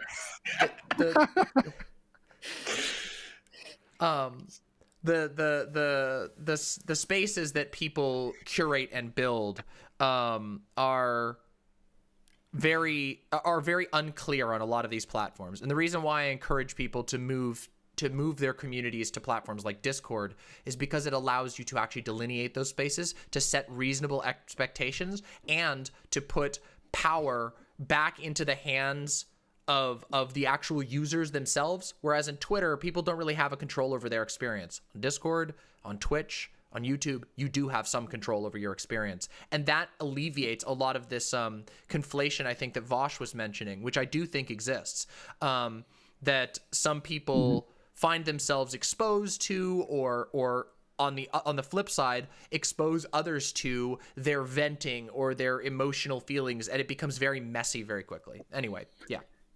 Joe, do you want to reiterate your question in Please. simpler terms? Yeah, I can reiterate my question to SCL. Thanks. So, because I think you might remember it, because you mentioned the idea of how people just study improperly, right? Do you remember the question exactly? So I think part of it was like, how do we internalize books in a way that people aren't just regurgitating things, but are meaningfully adding like their own thoughts to it, right? Yes. Hi, Lonnie. I mean, the answer I was going to give is a very boring, simple one. It's about how you study. It's when you read books, take study notes. When you read studies, take study notes. Make a fact sheet. I know this is all very boring stuff, and it makes it a lot more difficult. But I think that there's a genuine utility of basically what I do is I like take a study and I make a summary of it. It's like a 1 sentence, 2 sentence thing, and that literally forces you to put into your own words and demonstrate that you've understood the study. So that's more difficult for books because they're enormous. But that's why what I do, I take quotes out of it, and then I do the same thing for the quotes. So yeah, I know those are very boring answers, but oh no, yeah. I mean, obviously, like that's the teacher answer I have too, right? But then also too, like even something as simple as just like talking to people about it, right? Where like you'll find sometimes where just even talking about a book you read can sometimes be really hard, like, because like even like because right now I'm going through some of Thomas Sowell. And there are points where like I would just be like deep in just like reading, and then I would like catch myself at like 3 a.m. It's like I didn't internalize any of this, and then you're just like, and I'm sure most people who, whether it be with whichever chat that you're in, have that relationship, right? Where it's like you read something and you're like, I got this, and it's like, wait a minute, what the fuck did I just consume for the past few hours? Yeah. I mean, the only other thing that I know that I've done sometimes is like kind of read through a book once and then go back for a second time, because sometimes you get a bigger picture, like you know what the author is building up towards, and you're like, this quote's shit, I'm gonna get the better quote later, sort of thing. Yeah, especially when you're digging in alternative ideas, right? Because I did drop a very controversial gentleman, and something that I think is incredibly valuable is reading texts of those alternative ideas. Because something that I think can happen is, because I've run into it myself, where you think you've thought out an argument and like a position that you advocate for, but then someone can ask you just a really basic question, and then you're just like, fuck, and it makes you go for it. Sorry. No. I was just going to agree with that. There's something, I totally forget the name for it, but this is something I've referenced myself, is that it's this concept that it's very hard, very, very hard to critique your own ideas because you think that your ideas are perfectly logically sound. Usually you're like, what I believe is right. I'm sure everyone on this panel thinks that what they believe is right. Otherwise you wouldn't think it. So the question is, how do you critique it? And the answers are, you need to get a perspective from someone else. And so literally debates can be useful for that if they are productive, if they are substantive. So like that's literally from an epistemic perspective, the arguments for debates and for conversations. Yeah. And maybe one thing that might be happening, and this might be why Twitch panels are so popular right now, is that we don't really have spaces to challenge our ideas with our alternative thoughts. where sometimes you might think like, yeah, like supporting black people's pretty based, and then you'll just run into to a doobie of the world, and you're like, what the fuck are these arguments? and then I think it very much lays bare the assumptions that you're making when you're forced to deal with someone who questions like literally all of them. Like you aren't just debating with leftists who are like, I'm going to question you 2-3 chains of logic. It's like 6 layers down. Yeah, or even just because I mean, one thing that obviously I'm a music teacher, and one thing that I try to really internalize with my students is, and this goes back to what I was saying about owning your text, is like you have to own your music. Going well. And sometimes like some of my students will play something like really, really good. Like I have a student right now who's working on Prelude, Fugue, and Riffs. I'm just name dropping. No one fucking knows how that is. Anyway, they're working on a song that's pretty fucking difficult. And one of the problems is I tell her all the time, like I hear Benny, I don't hear you. When I mean Benny, I'm talking about Benny Goodman. And it's like I can hear the people that she is referencing as guidance, but I don't hear her and her playing. And then she keeps saying like, but it's so hard. And it's like I would argue that the easiest thing is being yourself. And sometimes when we're in the risk of like studying things, we might lose ourselves in the study, because it's almost like I would describe it as like a starvation for knowledge. Like when you're first learning about something, you just want to like eat. And then it's like, I'm full, but I can't even like replicate what I ate. Like I couldn't, like, you know what I mean? Does that make sense? I know maybe this, so I don't want to get too far into just kind of going over this again and again, but something I really like from the God King James Medlock is just when they read an interesting study, they'll post something on Twitter about it. It's the same sort of thing where it forces you to recontextualize and re-personify what you're talking about. You aren't just consuming. You aren't just eating. You also have to actually replicate it a little bit and summarize it for someone else. So I think it also has the benefit of sharing it with other people. Now they can consume. Yeah, and then I think as much as people want to push back on this idea of like, why are you reacting to other people's videos, Vosh, Demon Mama? Like, why don't you just do your own content? If anything, like I would say beta shit. Yeah. I would argue that like there's a level of that. Like there's something to be had about hearing other people advocate for things, and then just like, okay, based on everything that I've internalized, how can I counter this? Because sometimes you'll go, especially like I'm really deep in Soul right now, because one of the things that Soul does, which I think is really hard to tackle in real time, is he'll give you just enough information where what he's saying is true, but there's bullshit. I'm ascendant. And then the question is like, okay, where is that bullshit? For someone like a Candace Owens, it's like, okay, there's clearly some bullshit here. It's just, it smells, it fucking reeks. But then you have like the semi, how you would say, is this milk bad? I think it's bad. Like, you know what I'm trying to say, STL, Vosh? Like, you know what I'm trying to allude to, kind of? If that makes sense? Well, I think I think it's about an attempt to maintain aesthetic purity for a lot of these people. There's nothing ideologically weighted about responding to other people's content or doing blood sports or doing debates as opposed to this or that or this or that. A diversity of tactics is essential if we want to win. I agree. And conservatives know that, which is why they did all of it and why they're much larger and more powerful than us, certainly online, at the very least, because they knew that. But the idea that, I don't know, for me personally, advocacy should be about meeting people where they are. Lenin believed that too. And the fact of the matter is that people are not at theory review videos. There's a small market for that at best. People are here for drama and violence, which is all, by the way, they have ever been for all of human history. That is what people are for, always. Well, that and sex, but we can't sell that on YouTube. And if we want to meet people where they are, a little bit. If we want to meet people where they are, if we want to win, if we want to convince people, we have to speak to them in languages they appreciate. This isn't just some like, oh, the humble proletariat isn't intelligent enough to, et cetera, et cetera. I don't like theory analysis videos. I sit through them because I have to for my job. I like blood sports. I like when angry people yell at each other until the forehead vein pops out. I just like that. And I engage with ideas a lot better when I'm hearing them in that format too. Which is why my content is what it is. So yeah, this isn't even like a class distinction thing. It's just people like this. Why? What's wrong? What's wrong with that? What's wrong with providing?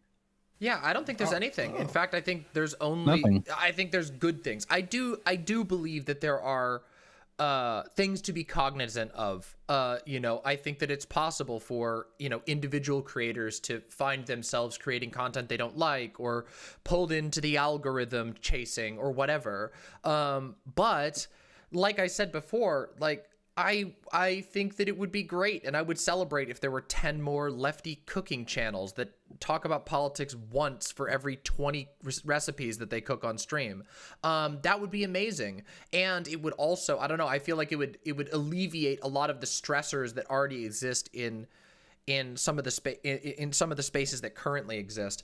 And also, I tend to have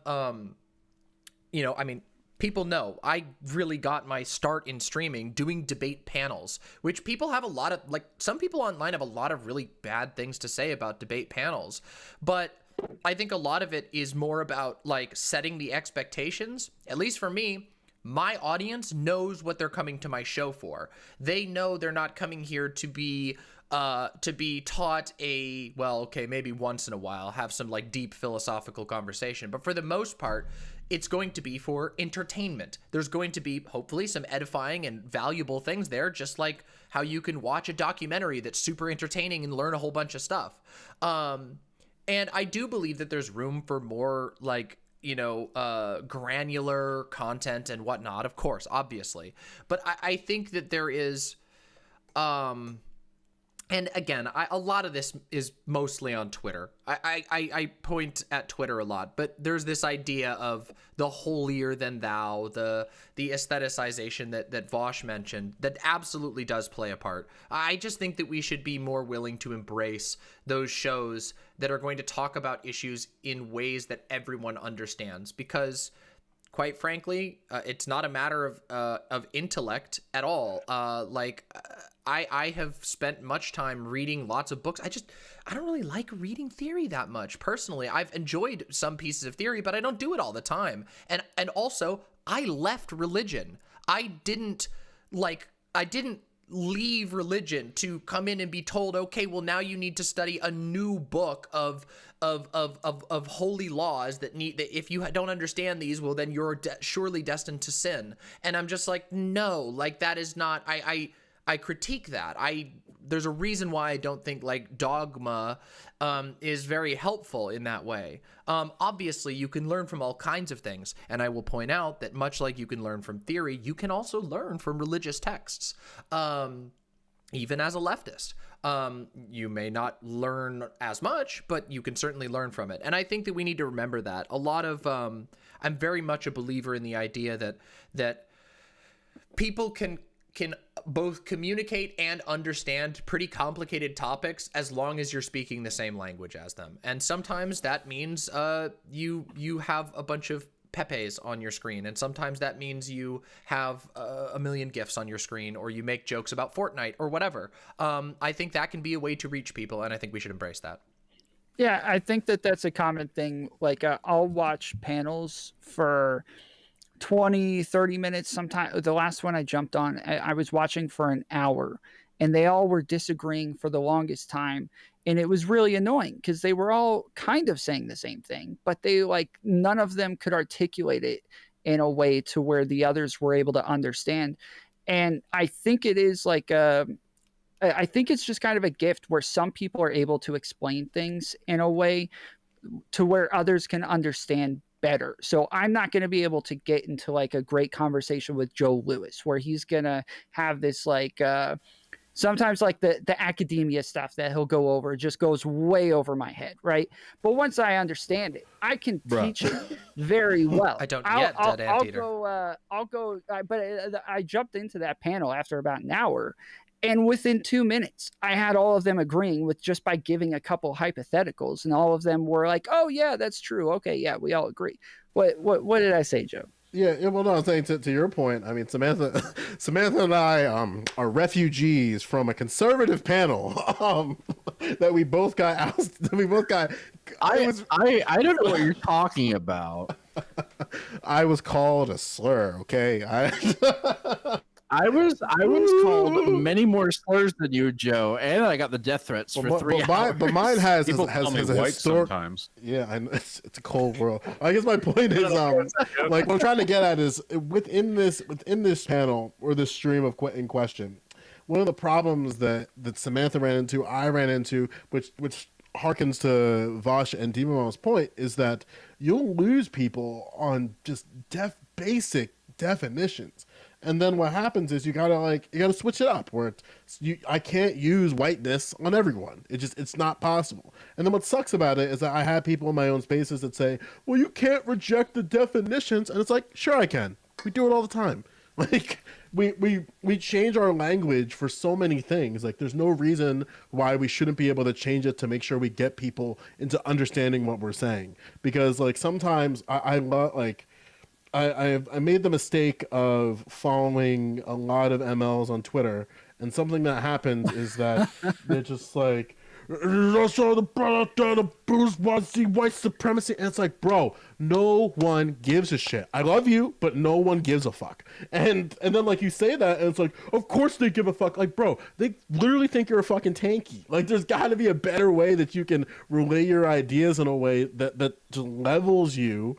And I don't know how to word the thought, but like sometimes, god damn it, like quit using terminology from theory that was written almost 100 years ago to apply in a modern day fucking setting. Well, I mean, boring, and you look like a fucking weirdo. And by the way, they don't do this, okay? When Sargon of Akkad was pulling people over to the right for 6 years, now he does, but back then he never sounded like he was quoting from Triumph of the Will. You know, they don't do when fascists get along in their little pedophile Discord circle jerks or whatever, and they talk about, strategy. They are not talking about reiterating the rhetorical and, semantic processes of the Third Reich. They don't do that. They just say shit that people will listen to. That's it. That's all the thought they have to put into it. And they're better for it. They're infinitely more successful than they would be otherwise because of that. Hey, we're gonna go to Demon Mama next. Kay, check your messages. Yeah. There was just one thing I wanted to say, which is that I do think that there is a time and a place to like pull out some of the big LARPy language from time to time, but it has to be used carefully. Like, I mean, this is the thing, right? Like, we talk about the existence of a right-wing pipeline, and this pipeline starts with 4chan. It starts with like 4chan humor, and then slowly they leak in the Deus Vult stuff, and then all of a sudden you hear yourself listening to Steve Bannon, and before long you're consuming Christian dominionist speeches where they're literally like, we must extend the rightful Western empire of Christianity to where it once extended to. Let the sun never set on God's will, and all this shit like that. And like that sort of emotive LARPy stuff can be effective, but you can't like front load that all the time. You really can't. And there is room for like, I mean, like I've listened on stream to like this really wonderful lefty play called The Last Ship. And it's wonderful. It's done by Sting, and it's like amazing, and it has all of this music. There's like a whole song that's about like the Union guys, and they're like singing, and it's got a lot of that language and stuff, and it's amazing. But it has to be, you have to be able to read the room, is what I'm saying. And a lot of this is just not the case. I mean, God, there's like entire channels that are just devoted to just empty LARPing that is just plainly alienating to a lot of people. And then it is also packaged as superior to all other types of rhetoric. And I think that is very unhelpful, personally. Oh yeah, and every profession, like, just so I'm clear about this, because it does, like, some people would like listen to what we're saying. It's like, oh, you anti-intellectualism, and it's like, no, like as you mentioned, Demon Mama, it's like, read the fucking room. Again, like one of the things that I do outside of this space is event production, and one of the things people that are saying that the player crashed and Tom Fleury seems to be frozen. Oh, did the player crash? Uh-oh, there he goes. Sorry, I didn't before you got. Uh-oh. Muted. Uh-oh. Yeah, maybe he'll come back. He'll be back. Well, I'll take care of this from now on. He'll be back, guys. Boss, Don't what kind worry. of cat is that, man? Huh? I've never seen a cat like that before. What kind of the one that I critter showed earlier? Pigeon. Yeah, pigeon. She's a Sphinx cat, no hair. Oh shit. Yeah, my God, I think it was my sister that had a Sphinx cat, way back. I remember it being hairless. This is like when I was mad young. I hear they're great though. Yeah, they're awfully cute, real affectionate too. I mean, they're ugly little goblins, but if you can get over that, they're real cute. I mean, it makes hair management pretty easy, right? Just they are hypoallergenic. Yeah. Well, kinda. They're in the ballpark. Get Tom's back. So Tom is working on getting back up and running. Yeah. Oh, we're still live. Oh, nice.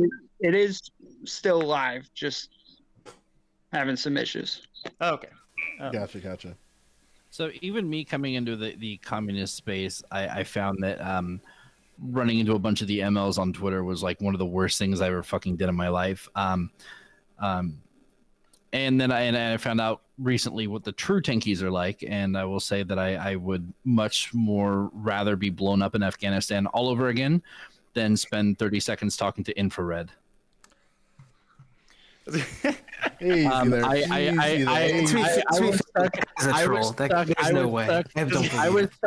I did warn everybody that I was going to be ableist before I was even on the call.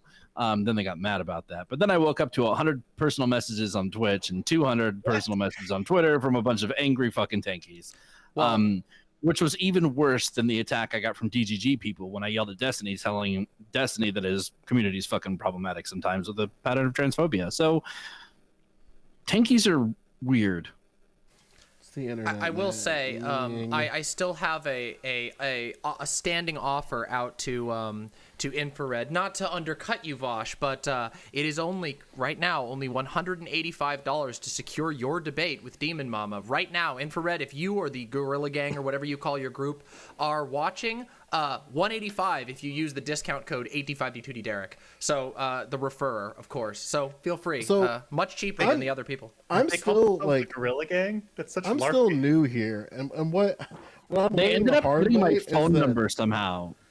Like there's so many people, and then like as an example, right? Like I talked to Destiny like months ago, and then people started calling me Budget Q, and I'm like, who the fuck is Q? And then I had to and then it took me like even like weeks to figure out like who are these people that I don't know. I guess it's like there's a level of dedication that people have to this space. Thank you so much. And I never know how deep it goes sometimes. I don't know, man. No, Brother Q. Andre Domise. I'm glad I'm not the only one that has this problem, because like I'm not a streamer, I'm not a content creator, so like all my conversations with Tom are like, so we're having this person on Wednesday. Do you know who that is? No, I don't. No, but Kay, then you fuck up. Like I fucked up when I underestimated John Burke's power level, and then like I made a comment like on a panel about how like he's like righty should probably like give the women on the panel a bit more space to breathe because they weren't talking, and then like John Burke dunked on me so goddamn hard. I was like, you know what, I deserve that. But at the same time, it's like sometimes I get nervous. Like I don't like these power levels of some people. Like they mask it in conversations, and they just Joe, what's up? Joe, defending women? How dare you? I know it's a cold world out there. Oh, thank you so much. Power level thing is hilarious. Like I was doing a foreign policy discussion one time, and someone asked me what my experience with Korea was, and I was like, I did like a 2-year like research assistant study like on like economic and geopolitics on the Korean Peninsula. And it was like, it was really like you never know, honestly, especially online, you never know someone's like credentials or like capabilities until they start talking about it. Because like someone could just be shitposting the entire time, and all of a sudden they're like, no, I actually have like a master's degree. It's like, well, fuck me.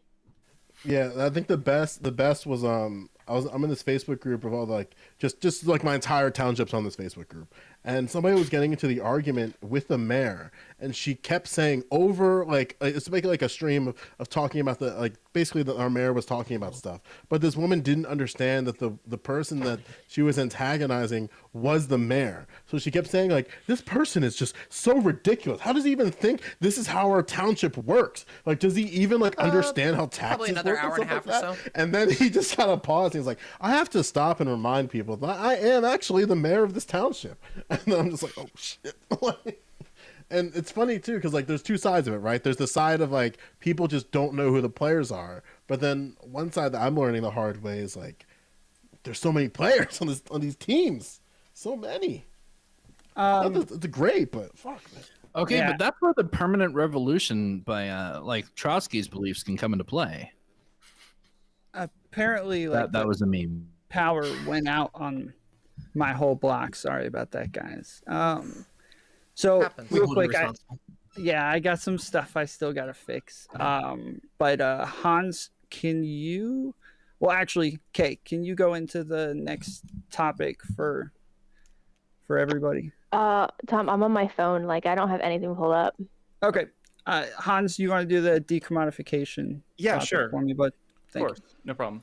So the other question that Tom wanted to bring up was specifically two of the most basic tenets of socialism, right? And this is what most, like everyone here on this panel, like claims to be, are decommodification and workers owning the means of production. So we can start decommodification and then move to like worker stuff if we finish that quickly. Hey, Copio. So the basic question for everyone on the panel is, what do you think should be decommodified, and what do you think is most to least important on that list? Like, you know, give like your list of like, you know, like it could be one thing, it could be 8 things in terms of what you think should be decommodified, in what order you do them, and like why you would pick that specific order. Is it like because it's easy, because like it's what's most important to you?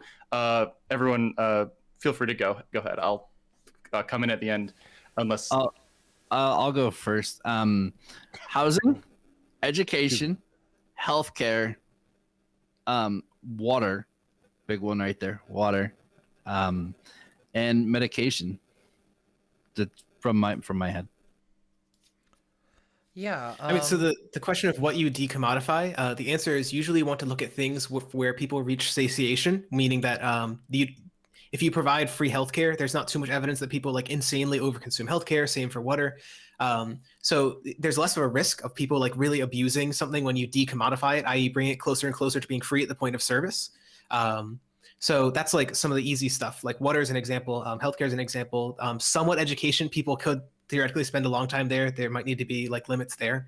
But I think that the other idea here is conversely, that's like the satiation argument. The other argument is just from like a cold-hearted economic perspective, what benefits the economy? And we have a lot of evidence that markets underinvest in research and development. We have evidence that they underinvest in education and other human capital improvement. So there's a huge reason for the state to get involved in education and in other sectors like these, and like enormously boost investment because it will improve the economy for everyone, not just like the workers.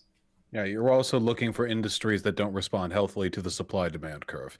If there's an inelastic demand that doesn't respond very healthily to the cost of supply, then it's probably not going to benefit very much from a market incursion. I mean, healthcare, for example, you know, how much money would insulin have to cost before a diabetic person would decide not to buy it? I mean, it'd be infinite. They'll die. They'll indebt themselves for life if they can continue living. So obviously the market system just doesn't work too well there, and there's plenty of really, really good info on that. I think one of the things that a lot of lefties don't like biting this bullet either, but because there's this whole like, you know, instant seize the means of production, instant decommodify thing, is that one of the big problems that previous attempts at socialist countries have faced is that if you cut yourself off from the global trading bloc, you lose a lot of geopolitical power that puts you at the underhand in future conflicts that will almost certainly arise because you just went socialist. There are now people mad at you.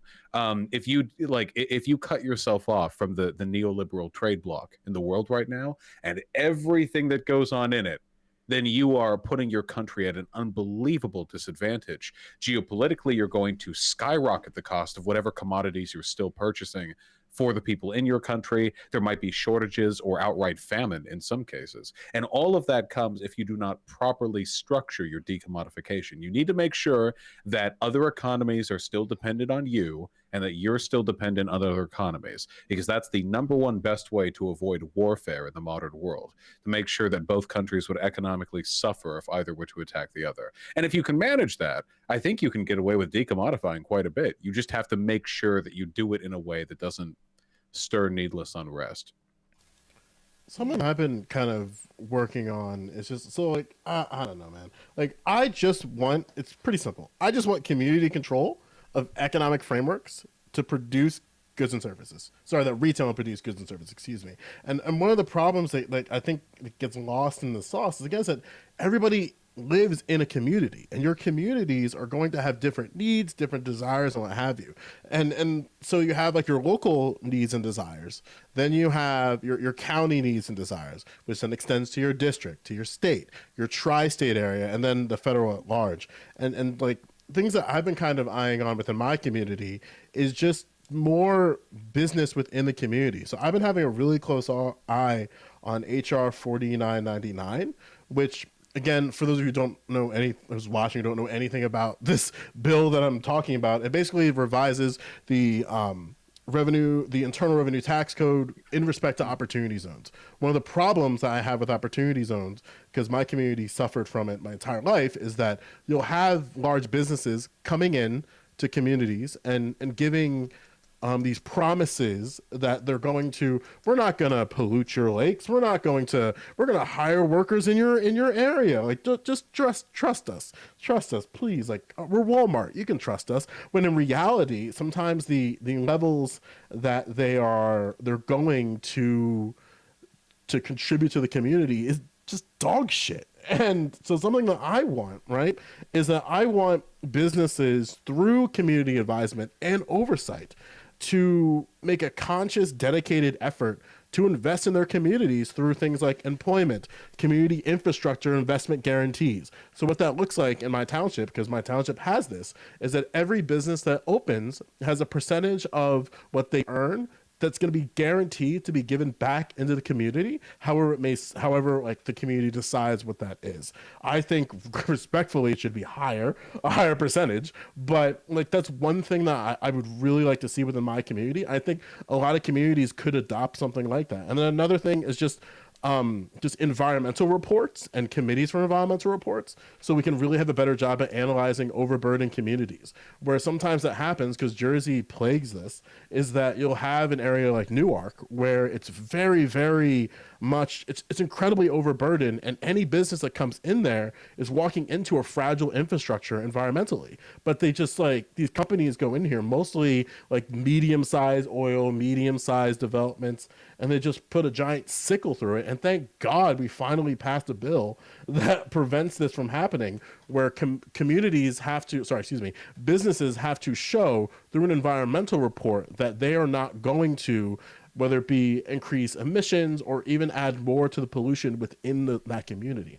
And I think that every township would benefit greatly from that. Now, is this going to affect some of like the smaller quote unquote businesses in certain industries? Absolutely. But I don't think it's going to be at the scale that people are worried about, because in part there is research on this, but a lot of communities sometimes they don't care. And that really concerns me, where they just allow a business to come in here because there are no jobs. But then in reality, you'll still have the same unemployment problems when the Walmart was there before versus after, or like they'll have one supermarket that hails for the entire tri-community or the tri-county area. And that to me is unacceptable, where I think we have to, one, find a way to incentivize business to come in, because sometimes your community can't build it from within, but also make sure those businesses that come in are part of that community in a way that's fiscally viable and also just socially viable as well. I can talk about this for hours. I'm sorry.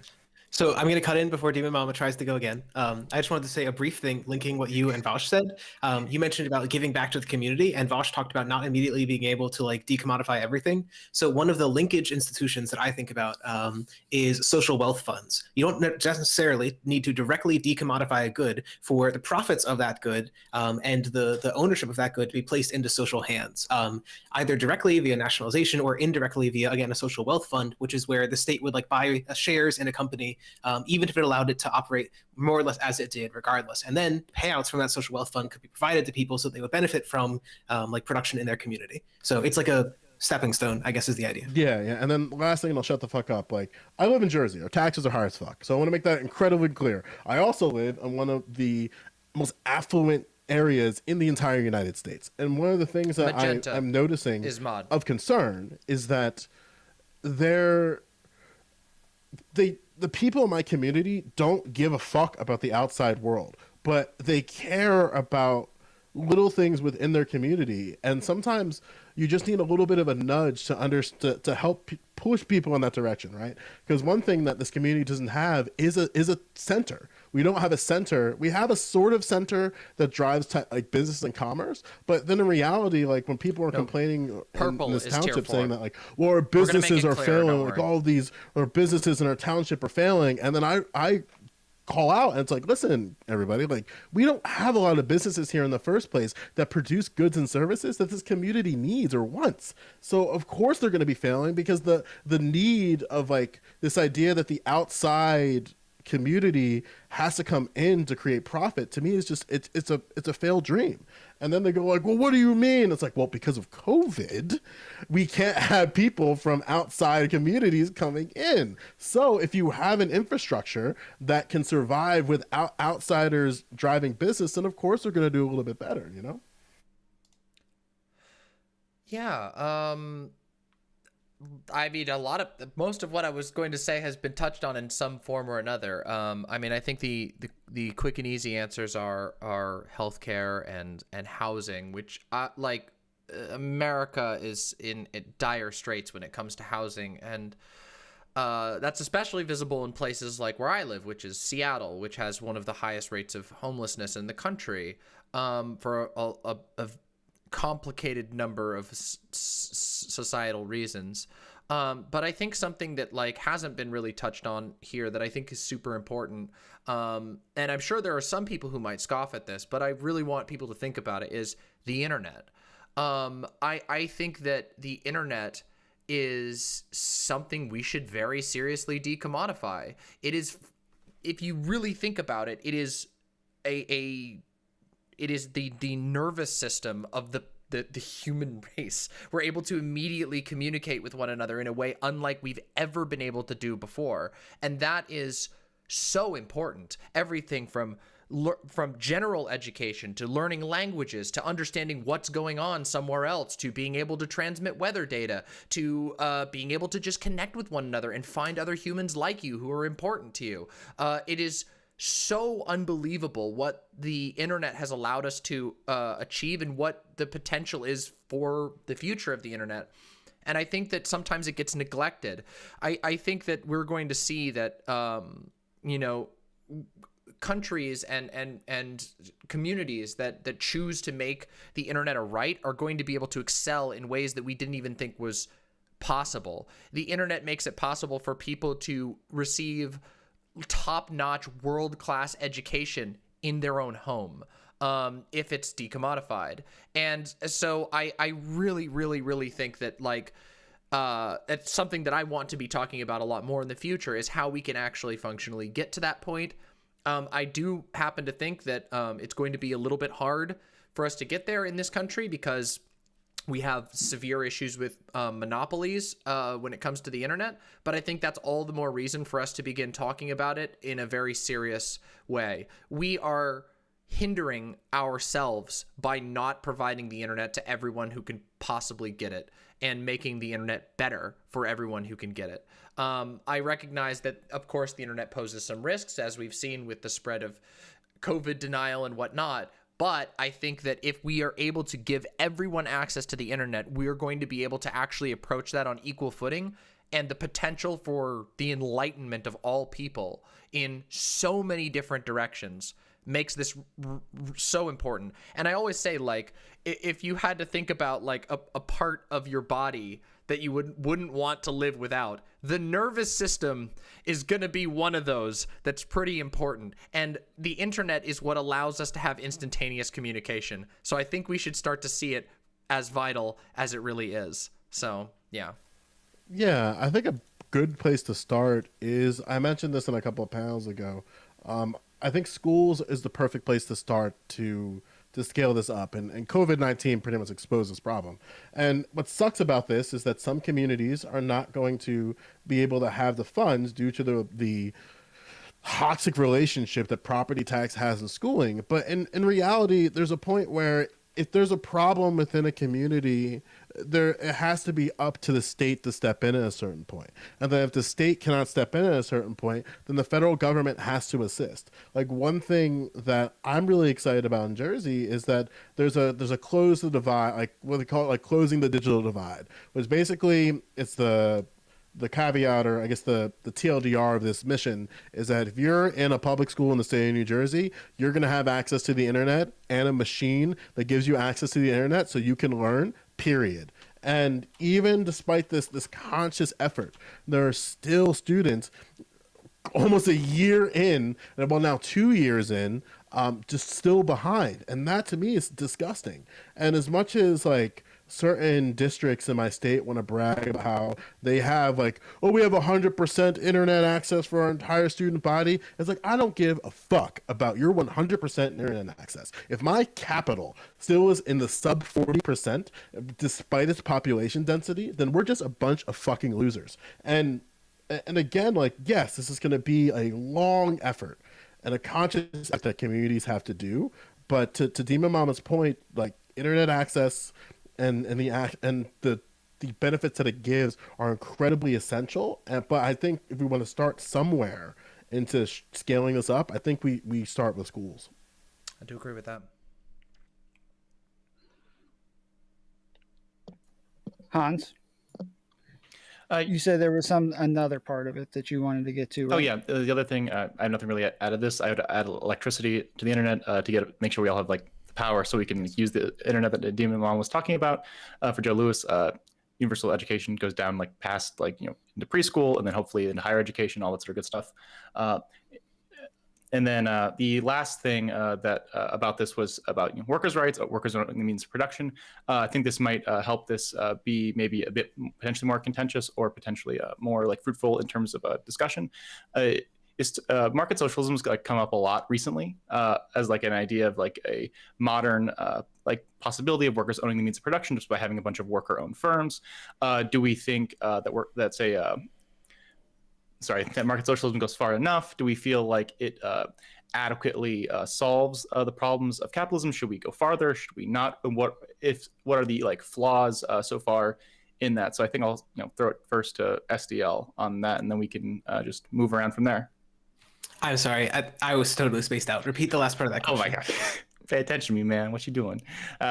Specifically, what are like, do you think market socialism goes far enough? Do you feel like, what are the potential holes in it that we'd have to correct? Should we do more and all that? And is it, all that sort of stuff. So just go off. I mean, so I think the two answers are,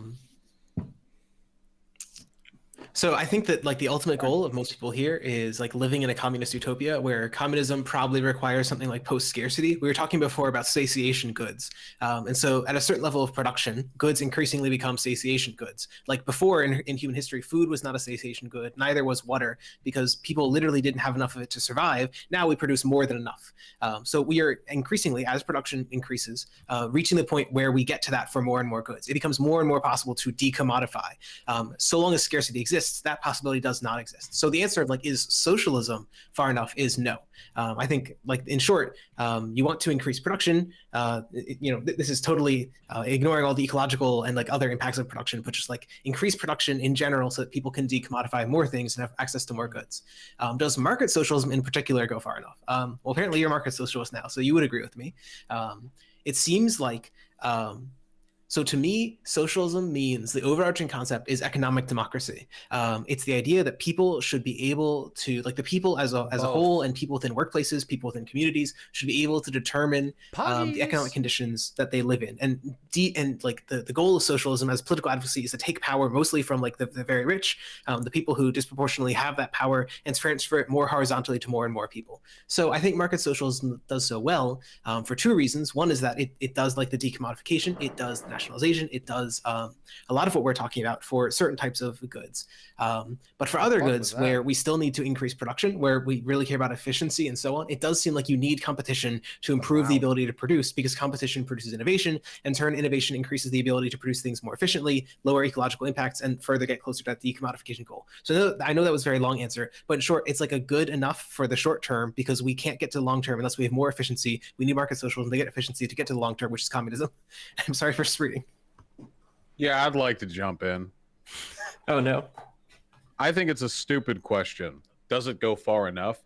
We're decades, optimistically, away from anything even approaching what we would call market socialism. And that's if we're lucky. I mean, really, really lucky. We don't just nosedive into fascism. They don't have these conversations.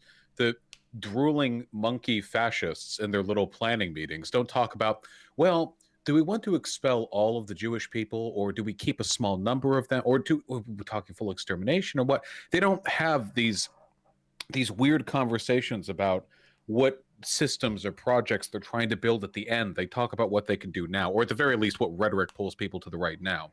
It's just weird to me. There was a comment that came up in chat like a second ago. I just saw it.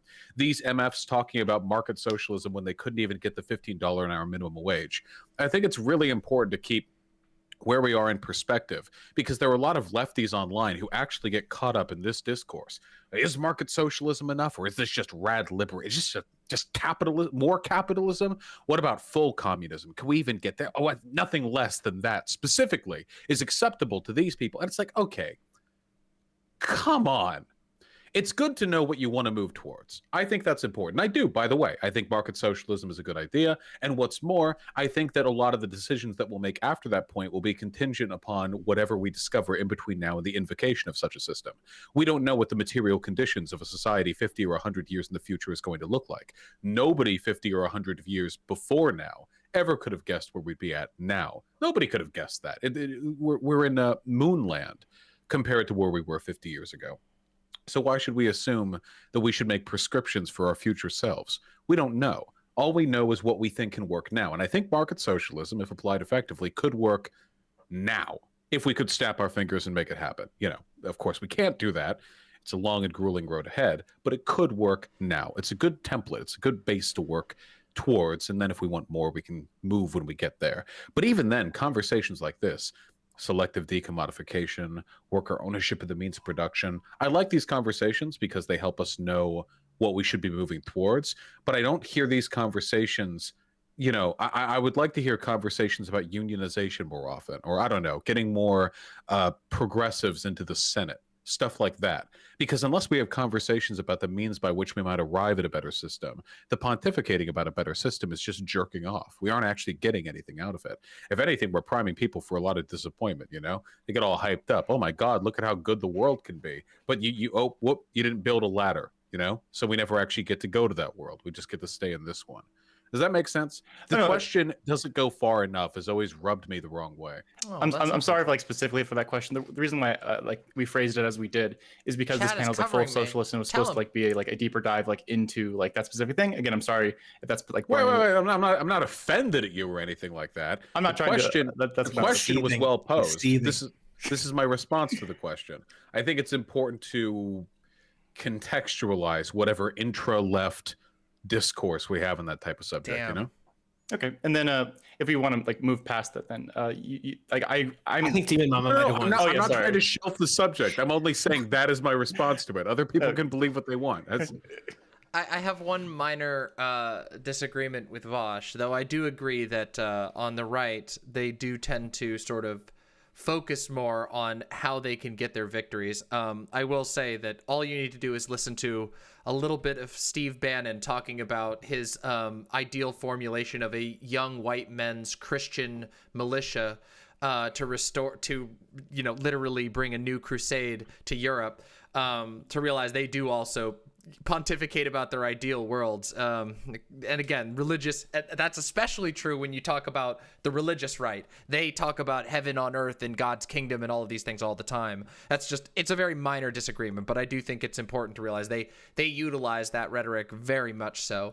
But you'd agree it doesn't take over their advocacy as much. When they're advocating, they talk about how Democrats are satanic pedophiles or whatever. They don't go out there and talk about esoteric utopian, economic systems that could only ever arise through 200 consecutive years of direct action. Yeah, I think that most of the time, their rhetoric in that way is mostly confined to situations like the Groypers going and talking about how sodomy won't win us the culture war or whatever, like that sort of thing. They do that sort of thing. I think they do some of that purity testing nonsense, but it tends to be, in my experience, much less so. So I do agree with your overall take. It's just like, I think it's because there's like a little bit more of the without a better word, Machiavellianism on the right. If you believe that God is on your side, and that you're going to literally bring back a crusade, like, I think that you're a lot more willing to say, yeah, I'll work with these people that I don't necessarily like, and I don't really need to voice it. I just would prefer if we get, if we take over the Senate, and then we'll go from there. So yeah, I generally agree on that. With regard to the question of market socialism, I don't care.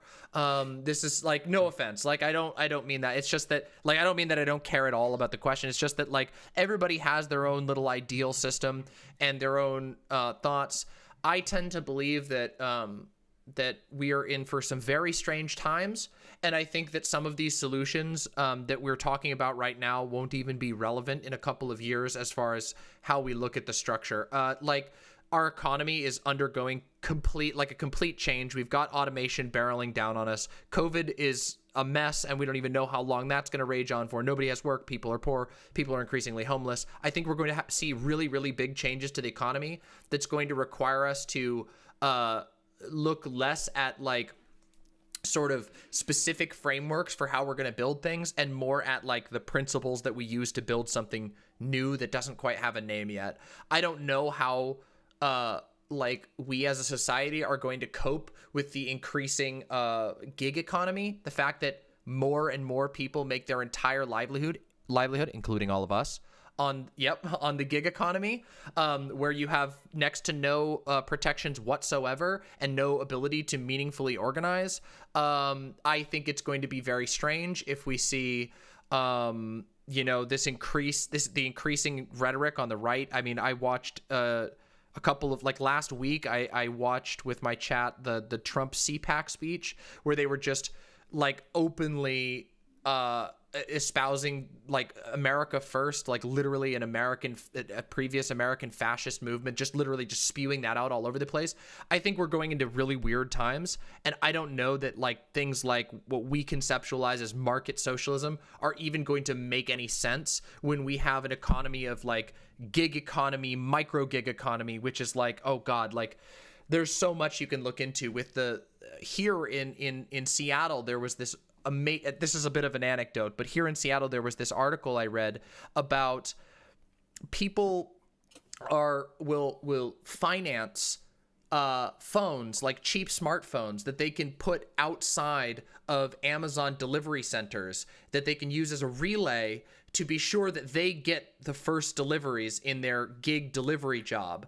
And they will finance a smartphone to do that. They will go into debt to be able to get access to work that you basically have to pay to do. You have to bring your car and all this nonsense. So there is competition to a level that we haven't even begun thinking about. And so I don't know. I guess when I think about these questions, I am looking at how maybe we can achieve survival together and thriving together, and it might not look like trying to like levy towards larger. I don't know. I don't know about that. So I'm a little more interested in how do we, like, build up connections? How do we get more people thinking about communal ways of living, or cooperative ways of living, if not communal?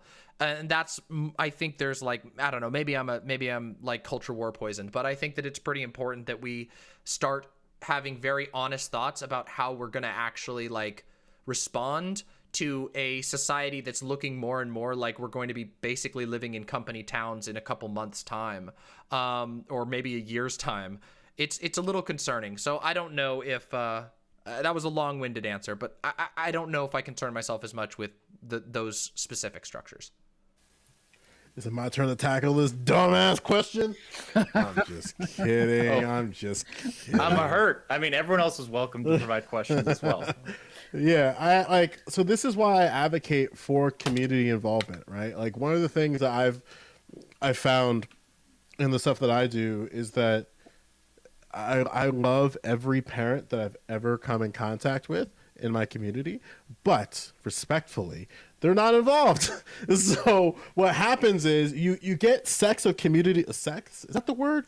I'm so fucking stupid. You get collectives of community involvement, say at schools, right? So if you're in a school ecosystem, then the community, you create like a community culture around that, where the parents of kids become friends with each other or know of certain kids through involvement in the community, whether it be at a local football game or just like some car wash.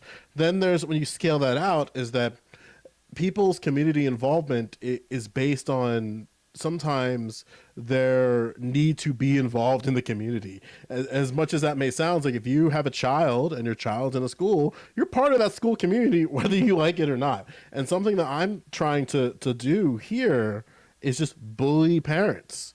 Like, there's so many parents in my township that are complaining about COVID. And then I just ask them very honestly, have you been to a Board of Education meeting? And they're like, well, why would I go to that just to hear the same thing that they're saying? Well, how do you know what they're saying if you've never been to one? and then from there, it's like, okay. And I literally just, I bully the shit out of them, where it's like, hey guys, the Board of Education meeting is tonight. If you're going to complain about our superintendent getting a pay increase during COVID, then you should probably fill out an opening statement. I'm going to tell you the day before, so you have plenty of time to do that. And what I found is that, unfortunately, through I guess my philosophy on it is just bullying people to community involvement, is that you'll get a few, right? You'll get maybe like one or two, right? But then it permeates, where something that was really kind of incredible to see is that at the last Board of Education meeting, as somebody who's been to every single one since COVID, there were 97 people in the call. And I'm like, holy shit, it's been like 5 for weeks. What happened? But then what happened was a bunch of parents were like, the survey's out. Did you guys hear that? The survey's out for opening for the next year. And then all I did was just spam it in the Facebook group every day, sent messages to people. Hey, just so you know, the survey's out there. And then also there's a Board of Education meeting tomorrow. At this point, it was yesterday. So you should really take the survey and let's just let everybody know, just hey, do this thing. And then what happened was, which was really kind of incredible to me, as much as I don't like seeing my Board of Ed members, get grilled in an open hearing, it's so cool to hear people's opinions. And again, one of the things that some of my friends do, they say well, we got to seize the means of production. And it's like, sure, I agree with you, but we need to get involved if we're going to seize anything. So getting involved in your community is that first step. And sometimes it's hard as fuck, but I would say that it takes one person to start dancing on a dance floor to get other people in, right? So sometimes you have to be that one person that's at the meeting every single day, and then just saying, hey, this was covered in the Board of Education meeting. Hey, this was covered in the boring township council meeting. And I get it. Local shit's boring as fuck. It's so goddamn boring, because what makes this magical, in my opinion, I love Costco is pizza. that as much as these are just people of the community. Your township councils, your city councils are people who live in your area. Hopefully, they're based on the rules that you have with your township, but that's a story for another day. These are people in your community. Your Board of Education members are usually parents of the community. And sometimes maybe your mayor, in my case, he was the Board of Education president for 7 years. He was part of the Board of Ed for 10 years. It took a Democratic mayor to not run and just retire for him to just sneak into that seat. And sometimes that's all it takes. Being involved in your community can lead to political power in your community, which then can scale outward, right? And as much as oh, it is good, which pains my heart to see my old township where I used to grow up in struggling. One of the things that really frustrated me someday, Vermin, is that soon COVID will be done. People would. It's really easy to complain about something, especially at the local level. But you gotta like get out there and make sure that your complaining hits the ears of the people. Because my superintendent yesterday, like as a savage, he's like, I'm not on Facebook, I'm not on Twitter. So if people are complaining on those sites, I don't hear it, I don't see it. So the only way for you to see it is in this meeting.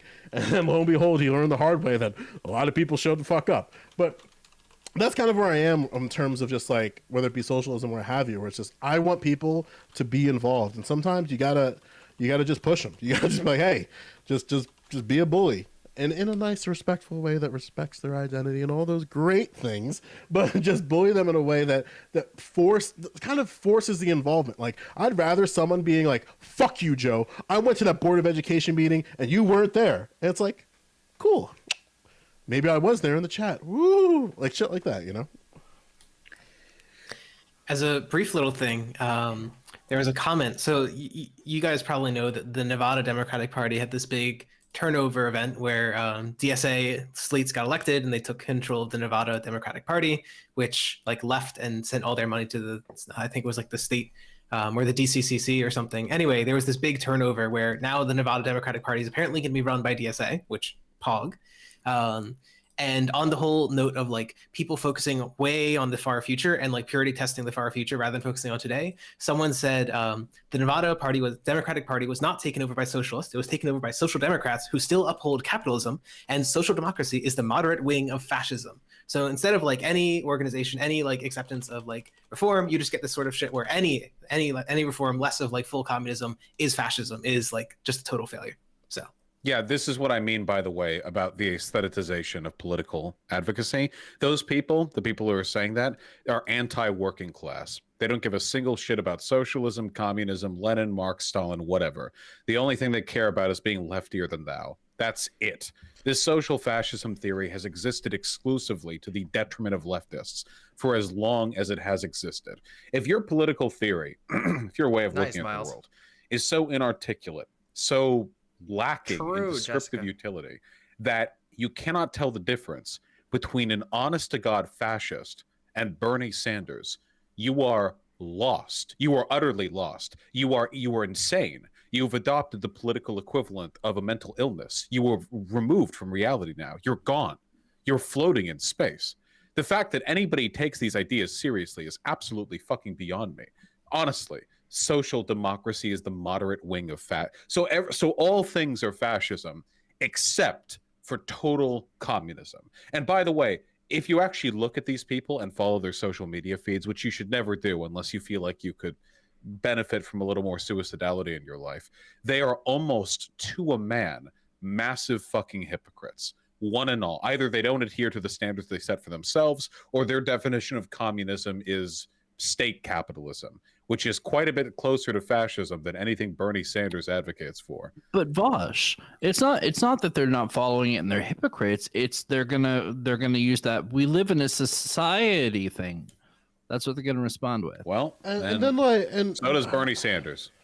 It's also so fucking like, I guess I'm gonna pop off here. It's so fucking frustrating because there's I don't know if it should be categorized as a mental illness yet, but terminal Twitter onlineness is starting to drive me up a fucking wall, where you'll see like a change, like, this is objectively great for people, and then you'll get some fucking motherfucker who follows Mike from PA with a rose in their Twitter handle, and they're like, well, actually, this is so fucking bad because back in the, and it's like, bro, how do I get you to log off? My time has come right now. I would love that. Don't engage with people on Twitter. Why would you ever engage with people on Twitter? I personally Twitter usage should be in the DSM. Listen, you all, I can help you. I can help you. My community has this thing. It's called the IMPS code, okay? We literally, I invented this specifically for Twitter. It cures this problem, okay? I'm going to tell you it all right now. I do this all the time. I'm annoying with it, but still, it's useful. I was having a miserable time on Twitter, so I sat down and spent like a week all the time thinking about this stupid thing. And it's really simple. There's 4 tenets of the IMPS code. Number 1, immediately stop discoursing. Twitter is a discourse destroying machine. Literally, I mean, it is systematically. It is algorithmically designed to tear apart context and promote the most spiciest thing. You could write an entire essay, and the one tweet that might have something moderately spicy in it will become the most popular tweet. It will destroy your discourse. In addition, threading will destroy your discourse. So step 1, immediately stop discoursing. Part 2, meme and cream. These are self-explanatory. Everybody knows what a meme is. Everybody knows what cream it is, okay? Memes do really well. Creams do really well on Twitter. They spread like wildfire. You find funny ass shit. You find horny ass shit. Enjoy yourself. 3 is P in the IMPS code, which is promote yourself and other people. Twitter is literally an ad platform. Promoting you or your friend's work, retweeting people that you like, whatever, goes super well on Twitter. Okay? And then number 4, this is the important one, S, slaughter your genuine enemies in the arena of ideas. Now, when I say this, do not get these two confused with discourse. Discourse is when you're having a conversation with the hope of making some sort of progress. If you want to go and dunk on Ben Shapiro, somebody who is never going to have a conversation with you, is never going to respect you, will never be convinced by you, now that's the dunking. That's the slaughtering. Engage in that all you want. Use those people to entertain others, whatever. If you find a dumb fuck that you want to blow out, just don't engage in discourse. If you want to engage in discourse, take it off Twitter. And if you learn the IMPS code, I promise you, you will enjoy Twitter so much more. It doesn't fix every single problem with Twitter, but it will change the way that you engage with Twitter, especially if you follow rule number 1. Rule number 1, if you'll notice, is the only rule in the IMPS code that tells you what not to do. And the rest are things that you can do for fun. So yeah, the IMPS code literally has helped me come to actually enjoy Twitter. And I recommend people adopting it. It's not a moral code, it's a handbook. So you don't have to feel bad if you break it. Yeah, I guess because I came from doing this discourse on Facebook a lot because, again, if you're going, I don't know how many people know this, but if you're going into local politics and understanding that more, Facebook is where it's at. That's where the people are, like the actual people who can change your communities. But with that being said, it's interesting because on Facebook, I found that getting the people is a lot easier. I don't know if it has to do with the idea that there's a mutual understanding that we're part of the community when we're communicating with each other. I don't know where that fits in here, but well, I mean, I think one of the reasons why Facebook doesn't have the exact same problems with discourse that Twitter does is simply because of it's mechanical. Facebook threads things very clearly. You know who's responding to who. You can see it in order. On Twitter, you will frequently, depending on who you follow, you will frequently get snippets of a conversation. And in those, there will be sub-threads that actually, like, if you were to draw out the threads like on paper, they will break into sub-threads where you will miss other things that might have been in response to another tweet. So it's absolute chaos. It's actually like if you ever take the time to try and map out Twitter threads just as a mental exercise, you will go insane instantly. It's like Bloodborne shit. You'll just your insight goes to 100 instantaneously, and it's so messed up. So like I think that the IMPS code doesn't work for every single website. Like, for example, it doesn't work for Twitch. It's really great to react and argue with one another and whatever on Twitch because it's different. It doesn't work for Discord because, well, on Discord, you can talk and you can have a history that you can follow the conversation for the most part, depending on the forum. But Twitter is uniquely... I feel like it's like uniquely torturous, and I think part of it is because Twitter doesn't teach anybody how to use their own website because they don't care. It's an ad platform disguising itself as social media, and I do think there are aspects of like the IMPS code that can like be applied to other websites or be adapted to other websites, but Twitter is like uniquely... Okay, maybe it's not completely uniquely bad because I think Tumblr had these same issues as well, especially with the threading. Tumblr, anybody who ever used Tumblr will know that Tumblr threads were nightmarish. It was impossible to ever follow anybody's ideas through reblogging and all this stuff. But I imagine that it would apply well to Tumblr if Tumblr still existed in any meaningful way. But yeah, for Twitter, like you can't. Even if you were in a Twitter area with lots of people you knew IRL, you're going to end up fighting with people just because of the way that it shows things to other people. So who's going to see it? They're going to see you arguing with one person. They're going to hop in. They're going to miss a whole bunch of comments, and they're going to get mad really fast. It is nightmarish, and that's why I have like this little handbook, this little rule book for Twitter, because it totally changes how you engage with the site. And I really feel like I wish that they would just brand themselves as an ad platform, but they know that it won't sell. So That is beautiful. Every word. I mean, my goodness. I'm new to Twitter and it is so frustrating, the threading. I never know what people are talking about, what they're responding to. It'll send me notifications if I have one person I follow talking to another person that I follow, but I don't know what they're saying. And then out of nowhere, like there's one that's like way bigger than all the others. And I'm not sure why it's way bigger than all the others, or like, it's so confusing. It's driving me nuts. But the character limit on Twitter makes it especially toxic for discourse, whereas Facebook, like, you can say as much as you want. I don't think I've ever gotten to a point where I've said too much and it says like you've reached a character limit, and I say a lot, dude. Like I want to post, like I'm going into like multiple paragraphs every time. So Facebook definitely seems a lot better if you're actually wanting to learn or actually get into discourse or actually convince people than Twitter.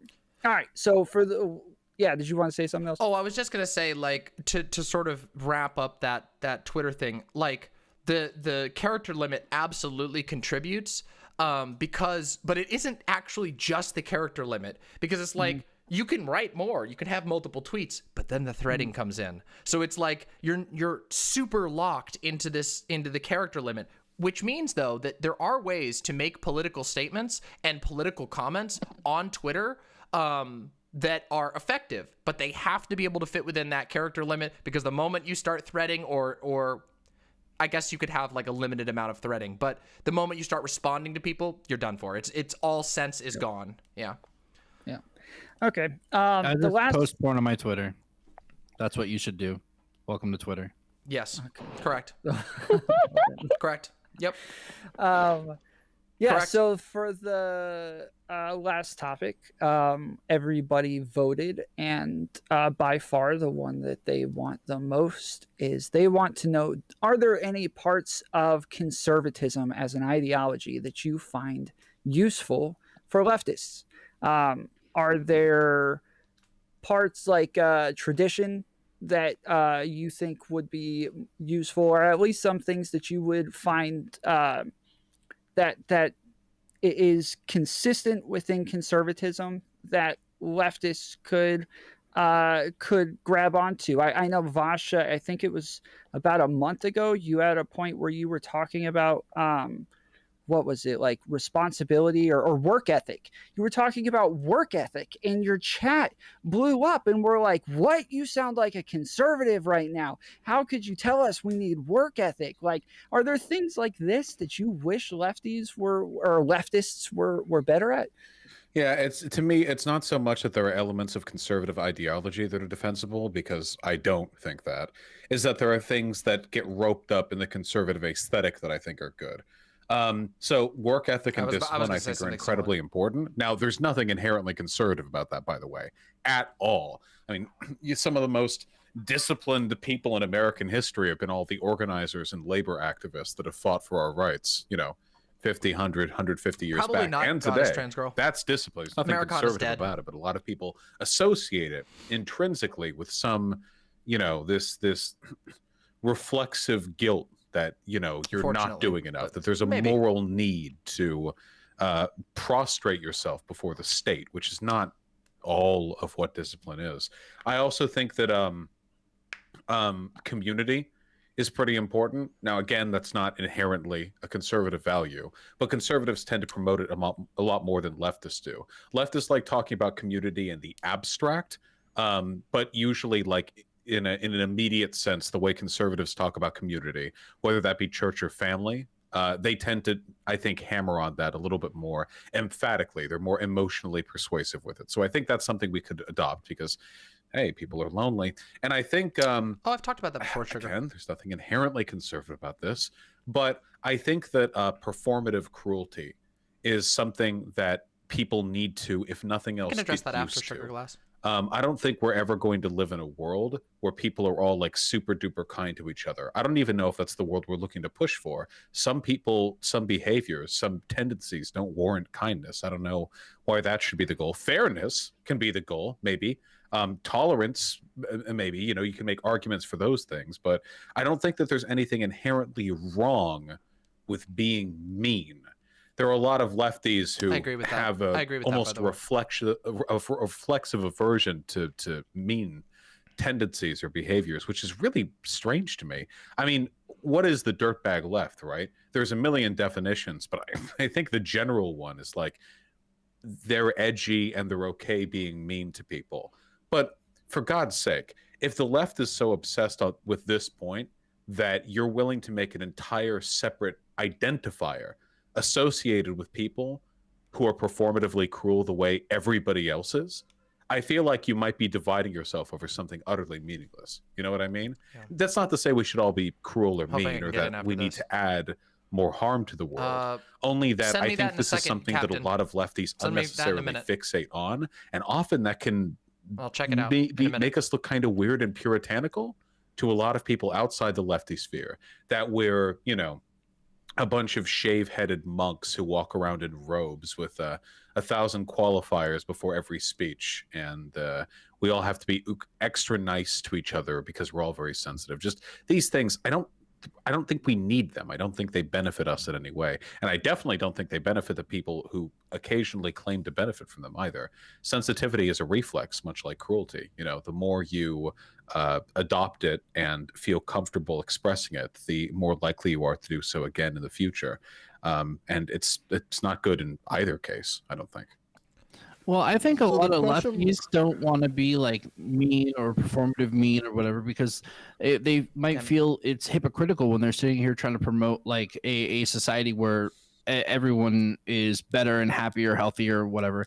And it seems kind of like hypocritical. I mean, me personally, I mean, I don't ever think I could be mean or hurtful to anybody, even performatively. I'm just constantly kind, always positive words. Such a liar. Well, fuck you, Tom. Well, but that's good. I'm not arguing against the existence of people like you, but there is no hypocrisy between wanting to make the world a better place and being mean along the way. Being good and nice are two different I think things. some of them that are that way. I'm not that way. I'll fucking call everybody a bitch and like I'm fucking problematic as fuck. I don't give a shit. But like I think a lot of them do think that like, hey, if I'm promoting this and peace and this, I can't be this way. When I like to use the being mean not in a fucking performative thing, but like to just, I really don't fucking like conservative people, and I use that as a coping mechanism to let them know how much I fucking can't stand them and I hate them, and I hope they step on a Lego at 3 o'clock in the fucking morning. It also puts appropriate social pressures on people. Being mean to people who engage in behavior you don't want disincentivizes them from engaging in that behavior. That's how all social pressure works, fundamentally. You know, if we stretch the meaning of the word mean a little bit, that's basically how it all, you know, boils down. And additionally, I think that there's actually a really strong rhetorical benefit to attaching cruelty to the right types of behavior. You know, this is something that I really like to do when I'm talking about issues like inceldom or like people who are on the far right but are maybe playing with the idea of moving over to the left. The idea is that it's okay to be cruel to you as you are now. It's okay to be mean to you as you are now, not because of anything that you are inherently, but because of the things that you've chosen to do and to believe. But the cruelty is entirely contingent upon your adoption of those beliefs, because you're a Nazi, because you're, I don't know, pro-rape or whatever the fuck these people are believing these days. But if you drop that, and you're totally capable of dropping that, the cruelty leaves. It's not about you. It's nothing inherent. I think de-essentializing cruelty is really important because the right essentializes the fuck out of it. To them, they hate people for what they are, fundamentally. You know, race, gender, sexuality, that sort of thing. You know, that's you know, part of the whole package. So if you can show them that it's possible to levy that contempt in a way that's not only constructive but actually reversible, I think it can be, I don't know, kind of a wow moment for some people. At least I've had people in my community who have said that they reframed their perspective on how cruelty could be morally beneficial. Yeah, I think like I don't even know if I would use the word cruelty necessarily, but I do tend to agree with you. Something, I mean, I've been criticized a million times for going hard on people and not being like super nice to them and whatever. And I think there's value at times in not being nice people. Like, not everyone deserves niceness. I do tend to believe that everyone deserves some level of kindness, but I make a distinction between those things. I think that there is like there is a certain time, and it's like I can't get into all the details about it, but there is a time for the slap, for the wake up, for the time where it's like, nope, you need to stop. Like, I mean, there was this one time that I got a lot, like, some people got really mad at me about this, other people really appreciated it, but I think it was really effective, and it, you know, it's hard to judge these things, but where I kind of like blew up on somebody and was like, no, like I know you don't mean to do this, but what you're unintentionally signing off on is something really horrible. And like, I went pretty hard on that, and I think it served as a bit of a wake-up call, and I think it can. There are some people who really need that. I have needed that in the past. There have been times in my past where there has been something that I was just like, you know, stuck on, and having that little like shock of like, oh shit, somebody's being really serious with me right now, and they're willing to like, you know, put a little bit of that social pressure on, can be helpful and good. So I do tend to agree with you on that. And another thing that I would say to answer the original question is I wish that the left as a whole would divorce itself from liberal civility. And I say this not because civility isn't valuable in some circumstances, but there is this sort of weird assumption, and maybe it's from like the Sorkin, like, and then somebody gave a passionate speech and everybody clapped and it was very proper and nice, or whatever. Like, but that approach has continued to leave us on the back foot. We are going up against people whose you know, to quote Roger Stone, always be on the attack. They don't believe in having a defense. Their idea is that you go aggro all the time. And the American left has been on its back foot for a long time in this way. And there is a certain desire to always play nice and play to these certain sensibilities. But the reality is that Americans don't really even like that.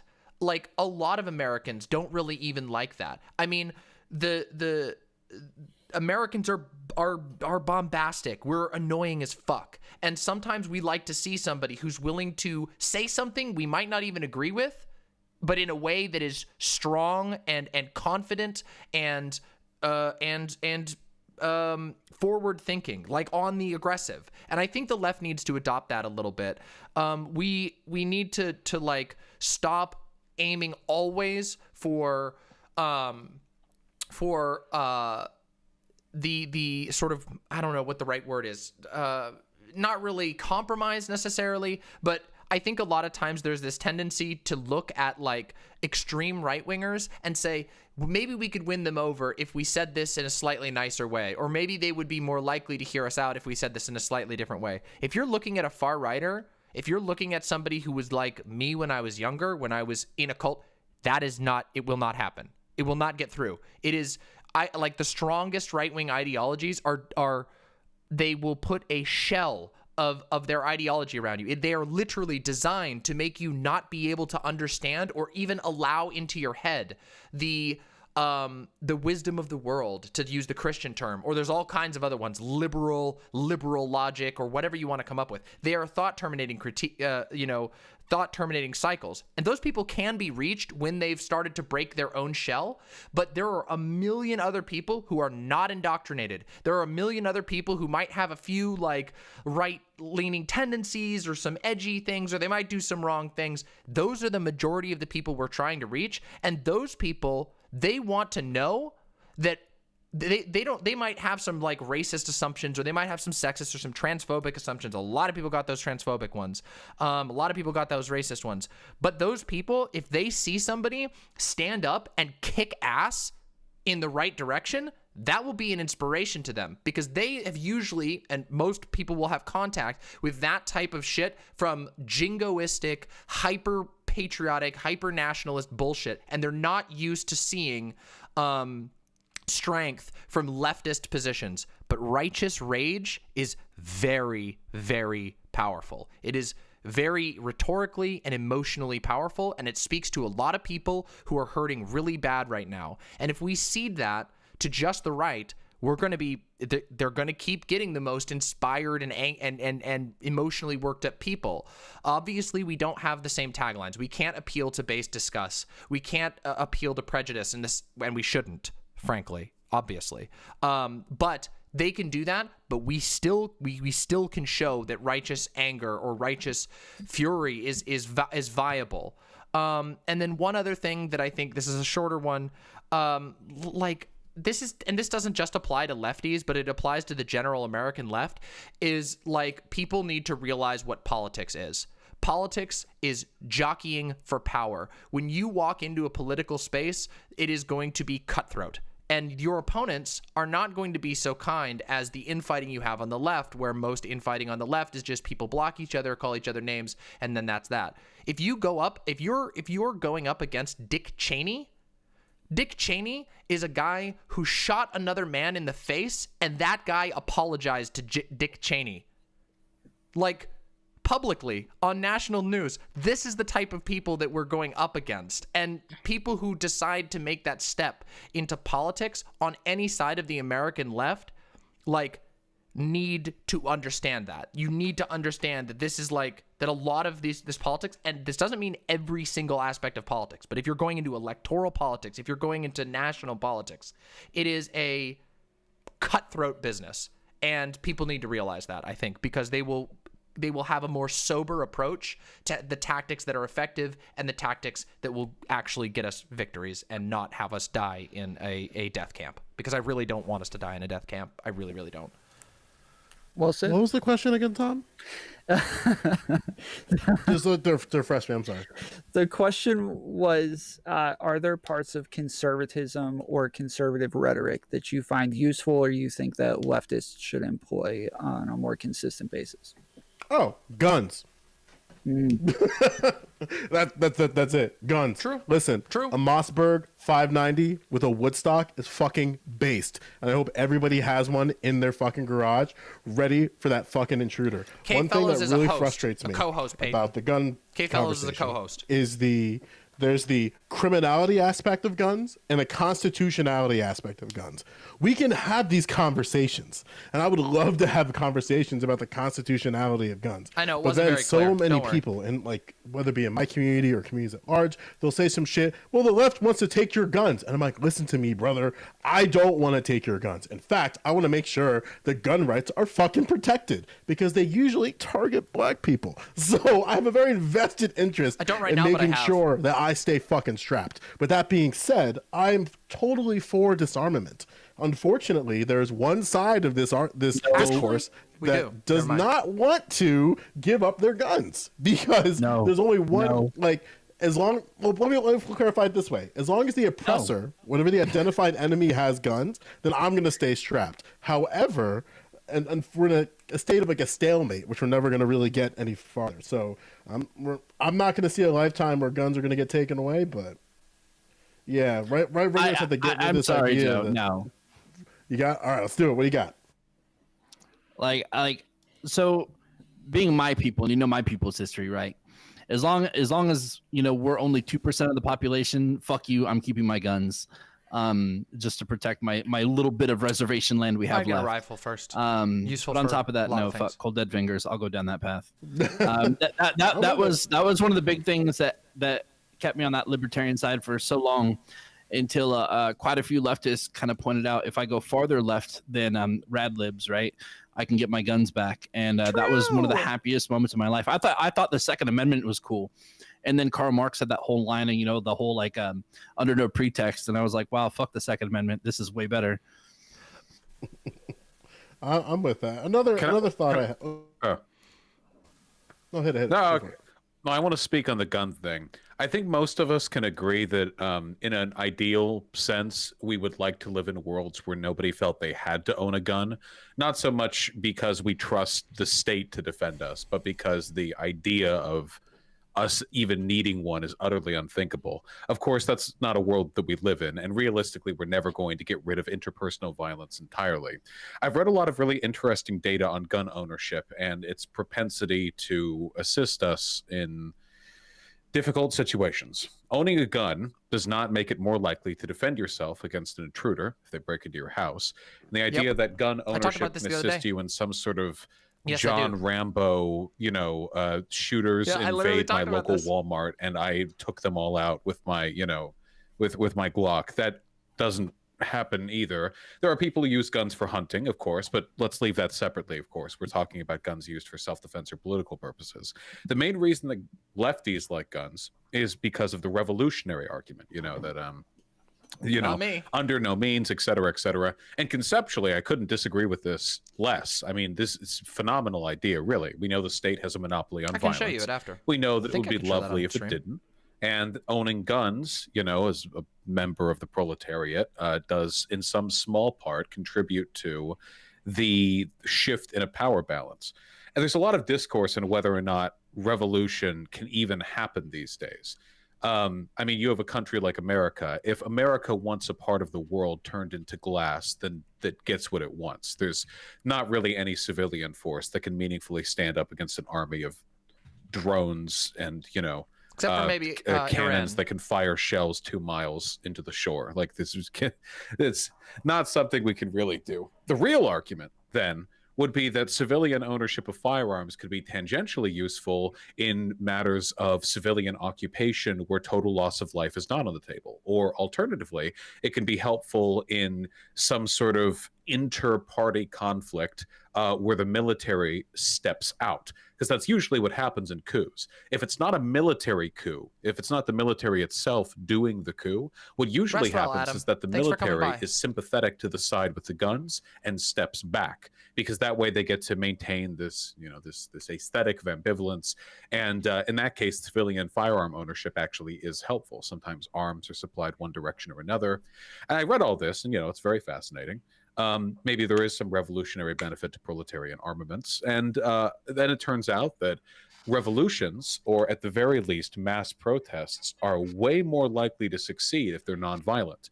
Because as it turns out, if you have this big protest and people know there's a decent shot of gunfire happening at that protest, that there's going to be a clash with the police that'll lead to shots being fired into the crowd, people don't go out for that.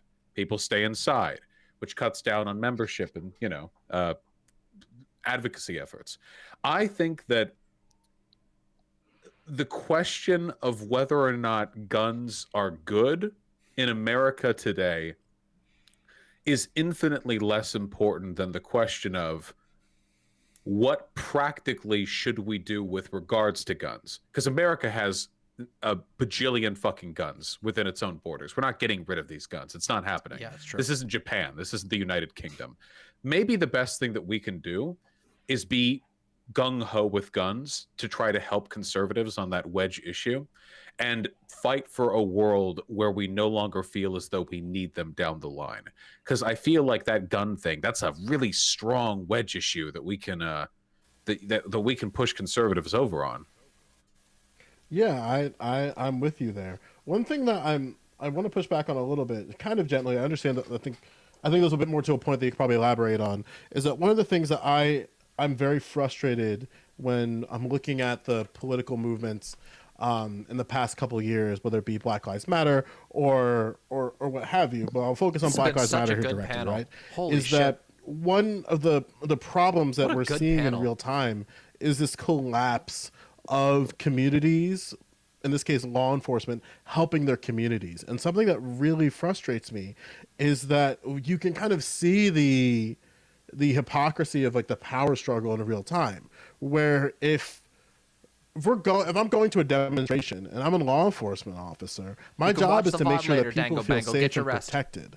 And something that happened along the way is that the people got lost in that conversation. We're kind of relegated to something like property or what have you. And something that I keep hearing from conservatives especially is just that, where it's like, what's the job of law enforcement at demonstrations?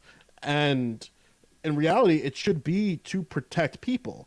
And something that happens when you don't protect people is that you create these power vacuums of people who might feel the need they have to arm themselves in opposition to a system that isn't going to protect them. But something that's very interesting over the summer, and the No Fucking Around Coalition exposed that, and this is something with Grandmaster Jay that I kind of agree with, is that power recognizes power.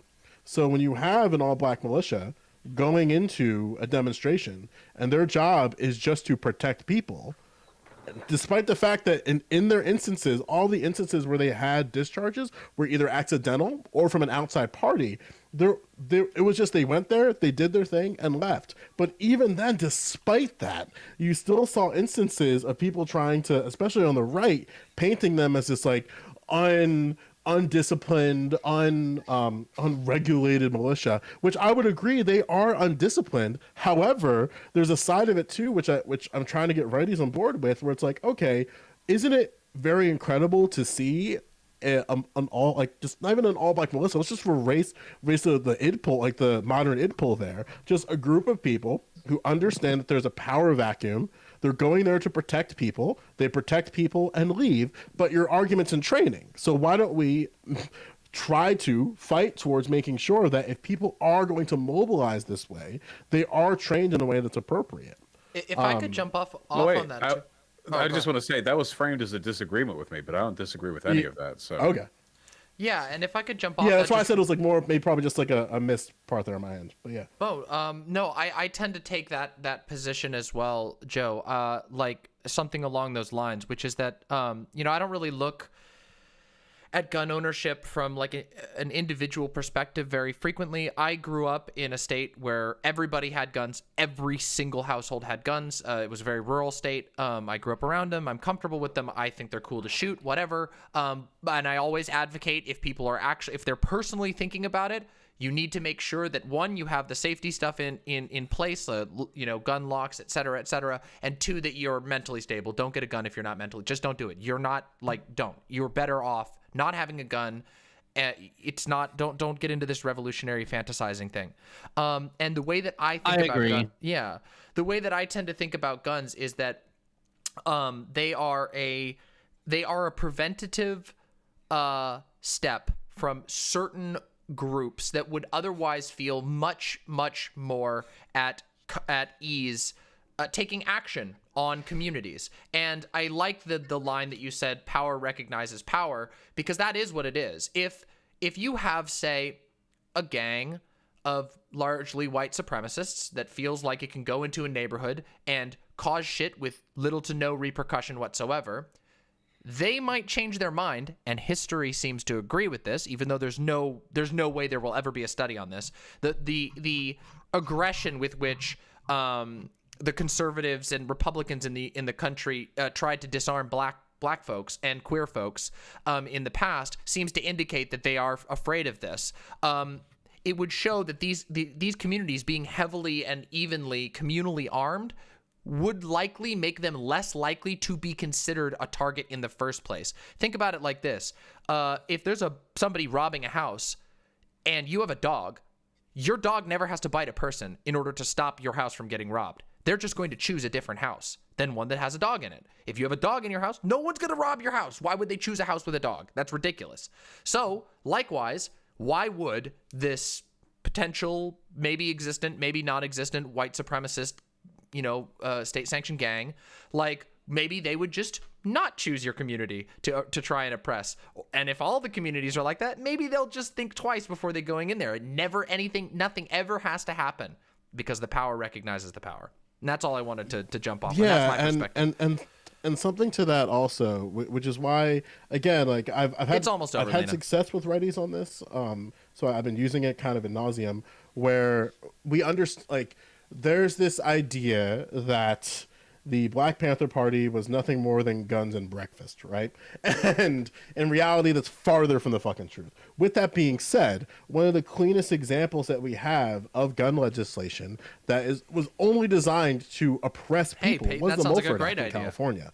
A TLDR, basically the short and long of it is that they changed the regulations of how you can carry guns publicly. And one of the things that they wanted to make sure was clarified is that if you have open carry in California, you can't have any ammunition in there. It was clearly targeted at the Black Panther Party, despite the fact that they acknowledged the Minutemen militia, the Ku Klux Klan, and the Black Panthers in there. And despite for Don Mulford, that piece of shit fucking cuckety cuck fuckboy, did zero research on the Minutemen militia or the Ku Klux Klan in his research and justifying that law, it still passed. And then, to make matters even more complicated, when the Black Panthers protested the assembly for that bill, they walked in to the state legislature peacefully, armed but peacefully. They didn't even make it onto the assembly floor, and they still dealt with them. And what I mean by dealt with them is that after they protest, despite the fact that they were legally allowed to go into the state building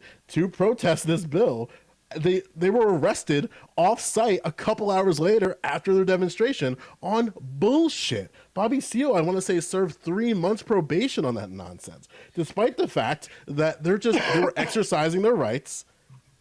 And that was it. But then the Mulford Act was fucking sneaky because that fucking California state legislature in the 60s was fucking notorious. They slipped in another clause that said you cannot have public carry inside of state buildings. Like, that was just skirted into the Mulford Act. And something that I try to get people on board on is that, look, like, we understand that we can't, as Vosh laid out, like, the idea that people are going to take all of our guns at mass, it's not going to fucking happen. It's not going to happen. But I think we can have better conversations around the constitutionality of guns and the criminality of guns. And this is a piece of gun legislation that had no basis in criminality reality. However, or constitutional reality, excuse me. However, there is something to be said about how how California and other areas, whether it be California, Chicago, Newark, Texas, handled the Black Panther Party, because they handled them with intense aggression initiated aggression. Thank you so If much. that makes sense. So you don't stage in front of a Black Panther Party headquarters strapped to the nines. It's asking for problems. And then they did things like make threats to different local to chapters, threats to members or known affiliated businesses of that. And it really frustrates me how, when the NRA supported gun control, it was for Black Americans. And then even in my arguments, I can't even use like the acknowledgement. So I kind of have to flip it, right? I have to explain to them, hey, this is a clear example of a misunderstanding, like a misunderstanding of how the Black Panther Party navigated, and then even more so, a lack of research on Don Mulford's part and everybody who introduced that legislation, from fucking dumb fuck, God, what's his name? Like John Knox, who's a piece of fucking shit. Like, all of those fucking people introduced that bill, and the people who brought that into legislation. Like, I want to have better conversations about gun control and like how we can get to a society where we might not need these things. And again, like that conversation of where you feel about, okay, maybe I don't want to take people take my guns no matter what. Like, that's cool, but we're bogged down in this like level one argument of, like, the left wants to take our guns. I'll show you next time like, you're here, Sugar Glass. No, we fucking don't. Whoa. Tom has really something important to say. Yeah, we gotta end it here. We're gonna let everybody go around and give their outros. We'll start with Sock Done Left and go up from there. And then if you guys want to give like any last words on this, you can go ahead and do that as well. So is it Aiden, you said? Yeah, Aiden. Yeah, appreciate you joining, man. Go ahead and give us your outro. Sure. I mean, so hey, I'm Aiden. I run the channel Socialism Done Left. I haven't spoken for much because I got a little tired at the end. That's what I was saying in DMs. On the gun topic, I dissent from the other people here, but I didn't want to bring up a debate while we were near the end of the show. So maybe we can have a conversation about that another time. On most of the rest of the issues, I think the panel was generally in agreement. It sounded like we thought that the left would be better to use rhetoric, which is more easily accessible to people. It'd be more beneficial to be accepting of people who were previously right wing. It'd be more beneficial to use to generally use tactics which are trying to bring people in rather than just create sort of like purist communities. So I think that there's a lot of good stuff there. In short, I think that like a lot of the research on how you actually persuade people does align with the idea that you shouldn't impugn people for their identity. You shouldn't make feel someone unvalued or unloved. In general, whether it is true or not, you should try to make someone feel valued and loved and bring them into the leftist community. So I like that. I like that there was broad agreement on that point. Awesome, man. I really appreciate you joining. And if you need to, you can go ahead and jump out. I appreciate you staying up with us. Vosh? Sorry, I had the mute button on. Didn't realize. Yeah, I think that socialism is cool. I think that not socialism isn't cool. It really sums up, I think, the complexities of my position. Now, in all seriousness, like if the online left continues behaving the way that it does, we're giving up a massive opportunity here. I mean, we're getting clowned on, seriously. In terms of ability to organize, convert people, willingness to accept new converts into our movement, interest in getting such, we're getting clowned on. And we're getting clowned on, and this is the humiliating part, by conservatives. These people are not very impressive, and yet we are getting clowned on. We need to stop with that. Where our ideas are better, our prescriptions are better, the world we want to build is better. And keep in mind, most everyone is trying to make what they think is the world better. Fascists too, they just have a whole bunch of wacky ideas as to how to best do that. Our ideas are not wacky. They're actually quite straightforward. So we should be able to appeal to them on these bases. And sometimes we do, often we do, but we could be doing it way, way, way more. So we need to work on that. This is not a social space. Leftism is not a community branch. It's not a club. It's a political movement. And we're going to have to share it with people who we hate, whether we like it or not. Awesome, man. Appreciate you joining. Also, viewers, the stream is not ending. Just to let you know, we're just going through outros. Some of us will still be here afterwards and continue. Stream is over. Yeah. Hans of Hark here, man. Appreciate you joining. Appreciate your help with some of the topics too. Go ahead and shout yourself out. Yeah, really appreciate it. Again, everyone. Sorry I didn't get jumping about the gun stuff. I wrote my senior thesis in college on guns, so just like quickly for everyone who isn't, who wants like this pragmatic, like solutions to like gun stuff. The best things that me and my team came up with over 6 months was specifically have a national registry, most contentious thing out of the way first, non-mandatory buybacks, and then just state free state training for all people who have firearms to cut down on accidental deaths, and everything aside from that, just like fixing community wealth issues. Hopefully that was quick enough for that. If you like what I had to say, all that sort of stuff, I'm Hans of Arkir. You can find me on YouTube and Twitch. I go over news. I play Pokemon when I'm tired and drunk, and I like doing debates. I was relatively uncombated tonight because this was a panel where I was talking with people I mostly agree with, and I like pretty much everyone on this panel. And I hope to have more conversations with everyone in the future. If you want to debate me, I will put you in the ground, metaphorically in Minecraft. And I'm just really happy to have everyone here. I think this was, I'm sorry if I put some people to sleep, but again, I'm really appreciating everyone who came on and all the topics. We did a good discourse tonight. Yeah, we did the discourse for sure. It was really good. And guys, definitely go check out Hans's YouTube channel. He's got great book reviews on there. Joe Lewis, appreciate you joining, man. Last minute jumping in. It was awesome to have you. Well, I'm muted. Yeah, thanks for having me. This is really fun. I guess in closing, like the things that I have, like the number one thing that I want is community control of economic frameworks that produce goods and services, that produce and retail goods and services. The only way that I've found that I can get people on that board is through active community involvement. And everybody's part of a community, and you got to just get involved in whatever way possible. It's going to feel lonely as fuck from time to time, but I think it's the path worth taking. And then you'll love the results. Hopefully. With that being said, I do stream on Twitch, twitch.tv/Joe Lewis. The O is a 0. I talk about other stuff unrelated to this topic, but we do a lot of stuff over there. It's a lot of fun. Glad to have a conversation with people that I like barely cross paths on. Hopefully we can have probably a better sit down and a better setting for that. But I'm glad to be here, and thank you for having me, Tom. This was great. I'm glad I came on. Demon Mama. Yeah, as you all know, I am Demon Mama. I really was thankful to be on this panel. Thank you so much for having me. I thought this was really amazing, and my audience seems to have loved it as well. Yeah, I mean, I don't have much else to add. I feel like I made my opinions very clear. If you liked my opinions, you can always come in and hang out on my website or follow me on YouTube, which is where I usually stream. If you didn't, you can come by and debate me. I always do Q&A and open for some level of debate after every panel. So swing by if you're into that sort of thing. And other than that, thank you so much for having me on. Yeah, I was really happy to be here. Yeah, you made a lot of really great points. A lot of stuff that really resonated with me. So I really appreciate you coming on. Yeah, no Samantha Banana, thank you so much for being good today. I really appreciated that. I was intimidated. I'm not gonna lie. I'm Samantha Banana.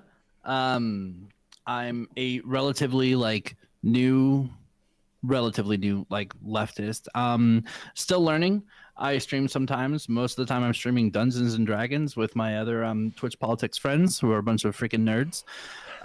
We got more content. Other times you'll see me hopping around panel to panel to panel, being a problematic little fucking shit. But no place I'd rather be than hanging out, learning, and finding new ideas and ways to better ourselves and hopefully better society as a whole. That's about that. True. Appreciate it coming on. Kate, I would give you an outro, but you've talked way too much today. I don't think I can give you any more airtime, honestly. I know, guys. I'm so sorry. I have to apologize. I am the full-time mother to two tiny gremlins that literally run my entire life, and the smallest one has been having some trouble sleeping at night, so I have been in and out dealing with that, but I have loved the discussion. I have learned a lot, so I just appreciate being able to be here and listen to all of you guys, your ideas and your opinions on things. I'm following mostly all of you on different platforms, looking forward to continuing to learn more, and I really appreciate all of you guys taking the time to come on and talk with us. Yeah, this was a great panel. You guys all did an awesome job. Sometimes we have a bunch of people come on for panels and they all just don't have much to say, and there's dead air for long periods of time, and I'm like, oh my goodness, dude, what am I supposed to say now? I've run out of things to talk about. I talk all the time on my own stream. They're all here to hear you guys, but unfortunately I had a lot of technical difficulties today. I lost most of the audience on my side, but hopefully it was all still on for you guys, and your audiences were able to keep up. Yeah, we try to do the panels just a little bit differently. Maybe there are other people who were doing this, but I'm new to Twitch, and it just seemed like there was a void that needed to be filled where everything was blood sports, and they'd say oh, well, we want it to be educational, but first we need it to be entertaining. I wanted to be educational first. Hopefully the education, people who enjoy learning, it'll be that'll be the entertaining part of it, is getting to listen to a bunch of people. This was a good one that they're able to learn from. So I really appreciate you guys coming on. We're here every Wednesday night at 9:15 Eastern time on Facebook, YouTube, and Twitch. And then also I stream just about every single day, just doing random stuff research. I think right now we're researching immigration, and we'll continue doing that for the rest of this week. And then sometimes I play video games as well. So you can check me out on Twitch, Facebook, or YouTube at Tomfoolery PC. Outside of that, appreciate all you guys coming on. And you guys have a good night. Thanks, Tom. Bye, everyone. Yeah. Have a good night. Have a good night, everybody. Bye. Bye.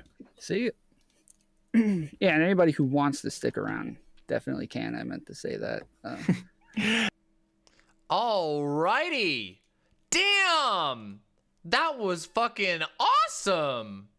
That was Pog.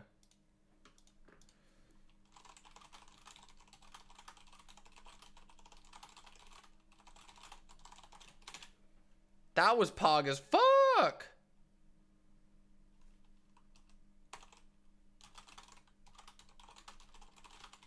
Damn. And guess what? We've got more stuff coming. Don't go to bed, folks. We've got even more coming on Demon Mama Live. There you go. See? I can do that. We got more content. I'm not even close to done. Are you kidding me? You fucking kidding me? Fuck.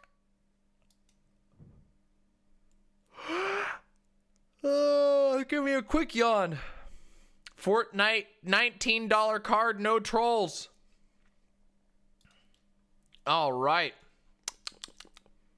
Damn, the server's blowing up right now. Everybody's fucking hanging out. What a cool night. Yes, it is unrivaled. But you see, if you knew how nicely I slept last night, you would know why my stamina is unrivaled. Unrivaled stamina. All right, so does anybody have any questions or whatever? Because I know that sometimes we get questions. Is that what happened? Is it infrared that's been DDoSing? DDoSing? Is that who it is? Is that who the theory is? Oh, infrastructure. Oh. Though Posadism coin, I prefer Demon Mama coin, personally. Oil coin, snake oil coin. No questions, huh? Nothing? Nobody even wanted to come debate me. DDoS is a distributed denial of service attack. It's a way of fucking everything up. Oh, hold on. I can just show you the knife. Hold on. It's actually technically my partner's, but here, well, hold on. Give me a second. I'll show you.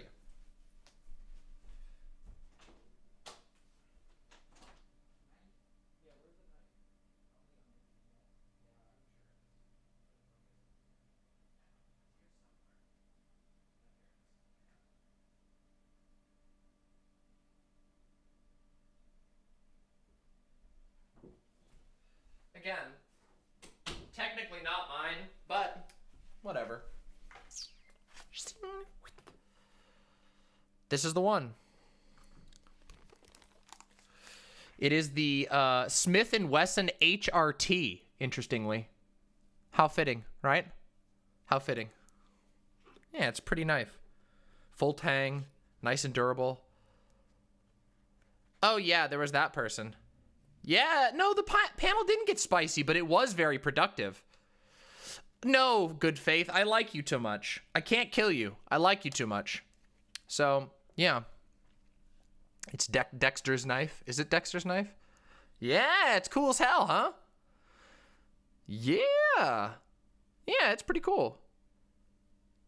Can we talk about the right real quick? Sure, Tired. What do you want to talk about? Come on. Jump on in the call-ins. Jump in the waiting room. And then sure. Oh, somebody wanted to argue with me? Okay, who's in there? Who's this? Who's it that wants to debate with me? All right. Hello. Greetings.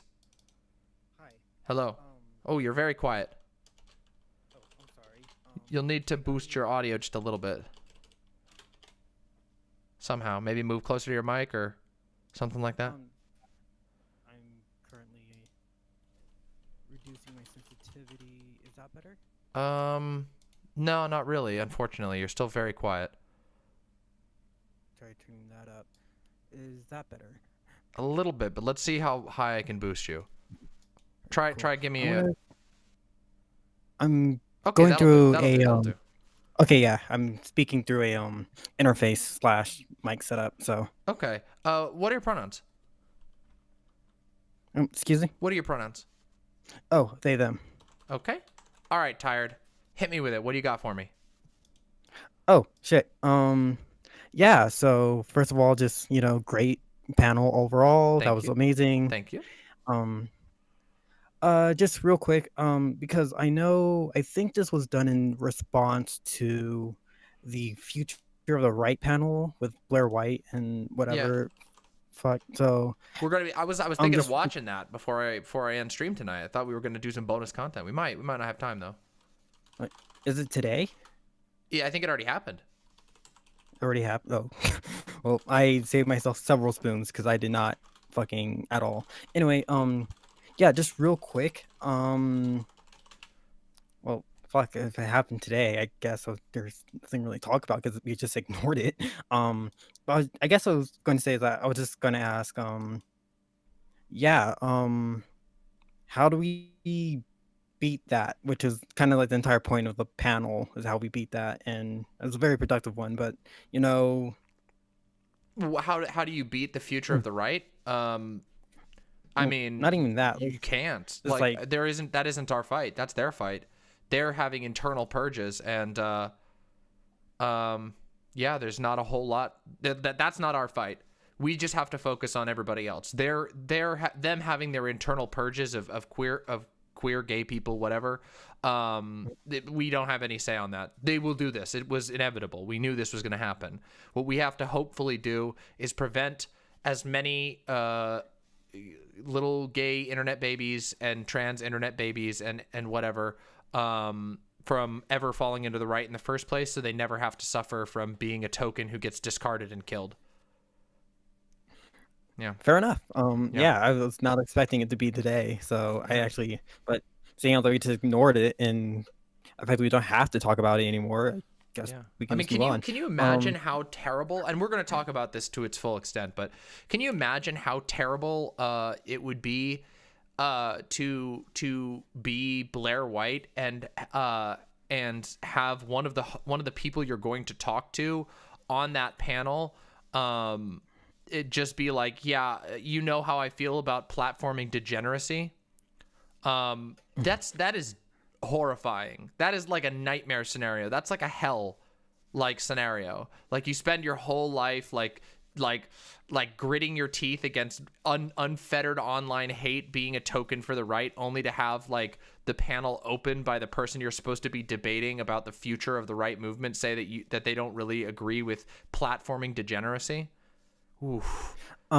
Yeah, honestly, Blair White has put herself into some positions that, like, even though I myself am not, still debating whether or not I want to go full transition, I never want to be in her position where, like, even just like when she went to debate, like Ben Shapiro, that was terrible. Mm-hmm.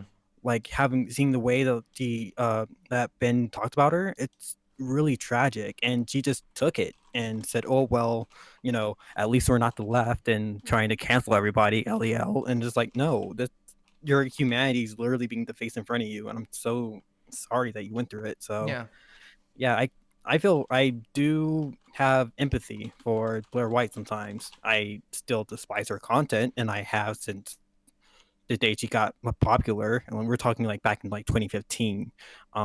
But like at the end of the day, I still kind of show empathy. Mm-hmm. Not sympathy. I do not feel bad for her, but you get the idea. Yeah, I get what you're saying.